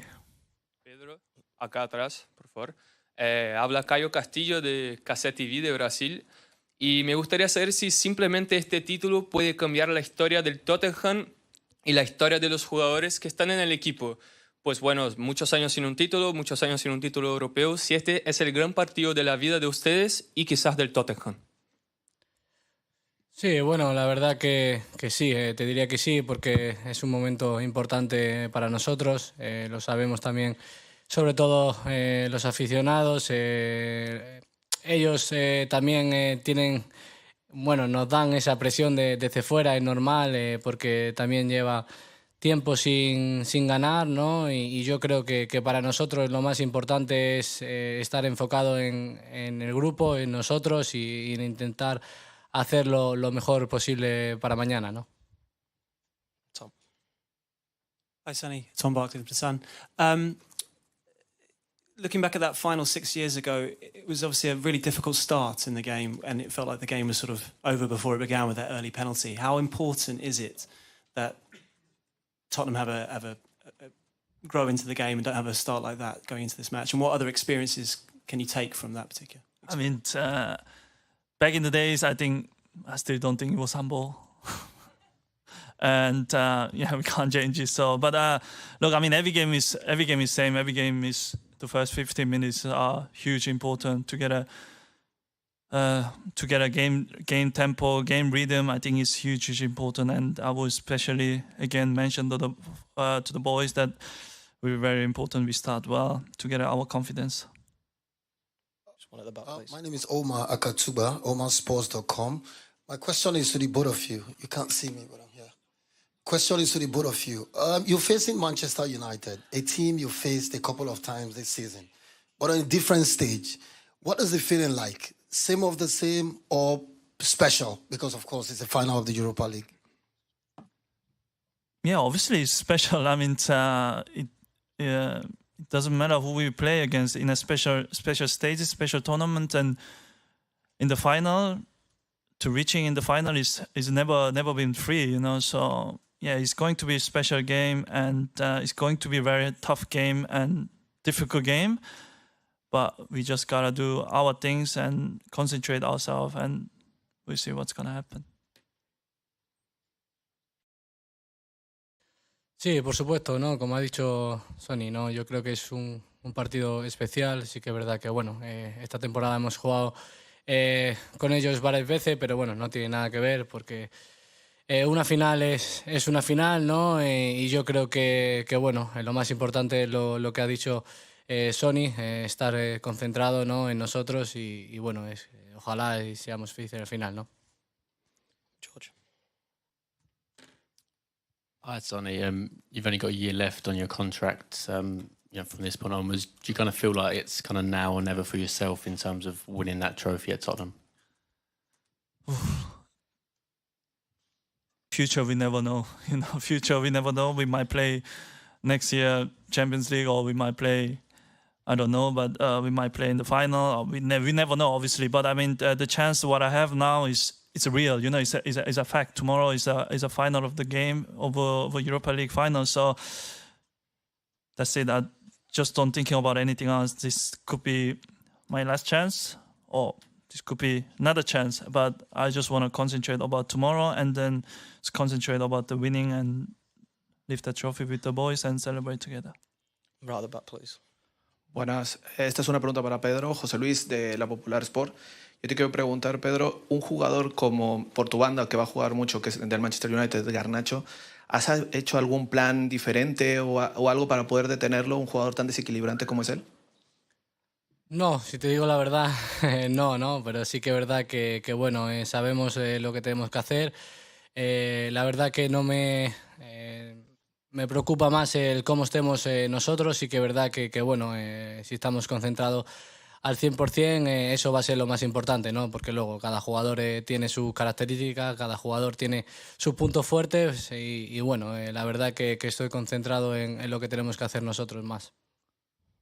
Hello. Good afternoon. Hello, Sony. I'm Hao Yu from Titan Sport China. So I want to ask you is, what do you think is the most difference between 6 years before, when you are facing another final, and nowadays in your, for example, in your role playing in the team and your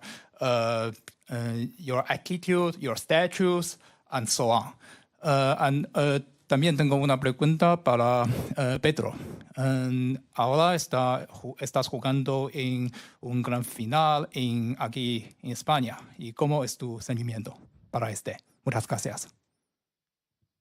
6 years ago, I played my first final probably in the professional level, and it was very nervous moments, and it was very exciting moments, obviously, yeah. But I was very nervous and couldn't believe that I was in the Champions League final. But 6 years after, obviously, I'm grown man and experienced, and just want to prepare in my way, calm. And obviously, this has changed so many years, so many different players, and also the role of my role has changed. So from just player, I'm just captain of this club and the captain of the boys, leader of the boys, and just want to help the boys to lift this together as my dream. And as we say, that tomorrow is gonna be history. I hope we can make a history day that I can never forget. Sorry, mate, I missed the question. Can you repeat my question? Sí, perdón. Bueno, es muy especial, ¿no? Porque, como te digo, ya sabíamos que la final era aquí en Bilbao, ¿no? Y para un jugador español como yo siempre es especial, y yo creo que bueno, muy feliz por eso, ¿no? Sonny, sorry. I don't think at the start of the season anybody would have been too surprised at finding out this was the final. But the way this season's gone on, many people are surprised. Is it easy as a player to kind of forget about the doubts that must exist after losing so many games on both sides and just concentrate on this game and believe in your ability? Because most people would say your teams are better than the results.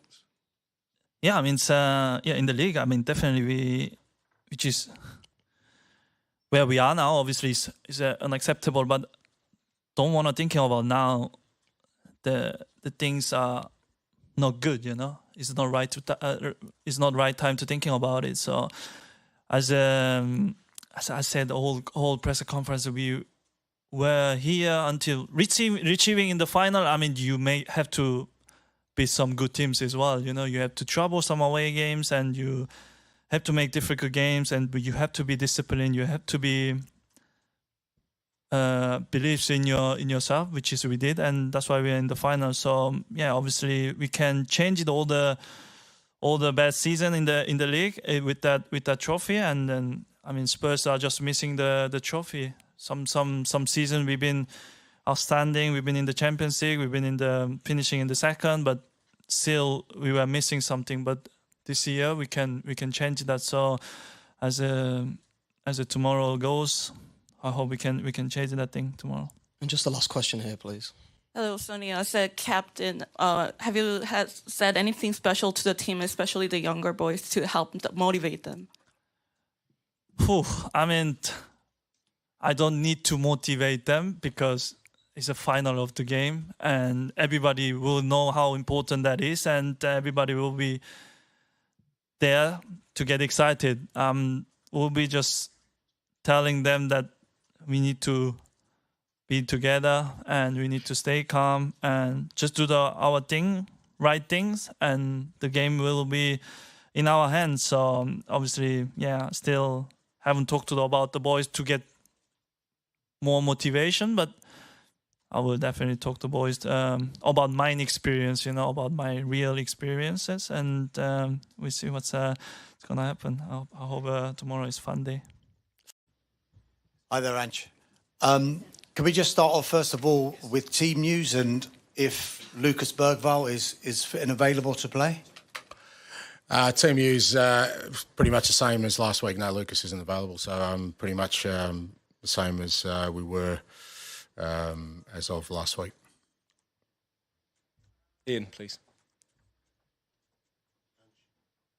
Hello, Ian Dennis, BBC 5 Live. I was struck by your story the other week about the Stonecutters Creed, and it's not quite 101 games, but it is still a significant milestone for you. It's your 100th match in charge, and I just wonder, how would you assess the impact that you have made in the last 2 years? Yeah, hopefully that 101st blows tomorrow, mate, not on Sunday. It's hard to sort of kind of contextualise sort of the challenges of the last couple of years. I guess from my perspective, I came into the club with some pretty clear objectives about what the priorities were for the club in terms of taking over. Tried as hard as I can to kind of stick to that process of getting the club to a position where, they can challenge for trophies and at the same time rejuvenate a squad and change the playing style. It's been a fair assignment, and without its, plenty of challenges along the way. But I guess with such a sort of big game tomorrow, there is an opportunity to kind of fulfil at least the main task I was sort of given, and that is to bring trophies to the club. Just two quick ones, actually. I want to check Pat Matasar, then presumably he's fine, mate. Fine. And secondly, just ask the players, Sonny and Porro, about the barbecue they had. Apparently you were quite keen on the players taking part in this kind of little bonding thing together at the training ground. Just wanted to ask about that. It was player driven. Mate, I'm an Aussie. I'd never say no to a barbecue, so they didn't have to twist my arm. So, but yeah, no, it was player driven. The boys felt like it was a good time for them to sort of just have a kind of relaxing afternoon. We have the luxury at the training ground of a really nice sort of barbecue area. Unfortunately, I had to fulfil my commitments with you guys, so I missed the best of it. But they're the sacrifices I have to make, mate. Viaplay Norway. It's, of course, a big and huge occasion. Two things, the Champions League qualification and the trophy. But what would be the biggest thing? Is it to win the trophy itself or to qualify for the next season's Champions League? As you said, great prize. You know the significance of Champions League qualification, what it means for every football club to get into the Champions League. It's, there are the obvious benefits, but also you get the opportunity to play against the best in the continent. But the club's been in the Champions League before, hasn't won a trophy for a long time, so that's the most important bit. Hi, Ange. If you win tomorrow night, this is going to be remembered as one of the best seasons in the club's modern history. But kind of conversely, if you lose, it might be remembered for one of the worst league seasons in the club's modern history. I just wondered if you're kind of conscious that you're walking a fine line between kind of two very different types of infamy and history, really. That depends on your outlook, Dan, but I'll tell you one thing, irrespective of tomorrow, I'm not a clown.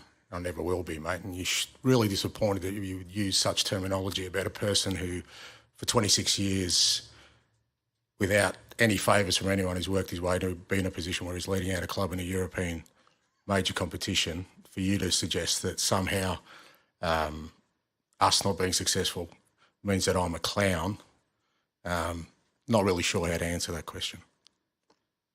Good evening, Mr. Postecoglou, Simone Eterno, Eurosport.it. You played Manchester United 3 times this season and you defeated all the 3 times.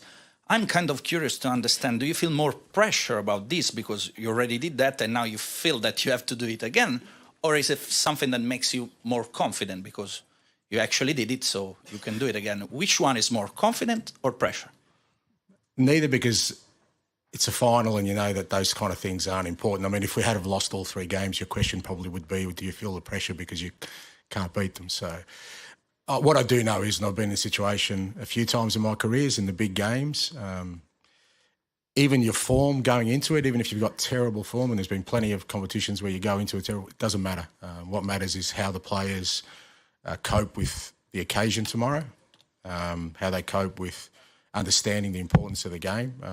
From both clubs, you just don't know how players will react to such a big occasion. And, you know, my role in that is to try and prepare the players in the best possible way, and also to prepare the players for Manchester United to be at their best. That's what you have to prepare for. And if you prepare that way and then you go out there and sort of play to the potential that you can, then you give yourself an opportunity. But I don't think it really matters what you've done before against any opposition when it comes to big games. Maybe in the league that it's a bit different, but I think in a big important final, everything gets decided on the day. Here in back, João. Here. No. Just at the front first, please, and then we'll come to you. I thought you were throwing your voice there for a second. Ange, a lot of people seem to think this might be your penultimate game in charge. What do you think? Does it matter? Doesn't matter, really. It doesn't matter, because the reality of it is the opportunity is the same for me, and more importantly for the club. I've said before, whatever happens beyond tomorrow is kind of irrelevant when you think about the opportunity that exists right now, and that is to provide something special for this football club and for the supporters and for everyone who's worked so hard, not just this year, but for the last however years, 15, 16 years been for a trophy, and 41 years for a European trophy. I think that, if I was worried about my tenure at this football club, fair to say we wouldn't be in this position, because I would have been distracted long ago. I'm pretty good at just sort of making sure that all my focus is on, giving this football club the best opportunity it has had for a while to do something special. And whatever happens after that, mate, I'm very, very comfortable that I'll continue on trying to win trophies wherever I am. Now here. I'm João Barreto from Casé TV. We are from Brazil. I want to ask you about Richarlison. What is the difference when he plays and when he doesn't? What the team gain with him? And I heard that you came to Brazil like years, and you became a Vasco fan. Is it true? I have to be careful about who I support, because maybe I'll coach in Brazil one day and they'll tell me, and I end up, I don't know, it's Corinthians or something, and it'll cause me problems.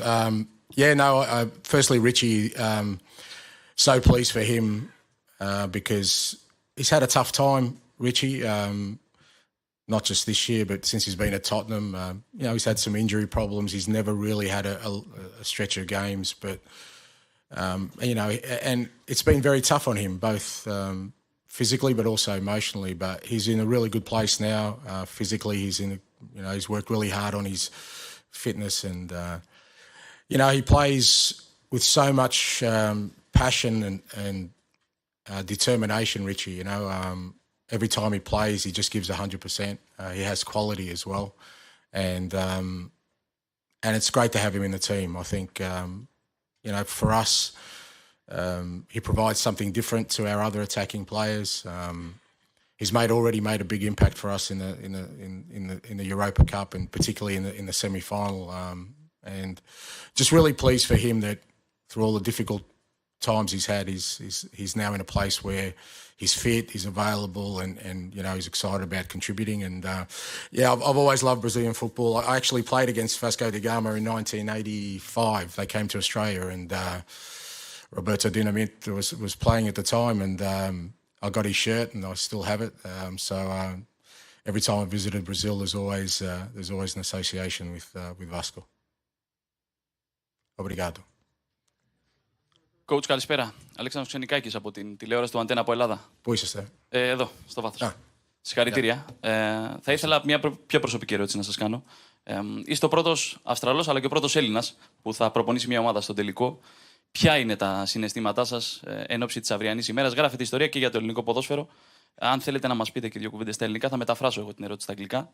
The question is about your personal thoughts. You are the first Australian and also Greek guy to coach a team in the European final. Thank you. Thank you. Yeah, I'm very proud of that because I think, it's kind of what I was saying before, that just to me, to be in this position where I've come from. I was born in Greece. I'm very proud Greek. My father made sure that, I understood where our roots were and what it means to be Greek, and I've carried that through my whole sort of life. And I grew up in Australia, and in the other side of the world where football, unfortunately, wasn't a prominent sport. But my father, he took his love of football from Greece to Australia, and he worked really, really hard. As I've said before many times, my mum and my dad, they left their home country, their family, everything they knew for their kids, for me. And I hold that dear to my heart. And he's not with me today, but he is with me all the time. So I feel it very strongly. I feel, I love being Greek. I love that I was brought up in Greece. It's I think we'll all retire one day.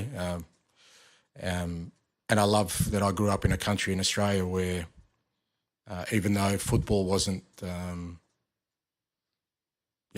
a big sport, when you grow up in Australia, you also have the attitude that when it comes to sport, you'll take on anyone, doesn't matter how big or small they are. And I'm proud of my roots in both. So, ευχαριστώ για την ερώτηση και είμαι πολύ περήφανος που είμαι Έλληνας. I want to ask how important Captain Son is come back from injury. Like how much do you trust him, and how his experience can motivate to the younger players in squad? Yeah, massive to get Sonny back. We were a little bit worried when he picked up the injury because we just weren't sure, how long he was going to be out for. But he worked so hard and to make sure he was back, and really pleased the other night to see him, play 60, 70 minutes, and you could see his sharpness is coming back. But he's so important to the group. He's so important as a leader. He's such an important figure at this football club. And, it's a big motivation and driver for all of us, including me, to give him a trophy that his career deserves, because, again, he's a guy who's come from the other side of the world. Not many players have come from Asia and it's stayed in the Premier League, the top league in the world for so long, maintaining that excellence. And it would be great to kind of, cap that off with a trophy for him. But he knows, and we all know that we've still got to do the work. He's been in this position before, obviously, with the Champions League final, so he has that experience, and I'm sure he'll pass that on to the players. We've only got time for two more, so we'll go Dave and then finish with Alex, please. Hi, Ange. Over here. Over here, Ange. Oh, sorry. Just following on from what you said to Matt, we've spoken to quite a lot of the players in the build-up to the final, and they're all very conscious about, the subject of your future. I just wondered, have you had to address that with them as a group? No, because I think, again, that would be not really helpful in what is before us right now. I've said to the lads from day one, it's nothing's guaranteed in life. Nothing's guaranteed in sport. So you just got to try and make sure you take every opportunity before you, and that's what I've done my whole career. I've been in this position before, where the big game was the last game I managed. It's not unusual territory for me, and I've always navigated that pretty well, because for me nothing's more important than my responsibility to this football club and its fans, that tomorrow me and the players' minds are only on one thing, and that is trying to create something special. Well, I mean, I qualified for a World Cup. I left, won the treble with Celtic, and left. So, Alex, to finish, please. Won at Brisbane. I left. It's actually more common than you think. So. That sort of leads on to my question, actually, Ange, because I think the assumption is that your future will be decided purely by the hierarchy in the football club. My future is assured. I wouldn't be the first person who changes jobs, mate. We all change jobs. I'm sure you've had more than one job. My future's assured. I've got a beautiful family. I've got a great life. I'll keep on winning trophies till I finish, wherever that is. So don't worry about my future, mate. My future is not entwined with anything. Right, my future is assured, you know, provided, God willing, my health remains and my beautiful family is beside me and my friends. There's nothing wrong with my future, mate. Don't stress, mate. I meant specifically... Sleep easy at night. I will try. I'll be okay. I will try. But I meant specifically at Tottenham. Is there a scenario where you win the trophy and you think, actually, my job is done here? No, because I don't think my job is done here. We're just, you know...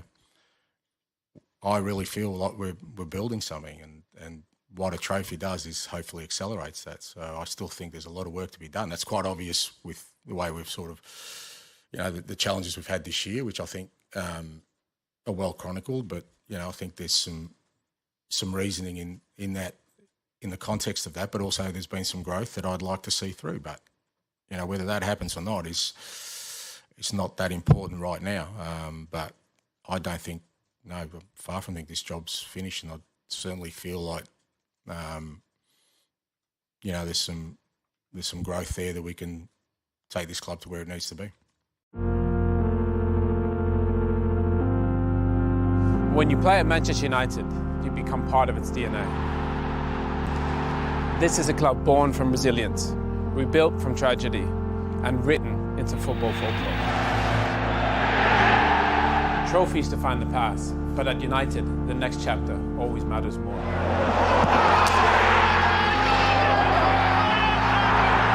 To wear the shirt is to embrace the legacy and all the responsibility that comes with it.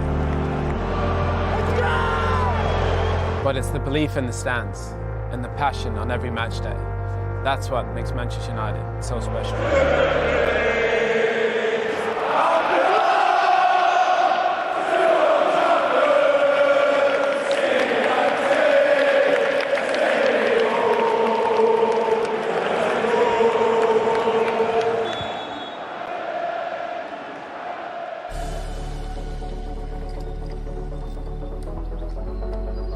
We're at Carrington, Manchester United's training ground. We're going to watch the training session, then we're going to head to Old Trafford, speak to the manager, speak to some of the players, and get their opinion on looking forward to that final.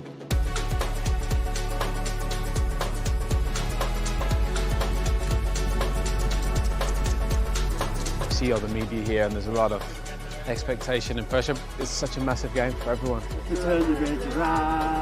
Thank you, guys. Thank you. If you look at the team, it still revolves around Bruno. He's so resilient and so reliable, and I think he could be the decisive factor.